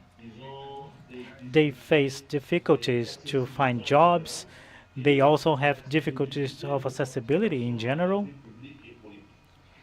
And that makes it even more difficult for them to participate in the political life and public life in general. And frequently, the political parties that put the government in place and the center of decisions do not exist with the people with disability. We need to correct that. People with disabilities are usually supported by technical and financial partners that do all the work, but this is not enough. We hope that our states are going to support sufficiently the people with disabilities in order to correct these difficulties. In my small experience, the African women with disability, when they go to a maternity, they have problems to climb to the bed, and that is to show the level of difficulty of accessibility. When people with disability will give birth, they face a lot of difficulties. This is a challenge that they face in the African countries and in the poorer countries even more. And I think that these challenges are common to many of our countries. And we wish the state can do their job because the partners can make good pilot products, but this is not enough. We hope that our governments can include people with disabilities for everyone to have access to schools and for everyone with disability can have access to health, they can have access to a dignified job, and accessibility can become a reality because frequently there's not enough to create jobs and create health centers if we do not have accessibility to these facilities. Most of the times they are not accessible to disabled people. And these are the challenges that we face with which we wish to exchange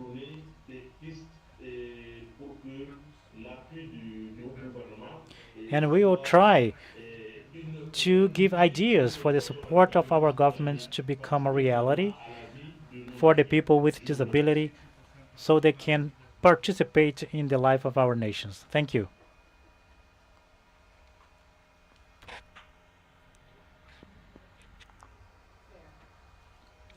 Right, now I want to thank Idris for the presentation, presenting the reality of your country and what we can realize is that these barriers, these difficulties of the people with disabilities, these issues does not happen only in one country, in one place. We have our similarities. Everyone goes through this situation, so we have to think globally on public policies and also see what the territory and the cultural specificities and the customs of the population that inhabits these specific places. Really interesting to see that we have in common this daily struggle and the suffering of these people with disabilities, these similarities. So I really want to thank you for your contribution, and I invite now Mrs. Stephanie Lima for her talk. Good afternoon, everyone. I'm really happy to be here. I want to thank Lalia, who participated with me, a person with visual impairments. It is an incredible experience with me. I have a intellectual disability and the autism spectrum, and I learned a lot with her, and I hope she learned with me as well. I had never met her before, and we only spoke twice in a meeting, and it was really nice because we were totally in tune in the system, always respecting the time of the others. So thank you, Lila, very much. Our working group is a group of women with disabilities. We had 10 women with disabilities, 3 of them with intellectual disabilities, 2 of them with visual disability, and 1 of them was deaf, another person without disabilities, and 3 of them with physical disabilities.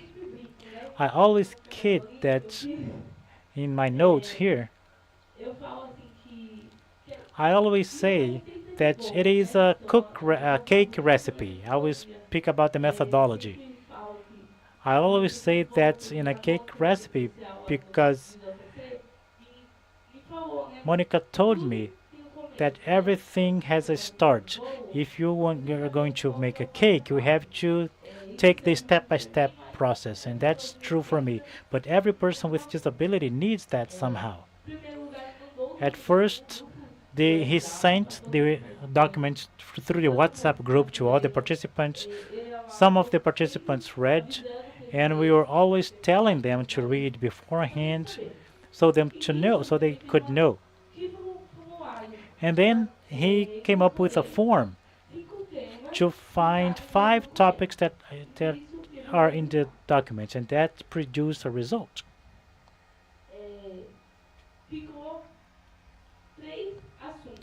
There were 3 topics that were tied: gender violence, autonomy of the body, and gender equality and gender liberty. When we had the listening of the participants, we also had a voting at a time. So violence and autonomy of the body won. These are the 2 topics that were mentioned.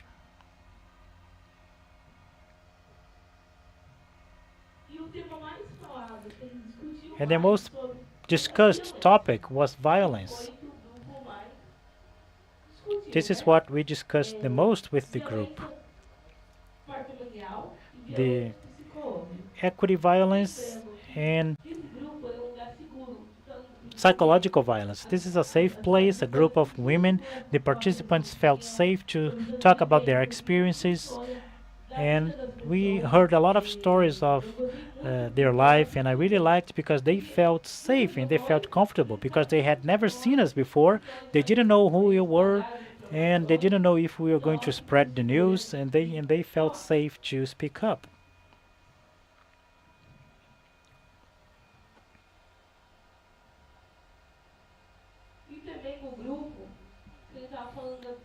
And in the group, we were talking about the violence. We talked about the benefits, the BPC. sometimes the benefit is not given to the people with disability and given to another person, their parents or their não children, ter esse dinheiro. and they do not have Então, access to this isso é money. violência patrimonial. So this is a E patrimonial mas ela, e violence ela não pôde because utilizar the person has the esse benefit and they cannot Então, spend você their falou, money. And we also talked você about também this. falou sobre a And acessibilidade we dos talked about espaços. accessibility in these Então, spaces. às vezes, a pessoa, mulher com deficiência, So se sofre women with violência, the qual ela disability, if vai, suffer para some onde que ela vai violence, procurar? they don't know E como who que to por look isso for. não é acessível? When Então, they look for fica, something, às it's vezes não not tem rampa, às vezes uh, não tem elevador. accessible. Então, Sometimes tudo there's isso no é ramp, there's no acessível. Eu elevator. mesmo tive uma participante que I sofreu remember that there was a violência. participant that Ela foi suffered a até o violence and she went to the limite precincts acessível. and there was Então, no e ninguém sign foi language responsável por interpreter. aquilo. E So in this não space, só there should be a sign no language social, interpreter no or posto de in the police saúde, services, in the porque health facilities, the você health foi center, relato because one of sonoro, one of them uma reported pessoa com that deficiência, a mulher com person with deficiência, disability, a woman foi with no posto de disability, saúde went to the por health ter atendido unit a and insuficiência, she couldn't receive proper care because there was no né? sign Essa language interpreter. expressão. E também, às vezes, a And informação não sometimes chega information does deficiente. not reach these Então, women with essa disability. informação vai chegar numa linguagem We have to simples, use this information in a acessível para simple todos. language, in an accessible language to everyone. E também, assim, como que eu dou formação, dou And palestra, since I lá no give Instituto lectures in de Auxílio education and training in these sobre institutes, we always a discuss deficiência about e people with disability. And in this group, de mulher. we have a group of Então, women muito tempo para discussing mulher com deficiência, the topic sobre on of espaço para women o with espaço disability, the aonde spaces a that we pessoa can vai mais occupy, vezes. E what isso, you have to look, who you have to look for in case of a problem. And in this group with the IJC, many of them didn't know how to specify Violência sexual. what sexual violence was. Menina, você é nervoso. That makes me nervous. Violência sexual. Então, às vezes ela não sabia nem And sometimes they didn't know how to identify what was tenderness and sexual violence. E era grupo de pessoas com And it was a group of people with intellectual disability. So you can think how this information arrives to them. What is affection? What is sexual harassment? I saw some people say, look, he was only hugging me. But it was not a caring hug. mais coisa, né? They wanted something else. E também olhar para isso também. Também que as pessoas com deficiência And a person with intellectual disability, deficiência, they always talk about their disability, but intellectual disabilities are more invisible, even more invisible. Few people talk about intellectual disability. Since I have intellectual disability, I get sad when I discuss this issue because we talk about many different disabilities, but not the intellectual disability. We have to discuss and we have to talk about it. só vou deixar recadinho aqui para você. I have one last message here to you. O lugar tem que ser acessível. The place needs to be accessible and it needs to be safe and needs to provide accessibility. Ter acessibilidade. There's no use in having accessibility but not being a safe place where people cannot feel well. You have to talk about this relationship. The person has to be able to speak. You have to provide all the resources to participate and to discuss Falando que ela está sentindo. what they're feeling if they suffered some violence. Na delegacia lá em São Paulo. At the police station in São Paulo, of the people with disability has this resource. Before talking to the police officer, we have to talk to the psychologist. Às vezes não é tudo lugar And it's not everywhere that we have that. And I want to thank Juliana for the support for this material, and Monica and the whole team of advocacy. Thank you.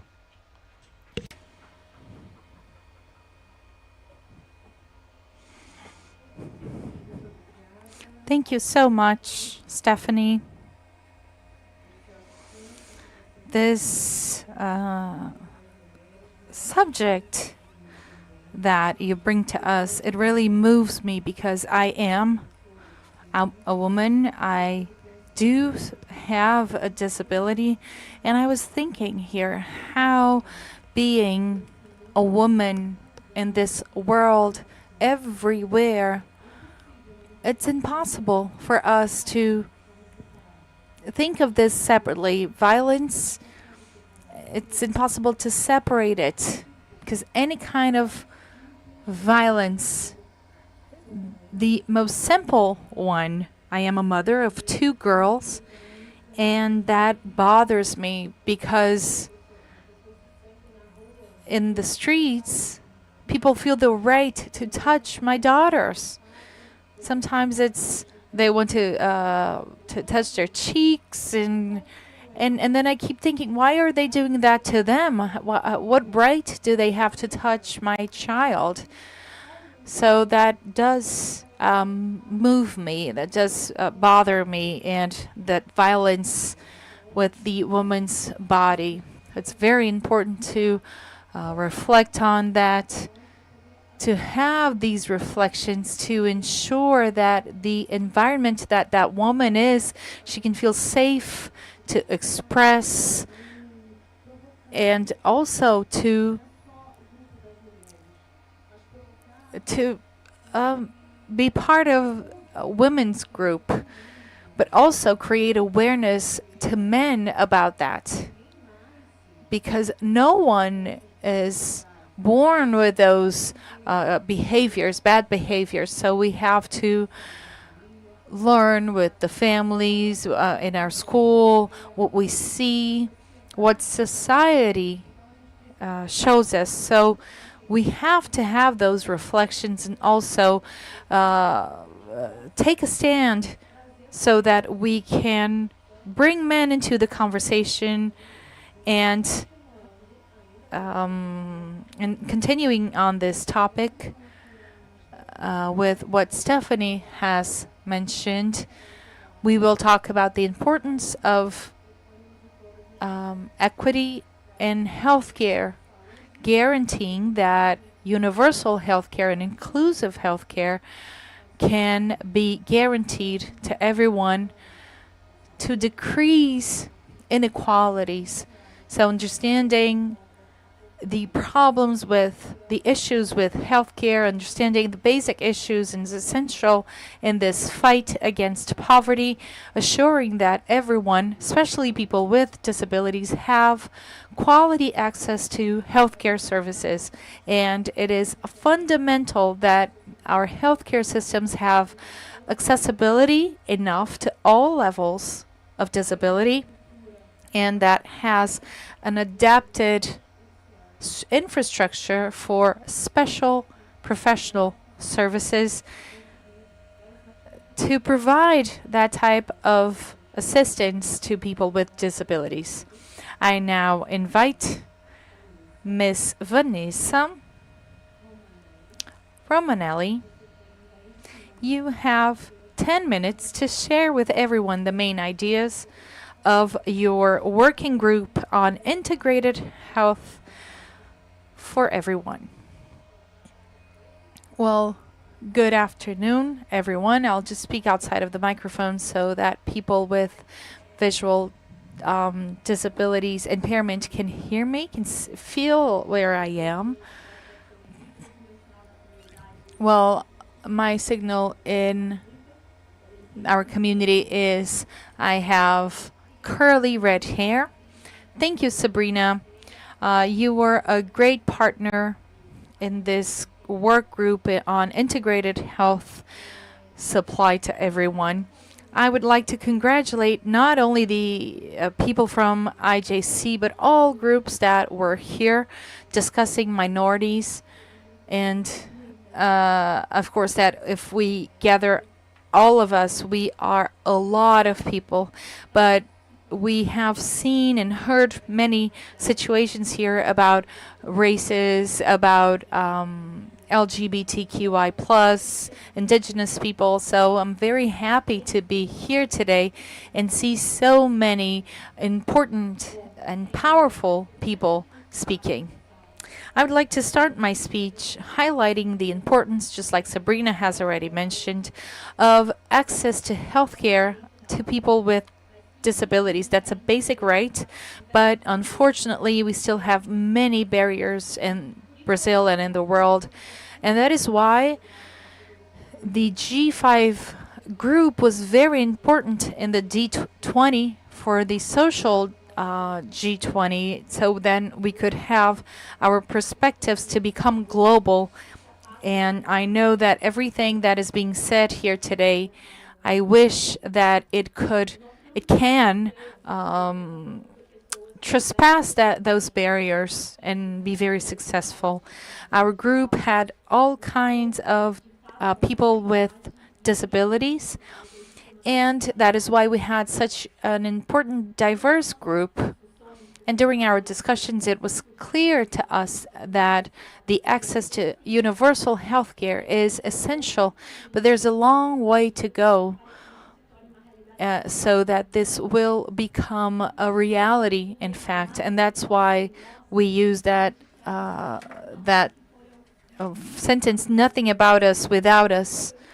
And it was very interesting to see that despite all of that representativity, many people inside of that group, the subjects were converging and the problems that were shown were common to everyone there. I start by saying here a subject that started during 60% of our discussion about diagnosis and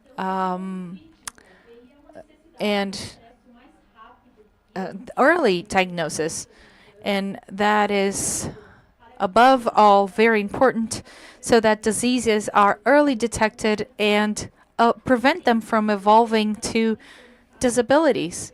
Many of the times it can be avoided with preventive exams. And that brings us to a question of the healthcare system. Without using the selection system in healthcare, people die because there are many different treatments for many diseases, and people don't know they have. And when we're talking about rare diseases, the access to diagnosis is an even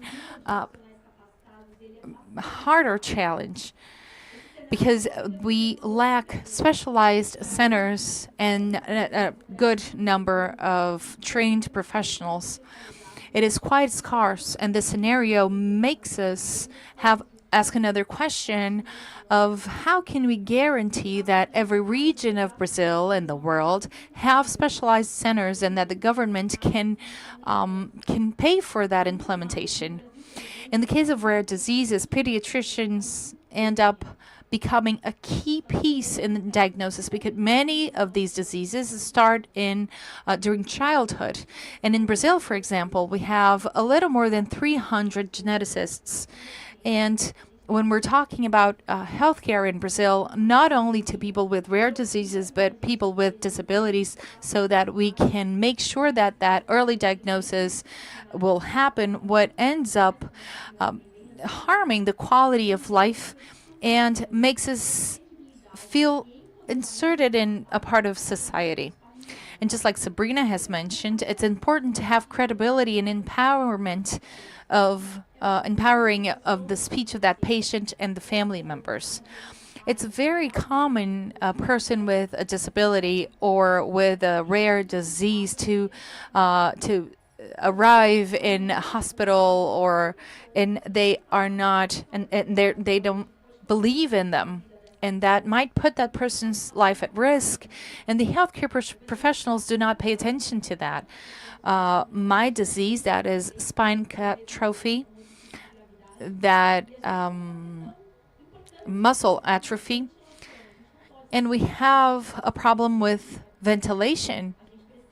We have, for example, we need ventilation and not only oxygen. And there's a case I know, there's a child with the same condition that I have, and a child did not receive oxygen enough for that, and obviously the child did not absorb the oxygen, and the life of that child was put at risk. So we need to train these professionals and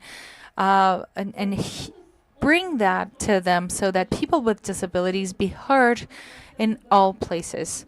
Another idea that we had and suggested, it was a data bank with a census of people with disabilities that would be good for the creation of public policies to be more effective. And more than that, it's an international network of support, discussion forums among healthcare professionals so that we can create a collaborative environment where specialists of different countries can share their experiences and support themselves that would be beneficial for handling rare diseases and comorbidities. Also, having celerity and perspective in the conclusion of diagnosis when it's possible.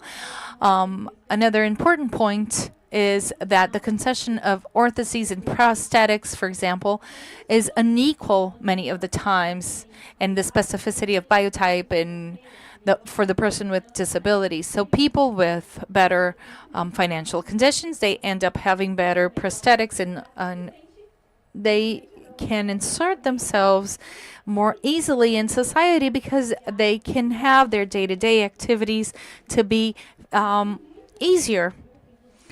And a lot of people from our group and even people from the government, they brought the question that the orthosis and prosthetics program needs to be reviewed so that we have everyone's needs to be attended. Who chooses a wheelchair, for example, or an orthosis?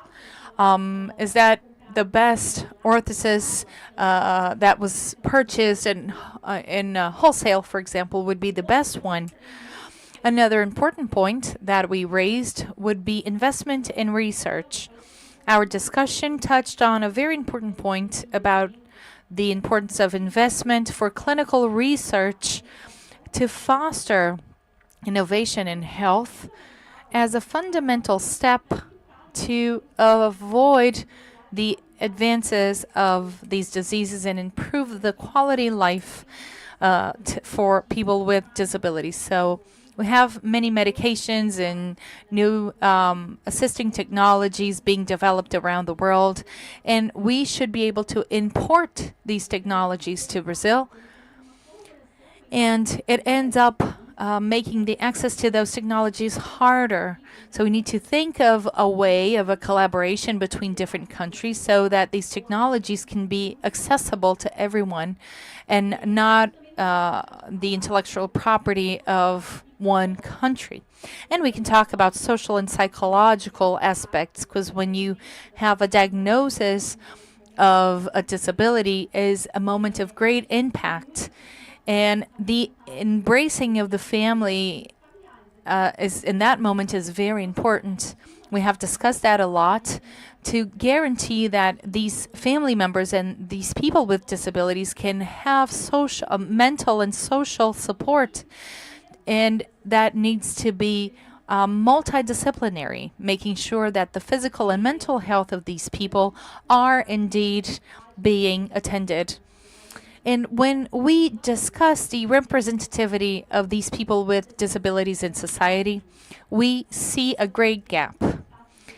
So many people that should be taking political positions, and we do feel that when we're talking about public policies, and they do not always reflect the real needs of people with disabilities. So speaking a little bit more of what we have spoken, it's still important. We need to give people with disabilities job positions where they can participate in decision-making processes. And I finish my speech, and that is important to talk about aging. That was a very discussed topic in our group as well. Not only people with disability, but also and mostly their caregivers, their parents, and everyone will age. And there is this concept of inclusive living, where many people with and without disabilities, they live in an accessible space for all. And these communities, they have a few initiatives like those around the world. And we need to develop that kind of action in our country and in globally as well, to think about healthy aging, both mentally and physically for these people. And also, just a reminder that I bring to you, we had a participant in our group with multiple disabilities, and she mentioned that it's very common that people are talking about institutionalization of people with multiple disabilities, and that it's possible to have these people participating in societies and not place them in institutions and depriving them of their social life. But we have to develop actions to make that happen. So possibly the issue with creating inclusive communities is a solution for that. So it is a hard pathway that we have. It's a hard work. And I think each one of us are here to change the world. I want this to be possible, not something utopic. And today we took a very important measurement for healthcare system to be more respectful. Thank you so much.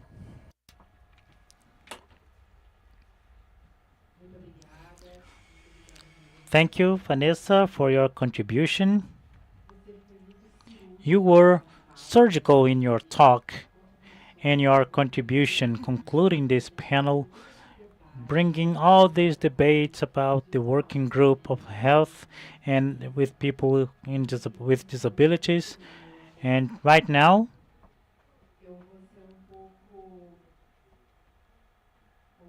I will be a little bit bolder. But before we conclude this panel,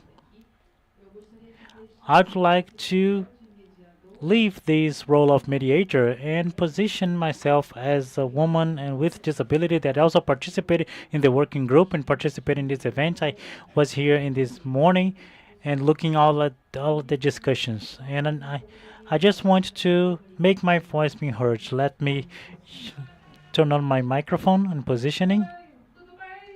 Hello everyone, my name is Sabrina. You are listening to a voice of a deaf person. I was born deaf. I never heard voices. And these moments that I'm here, I'm not listening to anything. I'm not hearing anything. That's why that my voice is different. Why am I speaking? Because I am a deaf person. I use my voice to speak, and I use my sign language to express myself, and I need to show how diversity is important.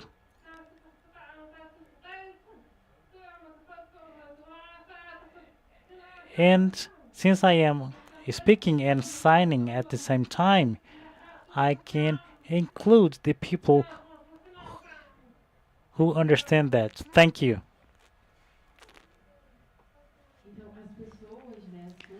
And the deaf people, we have a lot of social marks, and we need to understand how to be part of each one of these topics that were discussed in the midst of all this discussion in this panel. For example, looking at black people, indigenous people, homeless people, people inside the communities and all these vulnerabilities, immigrants, the people who live in the riverside communities and the Quilombola communities, among others. In all of these spaces, all of this field of discussions, we have deaf people also inserted in these groups. And besides that, we cannot forget that we have people who are deaf and blind in these scenarios. And the deaf and blind people requires different specificities inside their areas, especially about communication. And if I want to take this opportunity to bring this topic, and I thank IJC Institute for having understand the necessity of a representation of a deaf person with this space for all the deaf community and the deaf blind community can have this visibility. Because these linguistic policies that we are discussing, many times they are left aside because in every place, in everywhere that the listeners, and everywhere we receive this information. And we, deaf people, we don't receive the information the same way. And it is a linguistic problem or cognitive problem? No, it is a lack of opportunity of access to information that we don't have. And in this space of accessibility and information, there are different alternatives of communication. That, for example, with a simple language that can be used, the Braille is an opportunity. The subtitles, as we are seeing here, are also opportunity. And there are many others that you might know or you might not know. That is, for example, the Tadoma. Tadoma is a communicative strategy for deaf and blind people. Many of you might not know this, and there are other ways using of Braille and the 3 points of Braille and three other strategies that writing in the arm or writing in the shoulders. Have you ever thought about these alternatives? So that's why I reinforce about the importance of the participation of all the people with disabilities in each one of their specificities inside these spaces of discussion. And I really want to thank for this opportunity.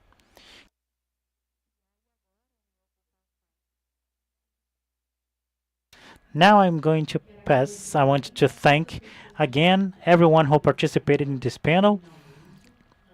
Ana Paula, Katia, Stephanie, Marcelo, and Vanessa, and Luis, that and Idris that was online, and I want to thank for all the contributions that were complemented in every provocation and reflection that made us speak here and reflect. And I'm really happy to mediate a panel, and we're going to continue with this struggle for the next year in South Africa. We will continue this discussion. I'll pass the floor now to the Master of Ceremony, Lilian.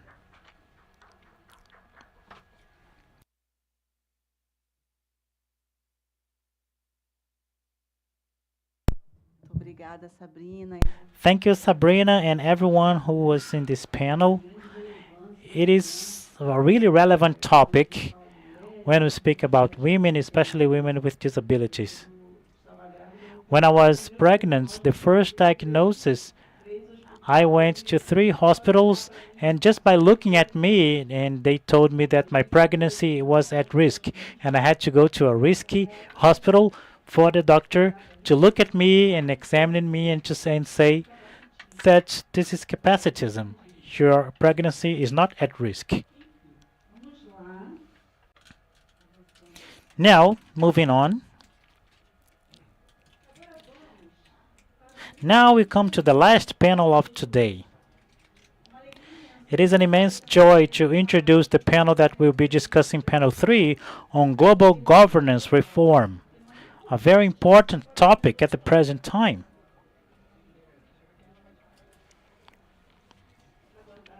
Let's wait for the group picture.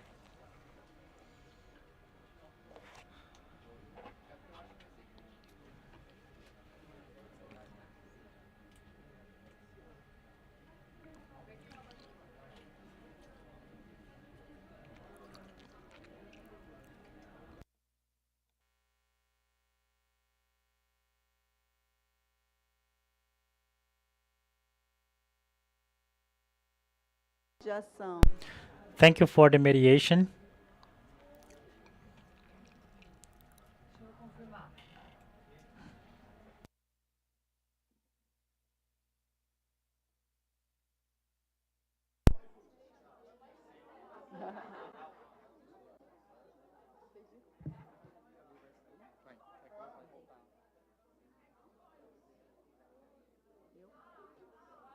O que que tem? Entendi. Rafael, tá na sua frente ele aqui. Ele é muito alto, ele tá muito.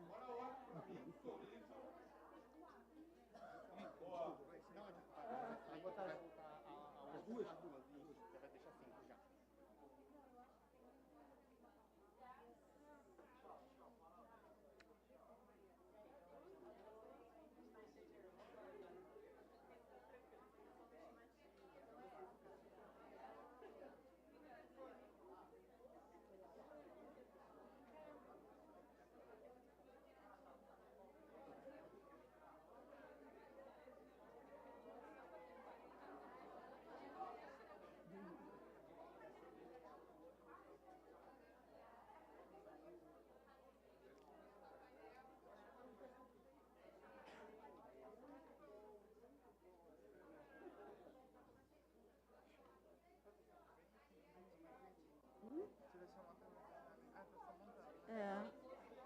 É porque precisou trocar a cadeira aqui. Um break forçado. Assim. Deixa eu só um negócio na sua ficha rapidinho. A Jéssica, ela.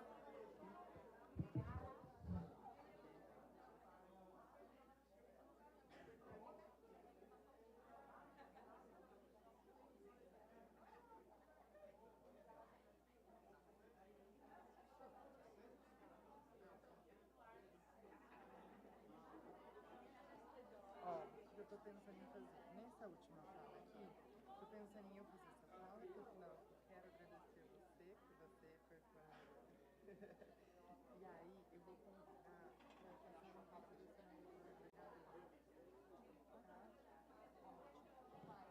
E aí, então, na hora que chegar aqui, não precisa abrir para pergunta. Na hora que passar aqui do Carlos, aí vocês me chamam. Tá. Você tá anota aí? Depois do carro.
Vamos voltar, pessoal? Let's go back. The last panel of the day.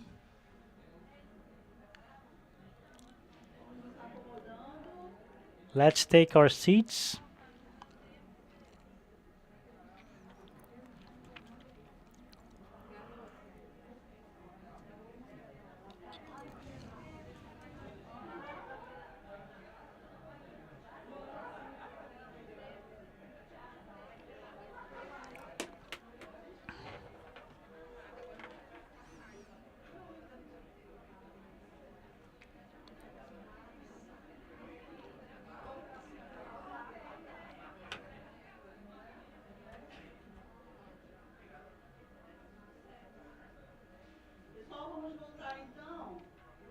Let's go back to the panel 3 on global governance reform.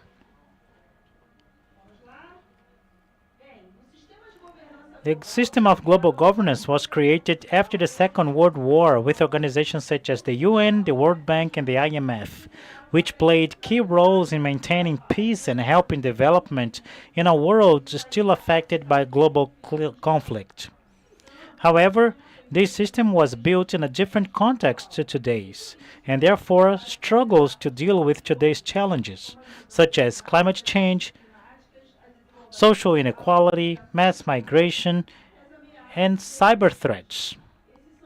These are just a few examples of the new scenarios that require more inclusive and flexible governance.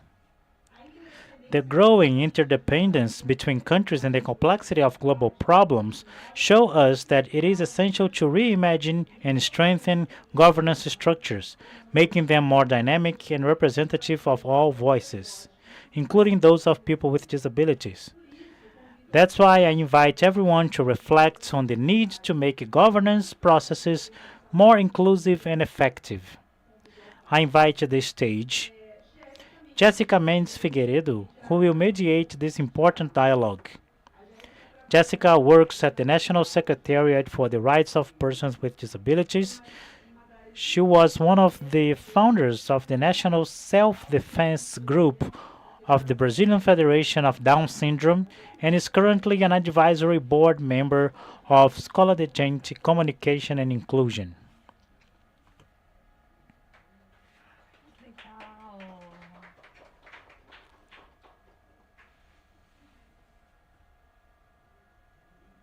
Welcome, Jessica. Mrs. Mariana Rosa, a disabled woman with a history of activism in social movements, a member of the Helen Keller Feminist Collective, and founder of the Cauê Institute. She is currently an advisor to the Basic Education Chamber of the National Education Council. Welcome, Mariana.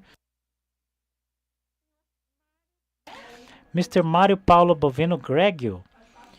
He is part of the monitoring and evaluation team of the Mais Diferenças organizations and of the group of readers and consultants for the development of the book versions in easy reading. Welcome, Mário. Mr. Maurício da Silva Gomes de Jesus Campos, Municipal Advisor for People with Disabilities, SMPED, member of the Municipal Council for People with Disabilities, CMPD, President of the Commission for People with Disabilities of the Bar Association, subsection of São Miguel Paulista. Welcome, Mauricio.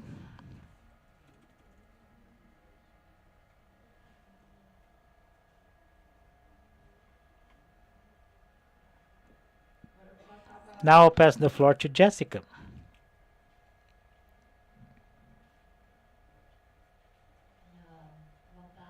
Good afternoon. I salute everyone here who are present. To me, it is a privilege to mediate this panel 3 on global governance reform. And we are going to address important topics, always having in mind the perspective of people with disabilities. With Brazil chairing the G20, the issue of global governance has gained more visibility. It is being debated in this forum the reform of institutions such as the UN, the World Bank, as well as the proposal for a global tax on the super rich. There is also a talk of creating a more supportive global governance, which encourages the rich countries to contribute to end hunger, poverty, and inequality, and to transfer cash resources and knowledge to poorer countries. This as part of a process of international reparation. Although change is necessary, it won't be overnight. It won't be immediate, but the discussion that we are starting now in the country is an important step towards making it happen. Now, in this panel, We will talk about the discussions that took place in the working groups on education and culture, digitization, technology, and democratic governance, anti corruption, civic space, and access to justice.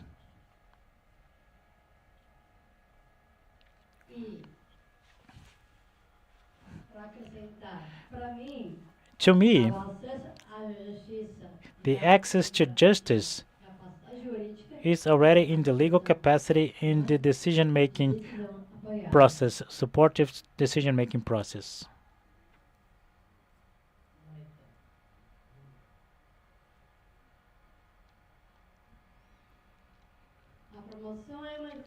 Promoting inclusive education and valuing cultural diversity are fundamental pillars to support this reform on global governance, ensuring that everyone, regardless of their condition, has access to equal opportunities. To start the debates about the panel 3 topics, I would like to invite Ms. Mariana Rosa, who will have 10 minutes to present the main points of her working group, a work about education and culture. Your turn, Mariana. You have 10 minutes.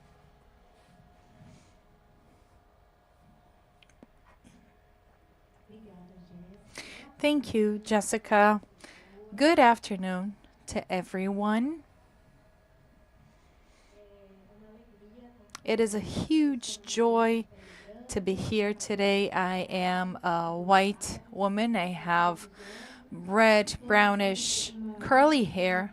I'm wearing black pants and t-shirt, black shoes, and I'm sitting in front of the screen, the main screen, right next to my colleagues of this panel. I'd like to start by thanking for the opportunity to be in this event that was so carefully organized, and I would like to ask to thank one main person, because I know there are so many people participating, so it's impossible to mention all of the names, but I would like to mention Iuri, that was tireless in the support of the work teams, and so on. I would like to thank him and everyone that made today possible. I'd also like to thank Luciana Viegas. She's not here on site with us today, but she was the person that invited me to be here, and so I would like to thank her here on the record, and also greet our colleagues at VNDI and Abracia, that are the two institutions that we are very close to.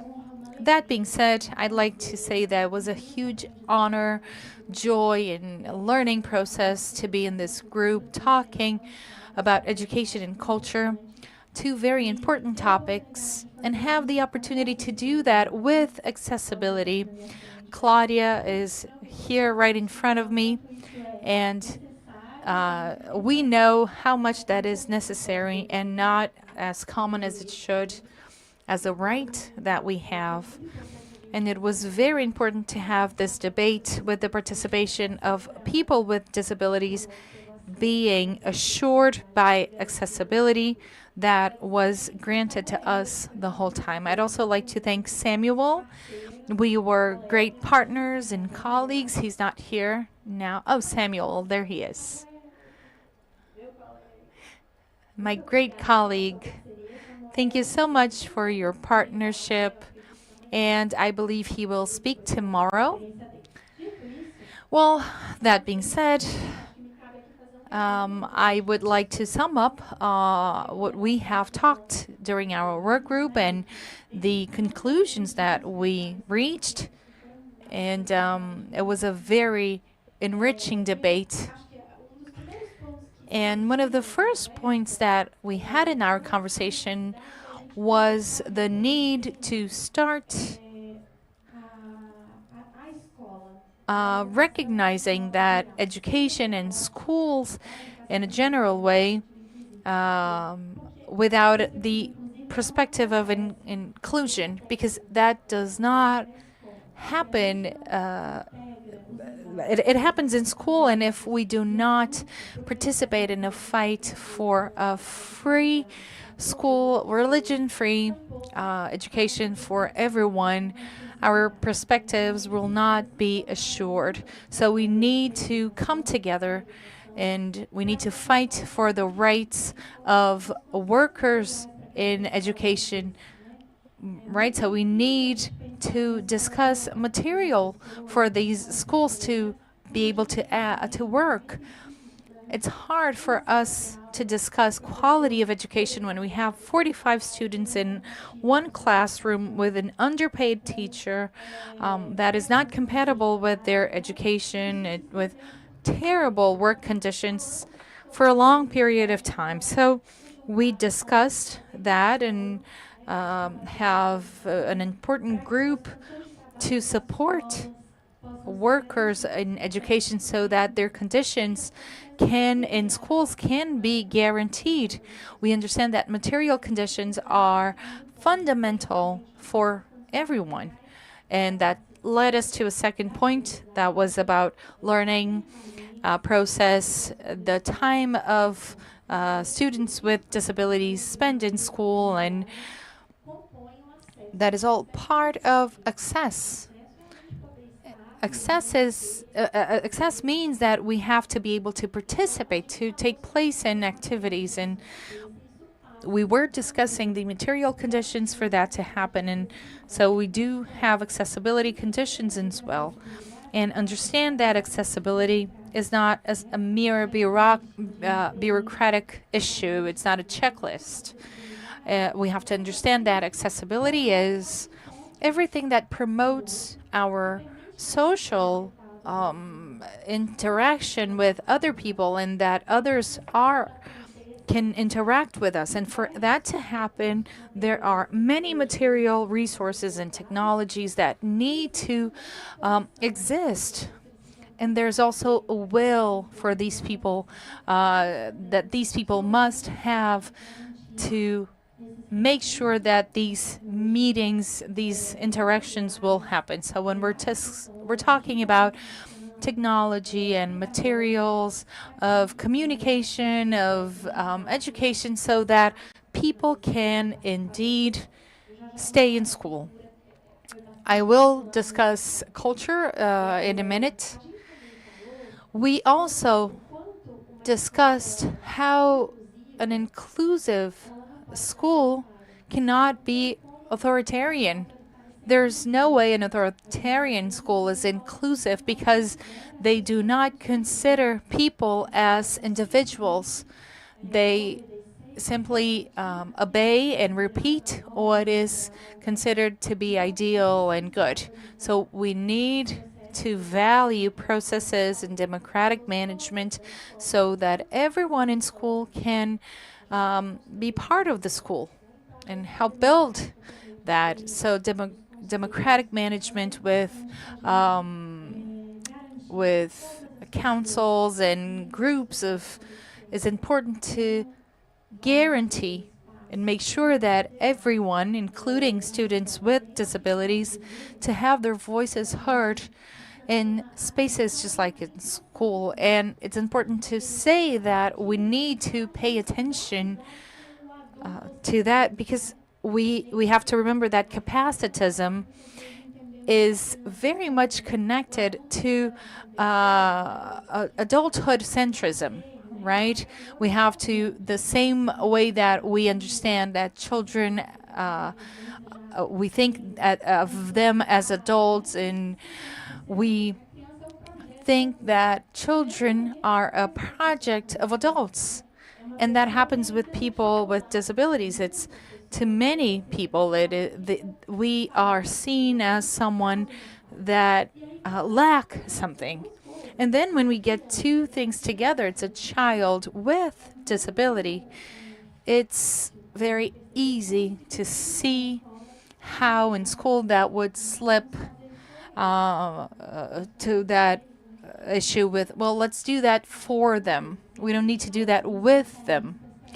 And then we have so many experts to say what's better, even experts from outside of school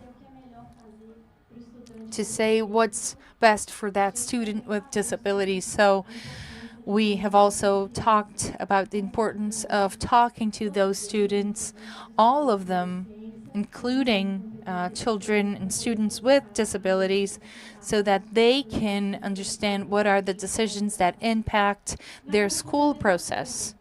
And in culture, it's pretty much the same thing. We discussed the importance of having more incentives so that people with disabilities can have their art uh, displayed to society. Many of the times, these people with disabilities are in that place of like a smaller play, or it's really a place of a diminished place, like not a real art being done. So we have also discussed the importance of art, people with disabilities, the deaf art that would be people with disability art, so that it is incentivized and encouraged with tax incentives, and that may also happen when we're talking about the acquisition of materials for assisting technology. Well, those were the points that we have discussed in our group. Let me just see if I forgot something. No, I think I said everything. And just to finish, I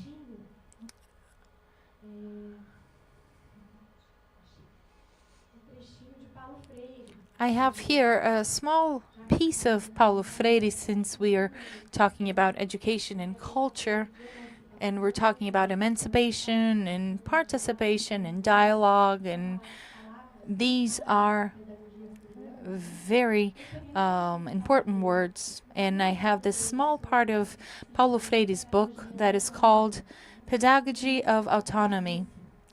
And he says, quote, "The respect of autonomy and dignity of each and every one of us, it is an ethical imperative, not a favor that we may or may not grant to each other, and is also in that sense that dialoguing truly, where everyone grow with their differences and diversities, above all in respect to all of them, it is the way that it is demanded by beings that have not grown, fully grown yet, become radically ethic." And we need to make clear that the transgression of ethnicity will never be seen as a virtue, but as a rupturing of decency. And what I mean by that is that if someone becomes a sexist, racist, classist, or and then we also add capacitist in that umbrella of oppressions. So for someone to become that and becomes a transgressor of human nature, we do not have any philosophical or historical explanation of whiteness against blackness, men over women, bosses over their employees. Any type of discrimination is immoral, and fighting against it is a duty. And even though we know there are many challenges, thank you so much. Let's continue.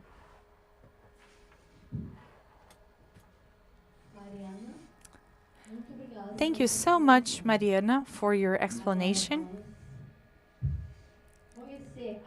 Now, let's get to know the experience of the work group on digitalization and technology.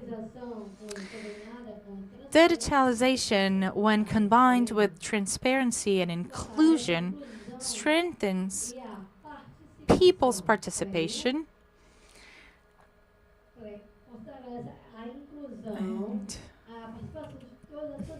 and the participation of everyone in society, and makes institutions more accountable and accessible to everyone. I invite Mr. Mario Paulo, who will have 10 minutes to share his contribution from his work group. Mr. Mario, you'll also have 10 minutes for your presentation. Good afternoon to everyone. It is with great joy, pleasure, and satisfaction that I am participating on this great event here in Rio de Janeiro, that is the D20, that was organized by Joe Clemente's Institute and the former APAI of São Paulo.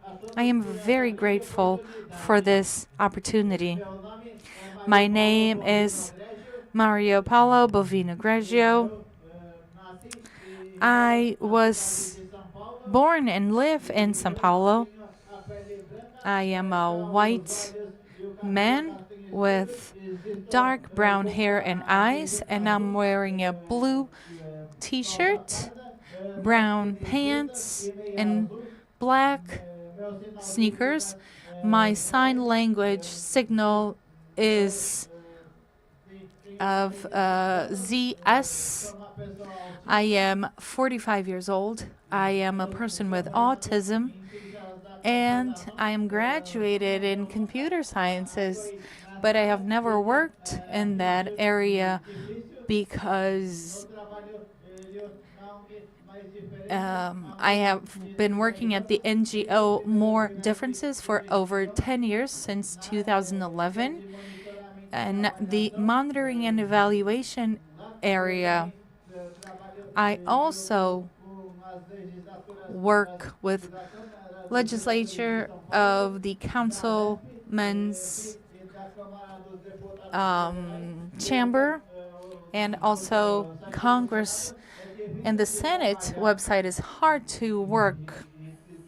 Because it is hard to work, and recently I was in the more differences group, and I work with the legislature of the city councils that were elected now in 2024, and I work on their proposals about education with people with disabilities and culture. And this work was really nice. And in the More Differences NGO, I also work as a consultant of sign language and easy reading. Now I will speak about the working groups that I was one of the listeners in the working group 3 about environment, climate justice, and just energy transition. And I am very much worried with the situation of the environment and with the climate change, that currently the situation of the planet is really worrisome. And that's why I was a listener in this group. And in other working groups, I was the co-facilitator in the working group 7 on technology and digitalization.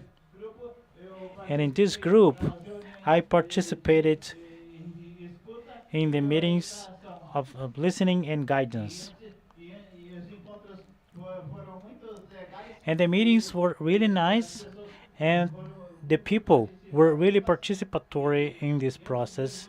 And even before the meetings took place, people were already giving suggestions in the WhatsApp group. And we came up with a lot of good things. Now, about the discussions, I really helped the people with disability to speak what they thought it was good and what could be improved in the final document for everyone to feel included. And we also discussed the issues of people with disability to have access to internet as any other person.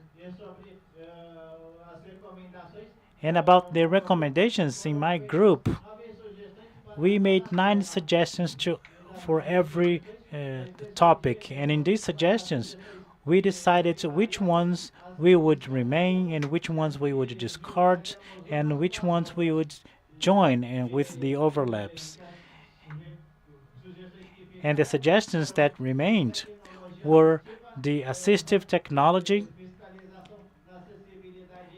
supervision in the websites, and digital literacy. And I will mention what each one represented. The assistive technology is the technology used for people with disabilities, and the oversight of accessibilities in the website means that the website needs to be supervised and monitored if they are complying with the accessibility norms for people, because if they don't, they deserve to receive a sanction. Now, about digital literacy, people need to use the internet responsibly. They need to be careful with what they write. And because I met a friend that in a moment of discontrol, they speak unpleasant things to the other. And in other occasions, I had the impulse to expose my anger in the internet, and I'm always careful with my impulses.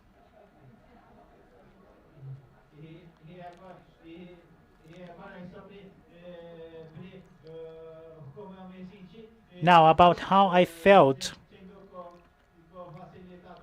as a co-facilitator of the D20 in the working group 7, I felt really useful and important.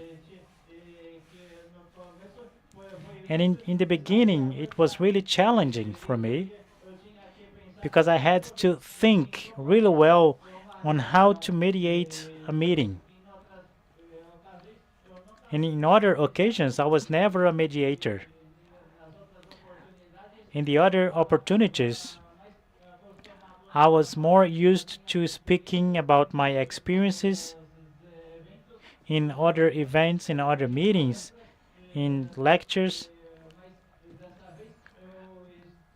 But this time, I listened more and I spoke less, and that was really enriching for me, and it was a great learning for me because in life, people not only need to listen, people need to hear what the others have to say. Thank you very much. My name is Mario Paulo.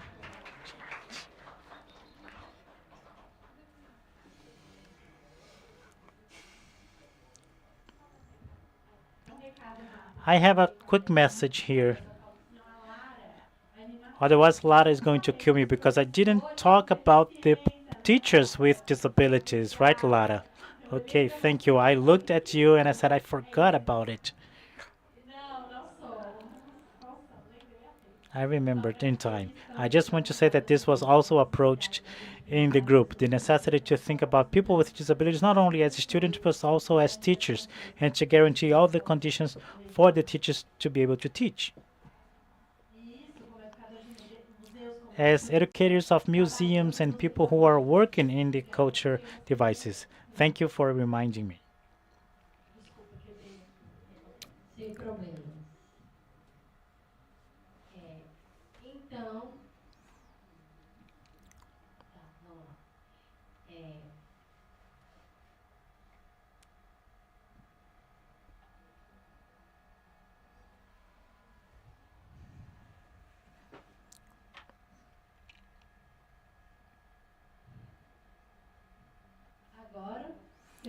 Now, I want to open para perguntas. this space for questions. Ai, Oh, there's one more. agora atendi. Tá. Ah, sim.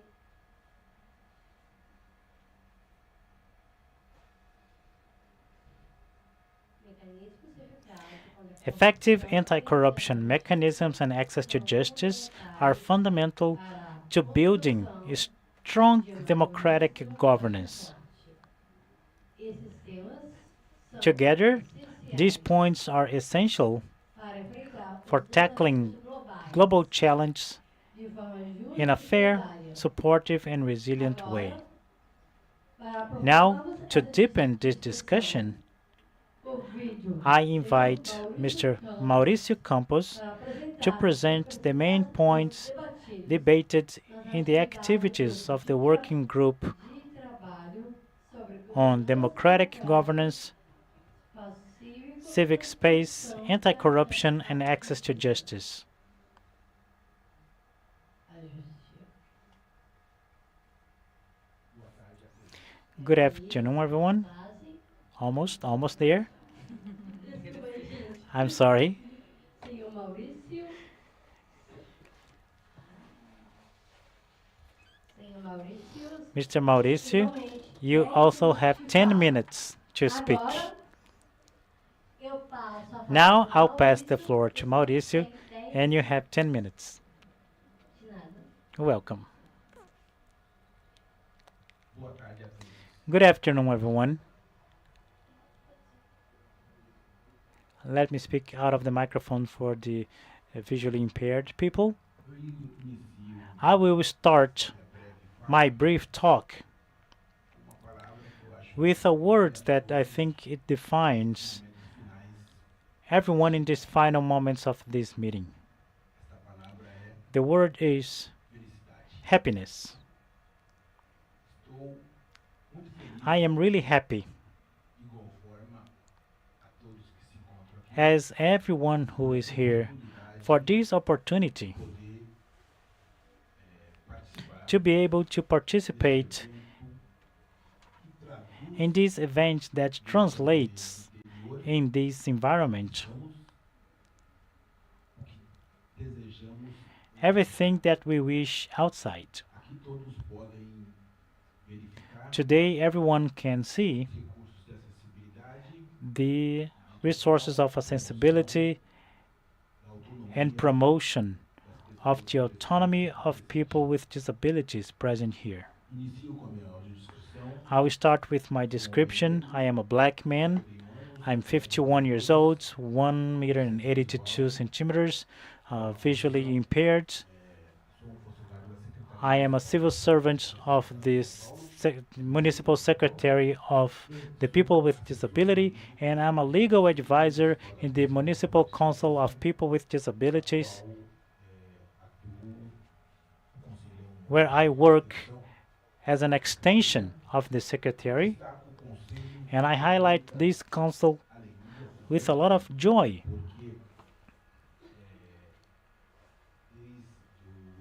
because since the beginning of the work, I saw the presence of board members that participated in the municipal council of the people with disability that are present here,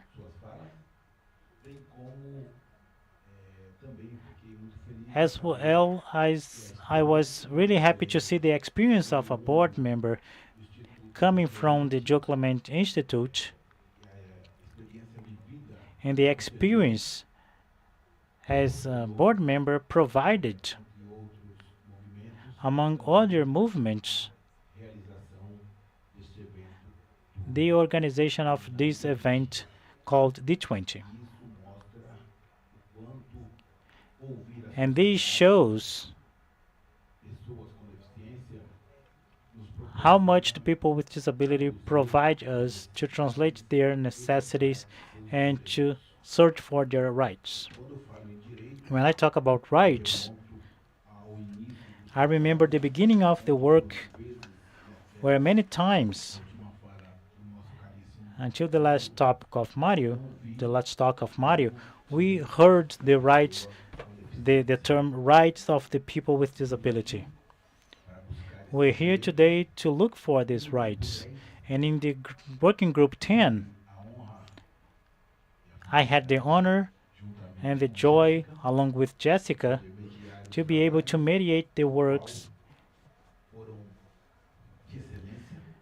and the excellent work that was carried out, more because of the meaningful participation of the members of the working group, and because of their contributions that I will try to summarize here in brief reports.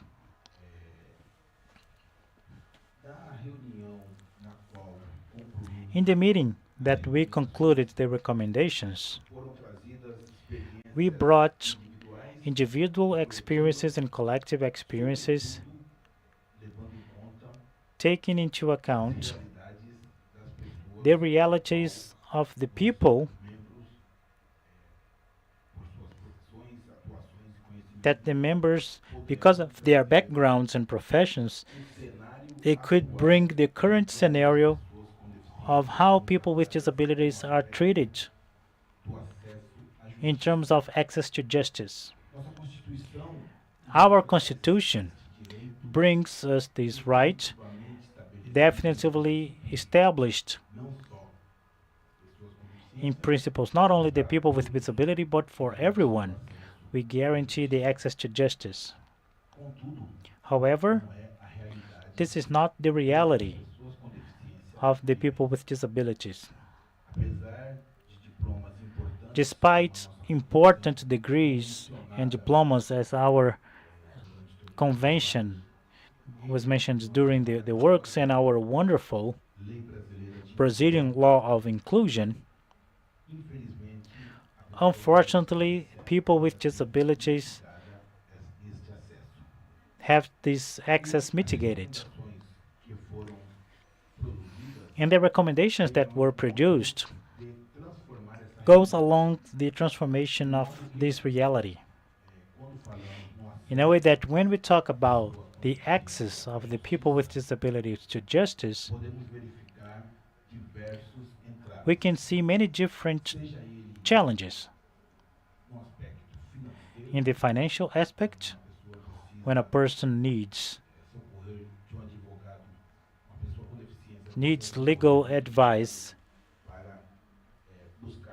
in order to have their rights guaranteed, or the difficulty to be able to enjoy the free charging of these rights. So this is the first challenge that we verified in our work to exist in people with disabilities. However, this difficulty goes beyond. A person with a disability, when they can access, when they can file a lawsuit with a judge in a hearing process, unfortunately, they are deprived of their essential rights established in terms of accessibility. There are some cases, to my surprise, that people with hearing disabilities, they were convicted without knowing the content of their sentence. Besides that, there are examples of people with disabilities that while they were in the hearing, they are neglected when the person who is accompanying them is more heard than the person with disability.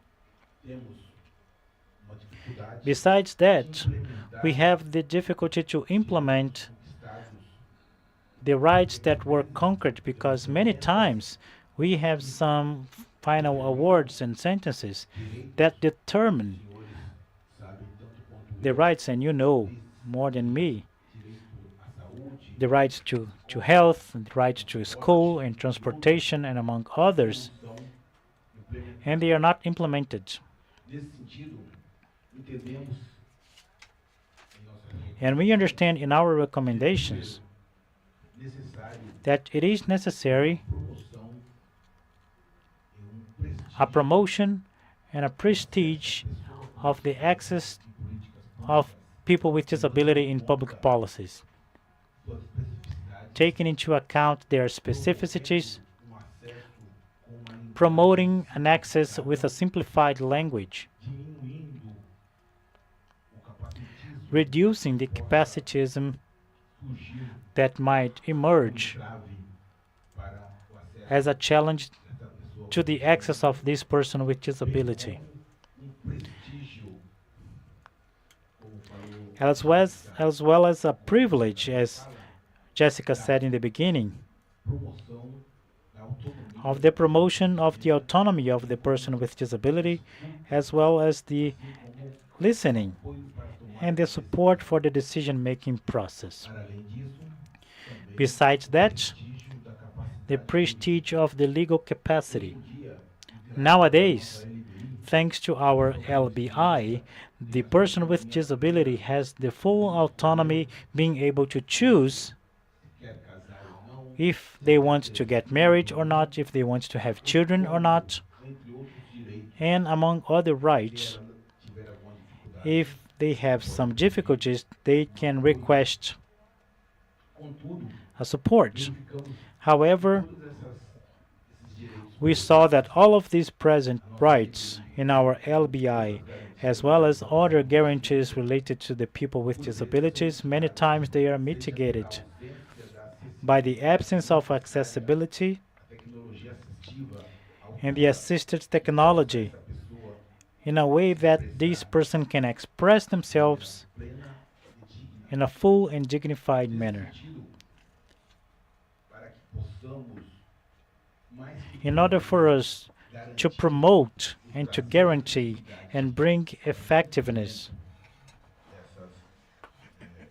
to the compliance of these rights, we also thought about a recommendation nationally and internationally of the creation of administrative bodies that might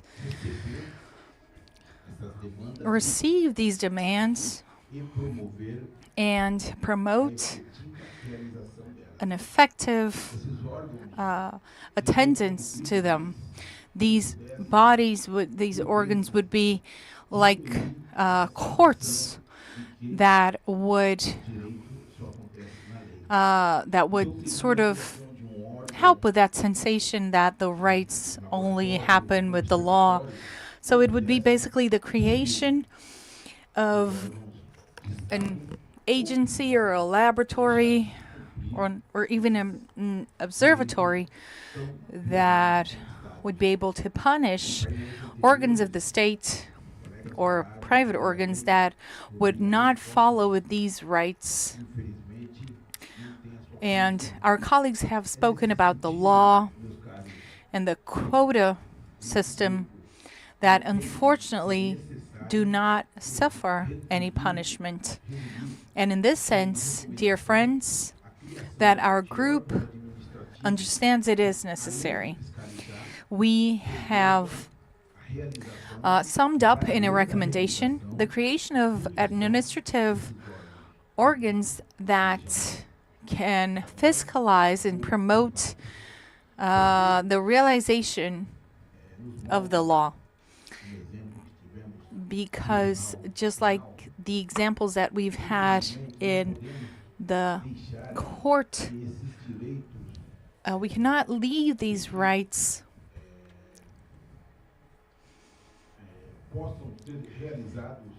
to be willingly done.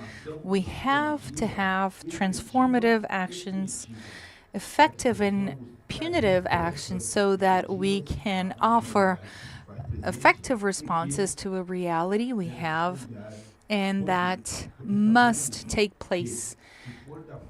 Because we know that if it is from the will of people with disabilities, And our concept of people with disabilities in the LBI shows us that we are capable, but we need to break the barriers around us, and that is a huge problem when we're talking to the access to justice. So I would like to finish my speech and thank you for the opportunity. I would like to ask you to read our recommendations. They are available to you. And I understand that this event translates with this last panel when we're talking to access to judiciary.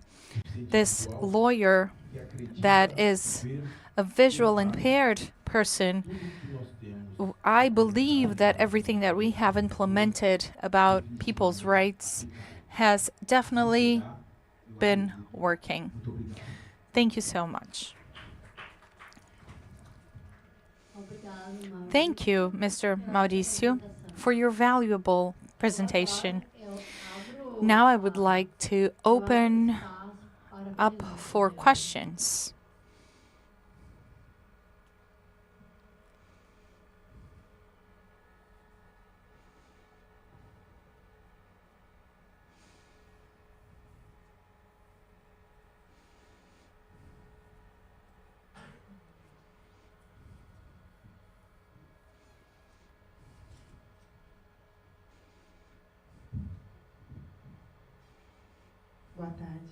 Good afternoon, everyone.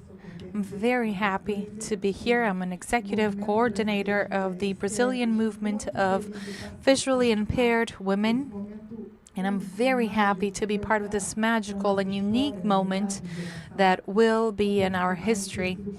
I'm very happy to hear so many lectures. I felt very embraced by Mauricio. I am a visually impaired woman and I study law, so I see and I feel these barriers inside of the education institutions, and I also feel those barriers of continuing our stories. And I felt very much spoken for when we're talking about the rights for women, because I'm part of that movement and I know how challenging it is for women with disabilities, with visual impairments, to be respected. And I understand that most of the times we do not have access to our rights.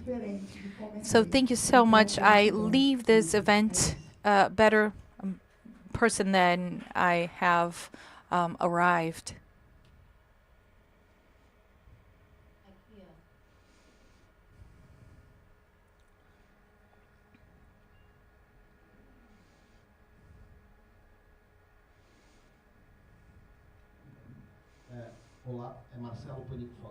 Hello, I'm Marcelo Panico, and my question is to the panelists about Dr. Mauricio's speech, my dear lawyer colleague. If Brazil has so many laws and rights, Dr. Mauricio, isn't it time for us to ask for the judiciary for more support? And I say this not only as a lawyer, but the public defender's office. I would also like to congratulate you, Dr. Mauricio, because of the committee of the Brazilian Association of Lawyers of São Paulo. And it is a path, it's an interesting pathway. We have been having more accessibility in the courtrooms of São Paulo. So I ask you, Brazil has advanced laws, but judiciary is sort of a complicator to follow these laws. So, Dr. Mauricio, how can you ask for a little more action in the courtrooms?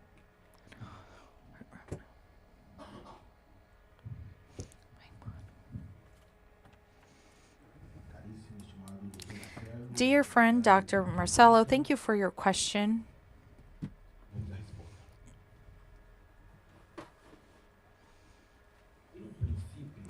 There is a principle that says that justice is the last resource.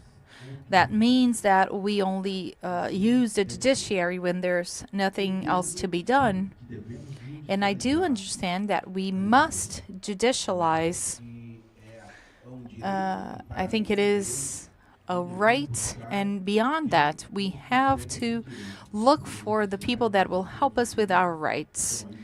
And judges are there for that. And however, we have many operators working on causes for people with disabilities, but I think that we must also help justice to have people with disabilities so that they can show their needs, so that legal operators can work with all of their disabilities and carrying on this right that is necessary. That is my understanding.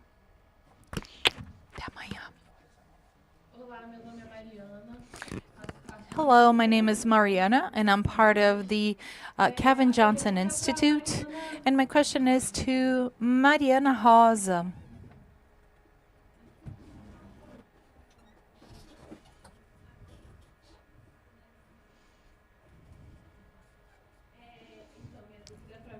And my question is to you. I know it sounds utopic, but I believe that is doable, and I want to know your opinion about this, whether we should not look for the help of authorities for the promotion of capacity training to teachers inside of this environment with teachers that already practice inclusive education, people that but a national program, not only regional but national, and perhaps even a dialogue with the parents, and also an initiative of emotional education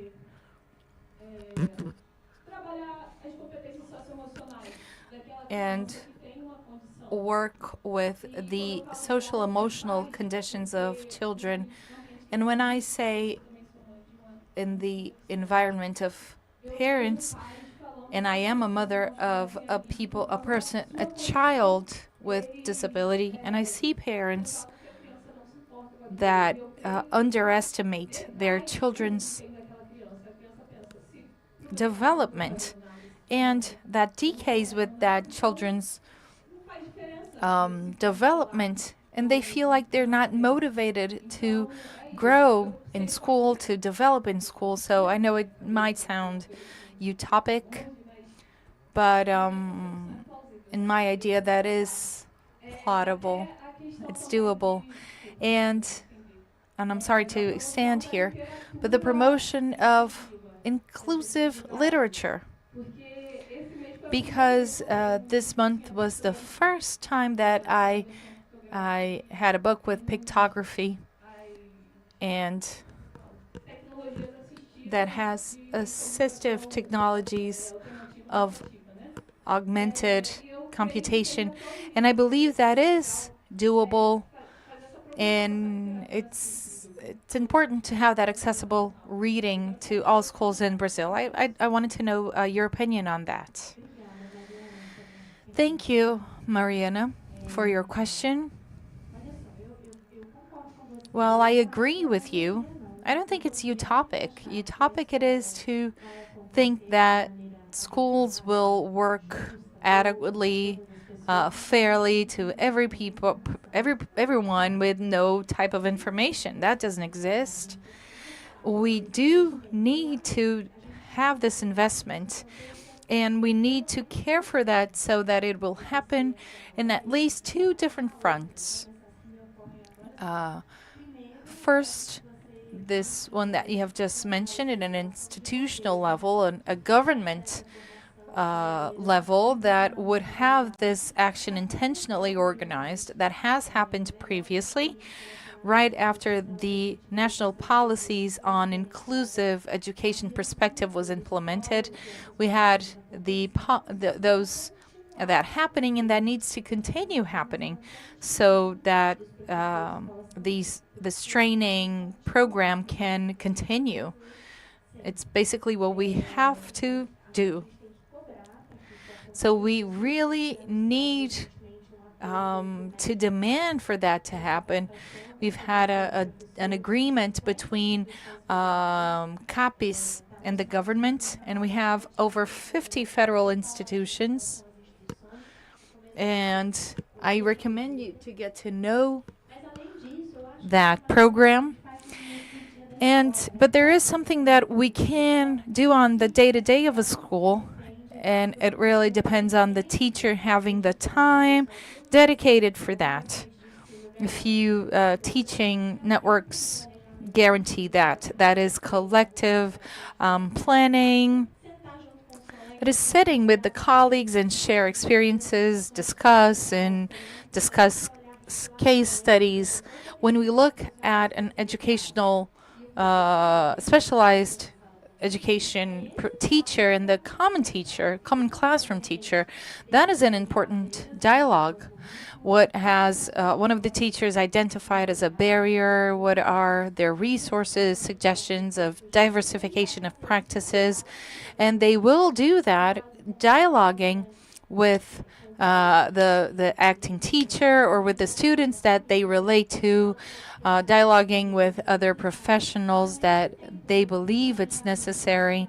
So shared planning is important, and dialogue between the teachers and school that addresses the school. And what we see in the school's routine that is extremely bureaucratic, that you have to sign so many papers and have so many meetings. So this moment for shared planning and case discussion does not happen.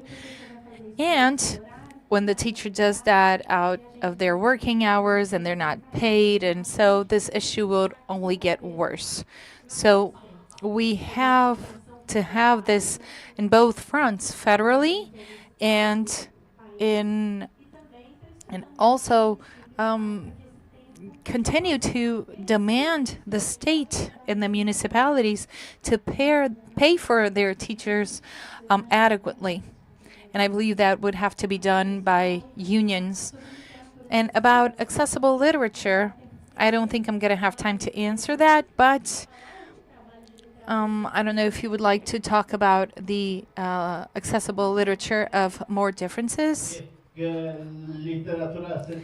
accessible literature understood that it's important to have accessible reading for everyone. Just like I said before, this document,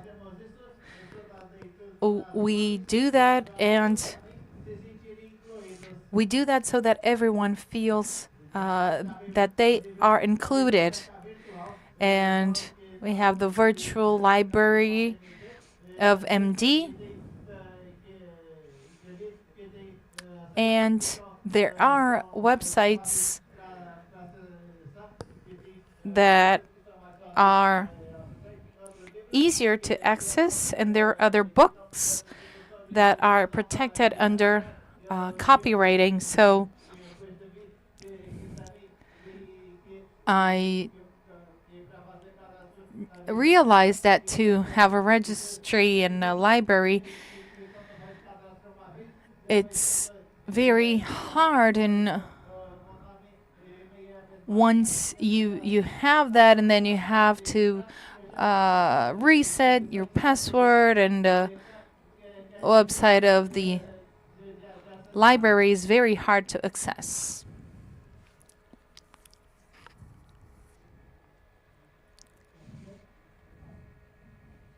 Agora, tá. Agora eu Now, encerro esse I would painel like to e end chamo this a panel, outros palestrantes and I would like to invite aqui other agora panelists. a senhora I Federica invite Ceccini Miss e Federica Carlos Rios. Cecchimi and Carlos Rios.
Agora eu, agora eu chamo Carlos, senhora Federica Now I would Ceccini e like to invite Carlos Ms. Rios. Federica Cecchimi and Carlos Rios.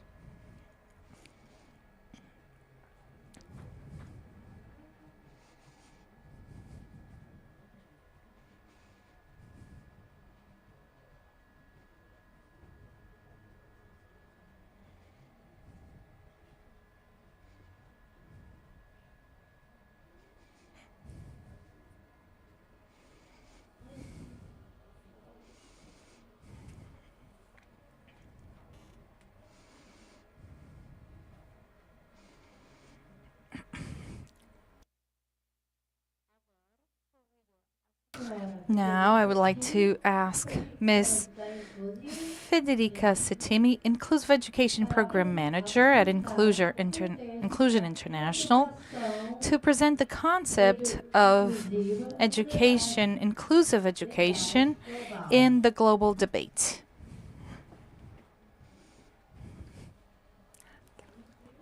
Thank you for inviting me today. As said, like I come from Inclusion International, which is a global federation composed of people with intellectual disabilities and their families.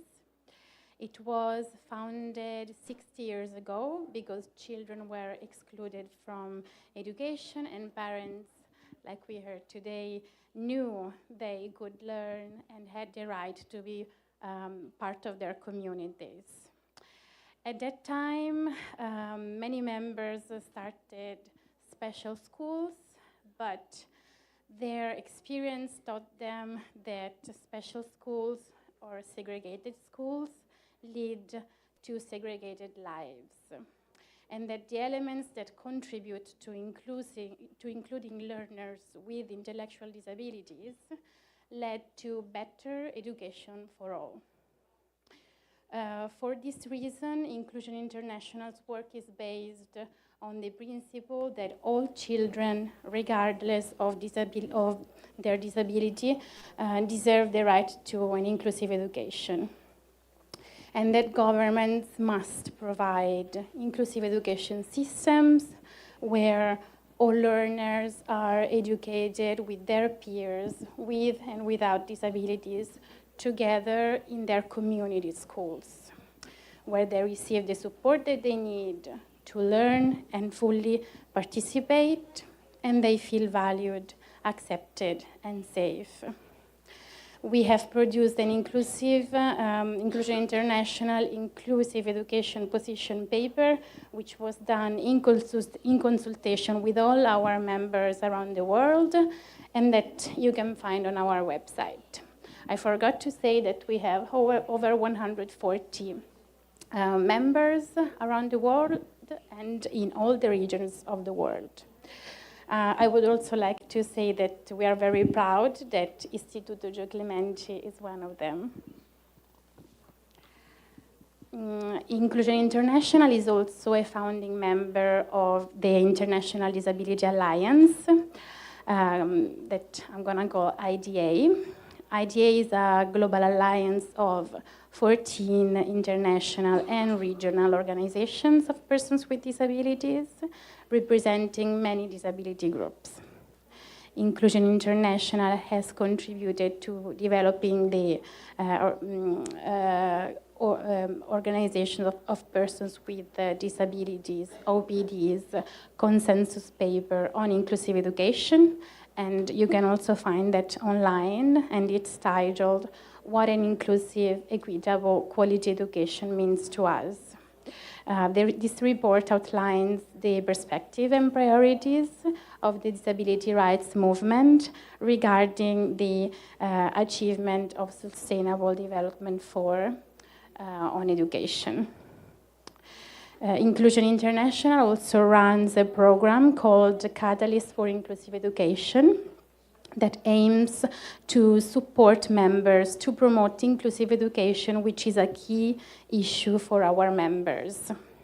One of the key activities, as an example, is the Catalyst Expert Advice Sessions, where members in one country will get support to develop a scoping exercise on the state of inclusion in education in their country.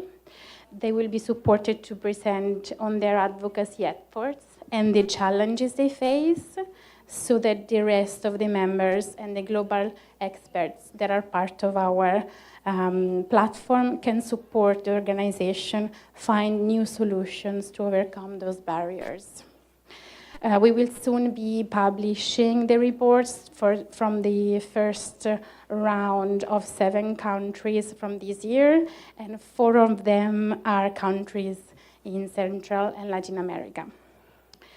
I'm going to also spend a few words to talk about the upcoming Global Disability Summit in April 2025, because it's important to see how we are taking opportunities in the global scenario to promote inclusive education. The Global Disability Summit that I'm going to call GDS to make it short. There has been several GDS summits since 2018, and they have been pivotal in amplifying the voices of people with disabilities, drawing over 200 diverse stakeholders, including governments, UN agencies, OPDs, the private sectors, and others, to make specific commitments aligned with the UNCRPD cross-theme. These pledges aim to spread disability inclusion into development work and strengthen accountability for upholding the rights of persons with disabilities. These commitments include commitments to disability inclusive education, and the commitments are encouraged and monitored by the Global Disability Summit Secretariat, but they can also be found on their public commitments platform. So we are all watching them. An analysis published yesterday by the Global Partnership for Education of Professor Niri Segal shows that there has been an increase in commitments to disability inclusive education since the GDS in 2018. While the number of organizations making commitments dropped a little bit from 106 in 2018 to 98 in 2022, The total number of commitments related to disability inclusive education increased from 138 to 2028. The analysis noted an increase in number of disability inclusive education commitments made by national and civil society organizations, particularly in 2022. It is important that organizations of persons with disabilities pay attention to these commitments and support the government achieve them. At the same time, it is important that they push governments to take on stronger commitments relating to inclusion in education and all aspects of life. And this GDS, this G20 and the upcoming GDS are valuable platforms for these discussions. Our Catalyst for Inclusive Education co-chairs, Monica Cortez and Diane Richler, have participated in the Inclusive Education Pre-Summit workshop, and other members are promoting inclusive education through the other regional summits that are happening in preparation to the GDS in Berlin next year. And I believe there is a regional GDS coming up soon here in Brazil.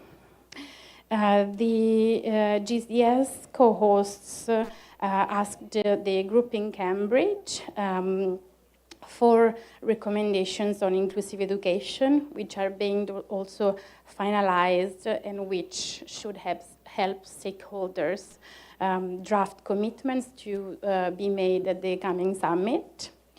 And we should all call on the G20 states to listen to us here today, tomorrow, to consider the recommendations that are being developed for the GDS process and to ensure that their policies and efforts and any future commitments are always in line with the UN Convention on the Rights of Persons with Disabilities, and most importantly is that they work in close partnerships with organizations of persons with disabilities.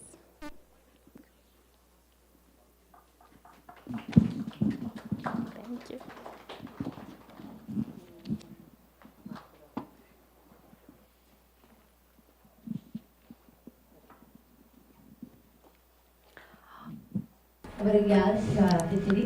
Thank you, Ms. Federica Cecchini, for your presentation.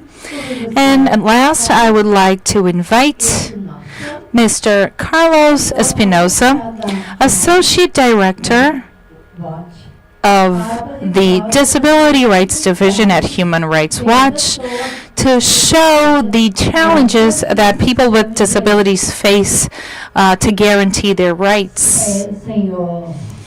Mr. Carlos, you have 10 minutes. Thank you so much, Jessica. And I work for an international NGO that is the Human Rights Watch. I am 59 years old. I am wearing brown pants. I am handicapped. I'm wearing a red wheelchair. And I am wearing a black suit. I am Mexican. I will apologize because I speak a bad Portuguese. I'll try to speak in Portuguese, but if we have any problems, I'll switch to English.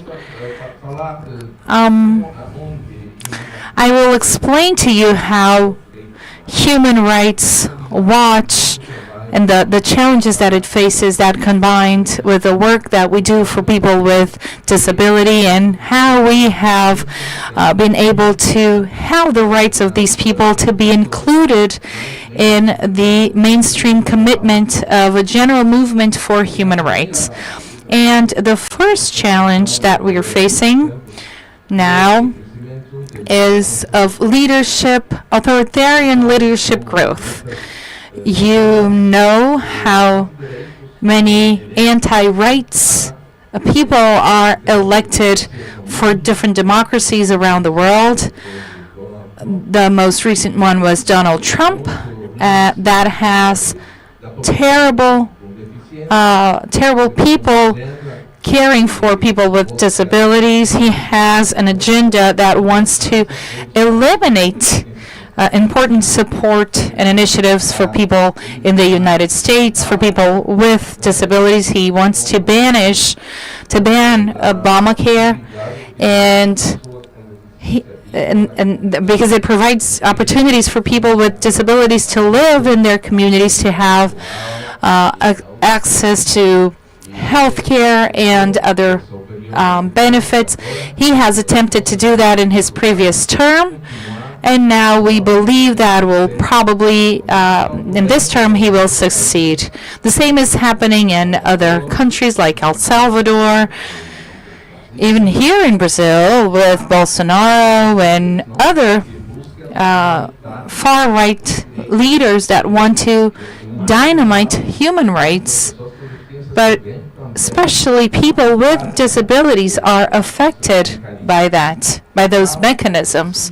So we cannot close the doors so that we will not push out people with disabilities out of the political movement.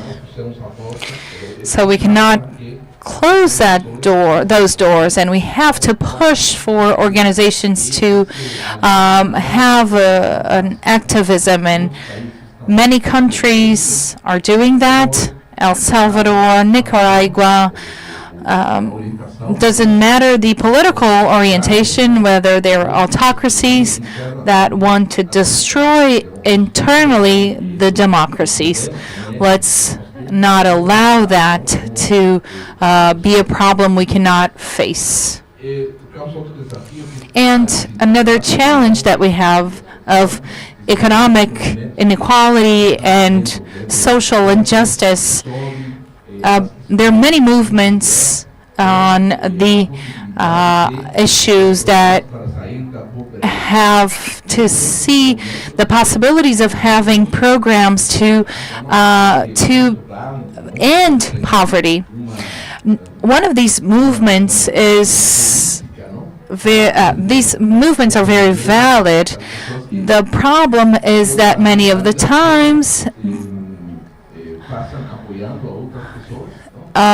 some people sacrifice their own lives and their own personal projects to become caregivers, because societies place the responsibility of supporting of people that support other people on the families. That happens not only here in Brazil with BPS and INPS, and you see that amount of money, that income, will not benefit the whole family, only the person that is with disability. So this economic inequality, we see that they have to take into account that we, people with disabilities, are supported by others, and we have family responsibilities, and also the possibility to have an independent lifestyle. And that is why we are working so that the agenda of care will also include people with disabilities, and so that they can have control over their own support systems. And that is also about having robust reforms on legal capacity, and the possibility that they might have plain citizenship. Another important challenge that we have is climate change and environmental rights, and the research projects and the consequences that we have with climate change has for people with disabilities, not necessarily the work that we have been doing in Spain and Canada about the consequences that climate change has for people with disabilities. It's very much a problem of internal immigration, that people are moving because of climate change. They have to abandon their homes. And another topic that is very important to us is the armed conflict in places of crisis. You see the wars that are taking place around the world, the conflict in Israel and Palestine. This is a serious problem. They are committing war crimes against civil population of Gaza, and that has an important, serious consequence for people with disabilities, children with disabilities. We are going to publish a report on the situation of children with disabilities and people that are acquiring disabilities because of the war, because Israel is using hunger as a war weapon. And these are war crimes that Israel is committing against the populations. And this is something that concerns us because the population, general population and population with disability suffers even more because of the attacks to the civil population. And we have to do a lot of research on how that is impacting people with disabilities. You see that children are dying of hunger, and most of these children are, unfortunately, children with disabilities, and that is something that concerns us. And another topic that we see as a challenge, as an important challenge, is structural discrimination that people with disabilities suffer. These are issues that might seem neutral from a political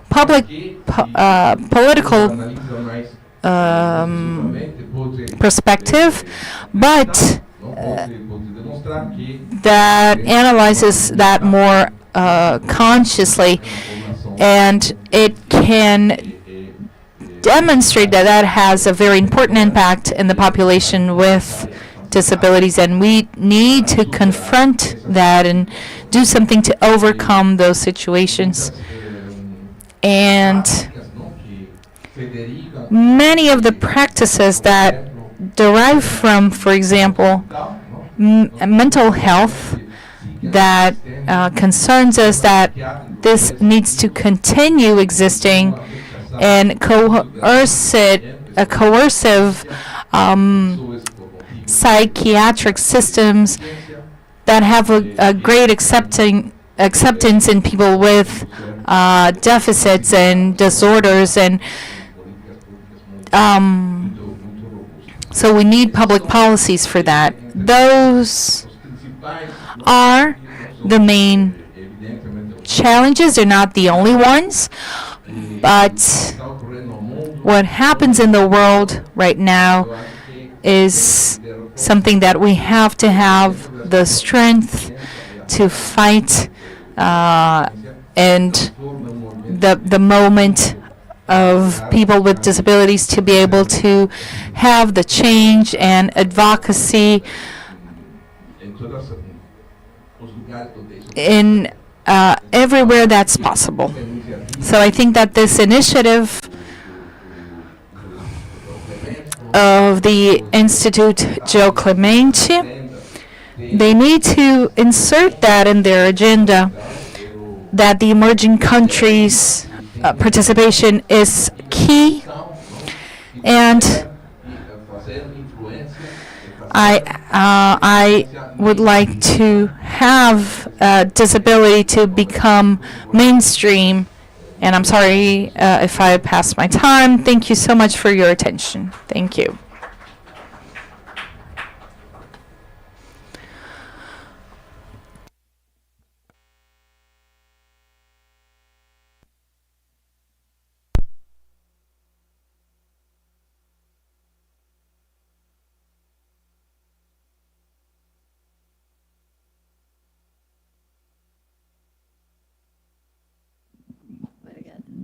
Desculpa, gente. Problemas técnicos. Okay, I apologize for technical problems. Obrigada, senhor Carlos. Thank you, Espinosa, Mr. Carlos Espinosa, suas contribuições. for your Foi uma contributions. grande It was a great alegria honor and joy mediar essas to duas mediate both of these panels tão with importantes important para a reflections for the fight concretização of dos nossos direitos. our rights. E acho muito importante And I think it's very important políticas públicas that public policies for people with disabilities ao acesso and also the access to que accessibility servem para todas as deficiências. that are good for all types of disabilities, and especially the recognition of capacity and legal capacity. It's also very important. Que So estão na lei maior, que é a They- Lei Brasileira de Inclusão. they are also in the Brazilian law of inclusion, É interessante. and that is very interesting as well. É importante mencionar que And it's important to mention that we take that very seriously, and we have nada sobre nós. a slogan that nothing about us without us. And now, Obrigada. thank you so much. And now I pass the floor to the Master of Ceremony, Lillian.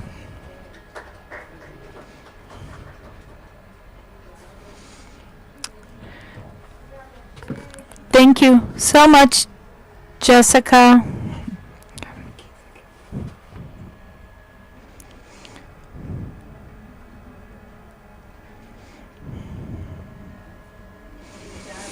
Thank you, Jessica, Carlos, Federica, and that's it. Nothing about us without us. Well, now everyone, before we end our day, I would like to invite João for a few words, and then we'll close the event. Good afternoon. Good afternoon, everyone.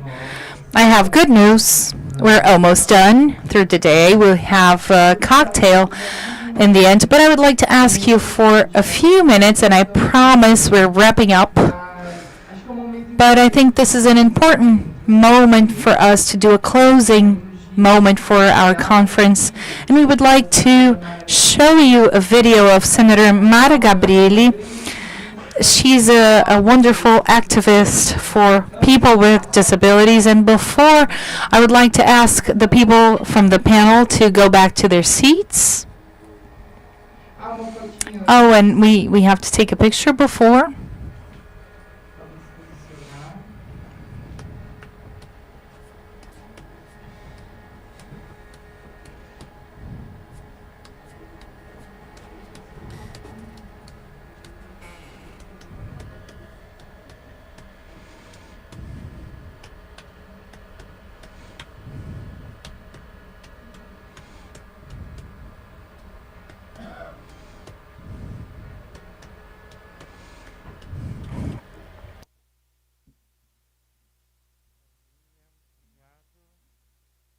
Fique à vontade.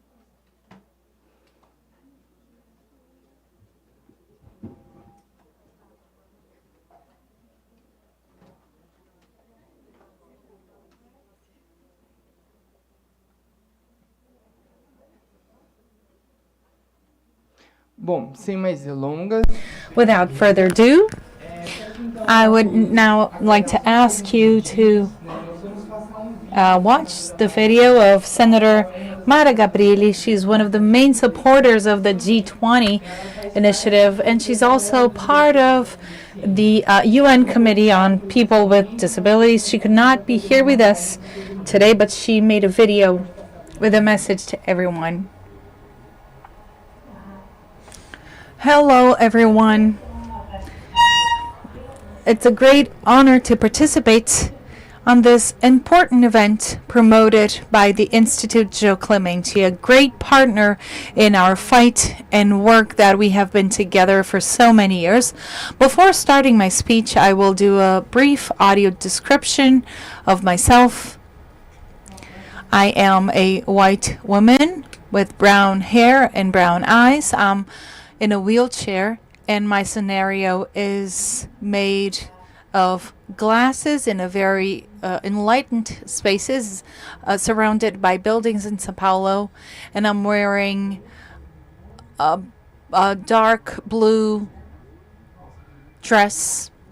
Well, we know that globally people with disabilities face challenges that go way beyond physical barriers. We deal with rooted prejudice, just like capacitism, social exclusion, and many of the times lack of opportunities to demonstrate our abilities and contributions. And debates such as this bring light into this reality and push for the creation of policies that will effectively promote inclusion. And as a senator and re-elected member of the UN Committee of People with Disabilities, I work every day for fighting for the rights of this people for people with disabilities, more voices, more leadership positions. And we don't talk about protagonism of people with disabilities without their participation. And here I thank you all for this space that is fundamental for us to make advancements in this topic. And representing Brazil in this committee is a responsibility and a mission that I carry with me to every discussion and every action that may cause impact directly to the lives of millions of people around the world. People that fight daily against invisibility and dignity, to basic access to services and structure and basic raw material to be able to fight for them. And today, more than ever, we need a world commitment so that the advancements in public actions can be made for the participation and inclusion of people. And the integration of that agenda in the G20 is a great milestone because it puts inclusion in the center of discussion and social and economic development. We need an economy that is inclusive, that really be able to attend all segments and is equitable for everyone. Then that will only be possible with representativity of all human diversity. And I would like to congratulate Institute Joe Clementi by their initiative of the D20 and that debates people with disabilities in the main international forums, and also thank Institute Joe Clementi for all of the work that they have been developing in Brazil, and especially the work that they have been developing to become available the FOOTS test and the prenatal selection tests. So they provide structure that Brazil needed of knowledge, connections, and I would like to thank them. We know that every step we take towards inclusion represents a significant advancement for society as a whole, and we go together building a future where no one is left behind. Nothing about us without us. Thank you all once again for the opportunity to contribute to this event. Count on me on this inclusion journey, accessibility, and love, right? That is what we need for this work.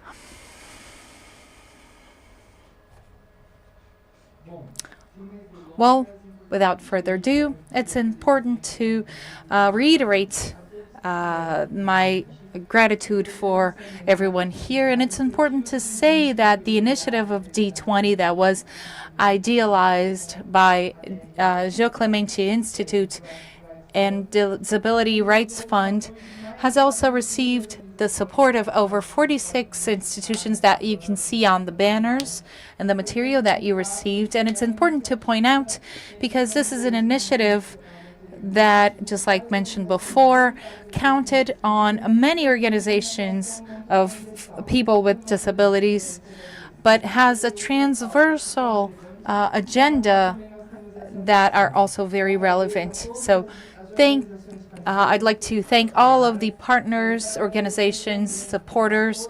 I'd also like to thank the whole team that is here in this space, this whole structure that had many different professionals to have this day, our whole technical team. I would like to thank Lillian that leaded to this ceremony and did it gracefully with all of your availability and all of your comments and conversations to have this conference. Thank you so much. And I would like to ask for a round of applause to Lillian that conducted this work today. And to finish, it's important for you to understand that this initiative of the D20 does not end here. We will have other actions, and one of them will take place tomorrow inside of the official space of Social G20. It'll take place in Praça Mauá. Right after you leave this building, you will locate the place for many activities, and these activities had the support of many organizations that, in partnership with IJC, believed and idealized that action. This was the only activity that was approved to bring the agenda of people with disabilities to inside the G20, and that activity will happen tomorrow from 2 to 4 p.m. inside of Cobra space. That's one of the warehouses inside of Mauá Square, section A3, room K2. And there's a link for you to subscribe because it's a federal event. And the link has been sent to you, but we will make it available on our Instagram bio, and you can access that, and it is available there. You can subscribe there. And it's important for all of you to attend because we have a maximum amount of people there. And we will have other activities in the official schedule with the presence of government authorities, of other presidents that are part of the G20 countries. So I invite you all to subscribe, those that still haven't, and to be present tomorrow. It will be a huge pleasure to have you all here tomorrow at 2 at Cobra Space.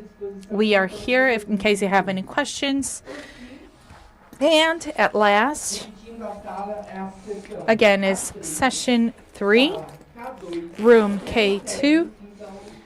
So it's a very easily accessed space at 2 p.m.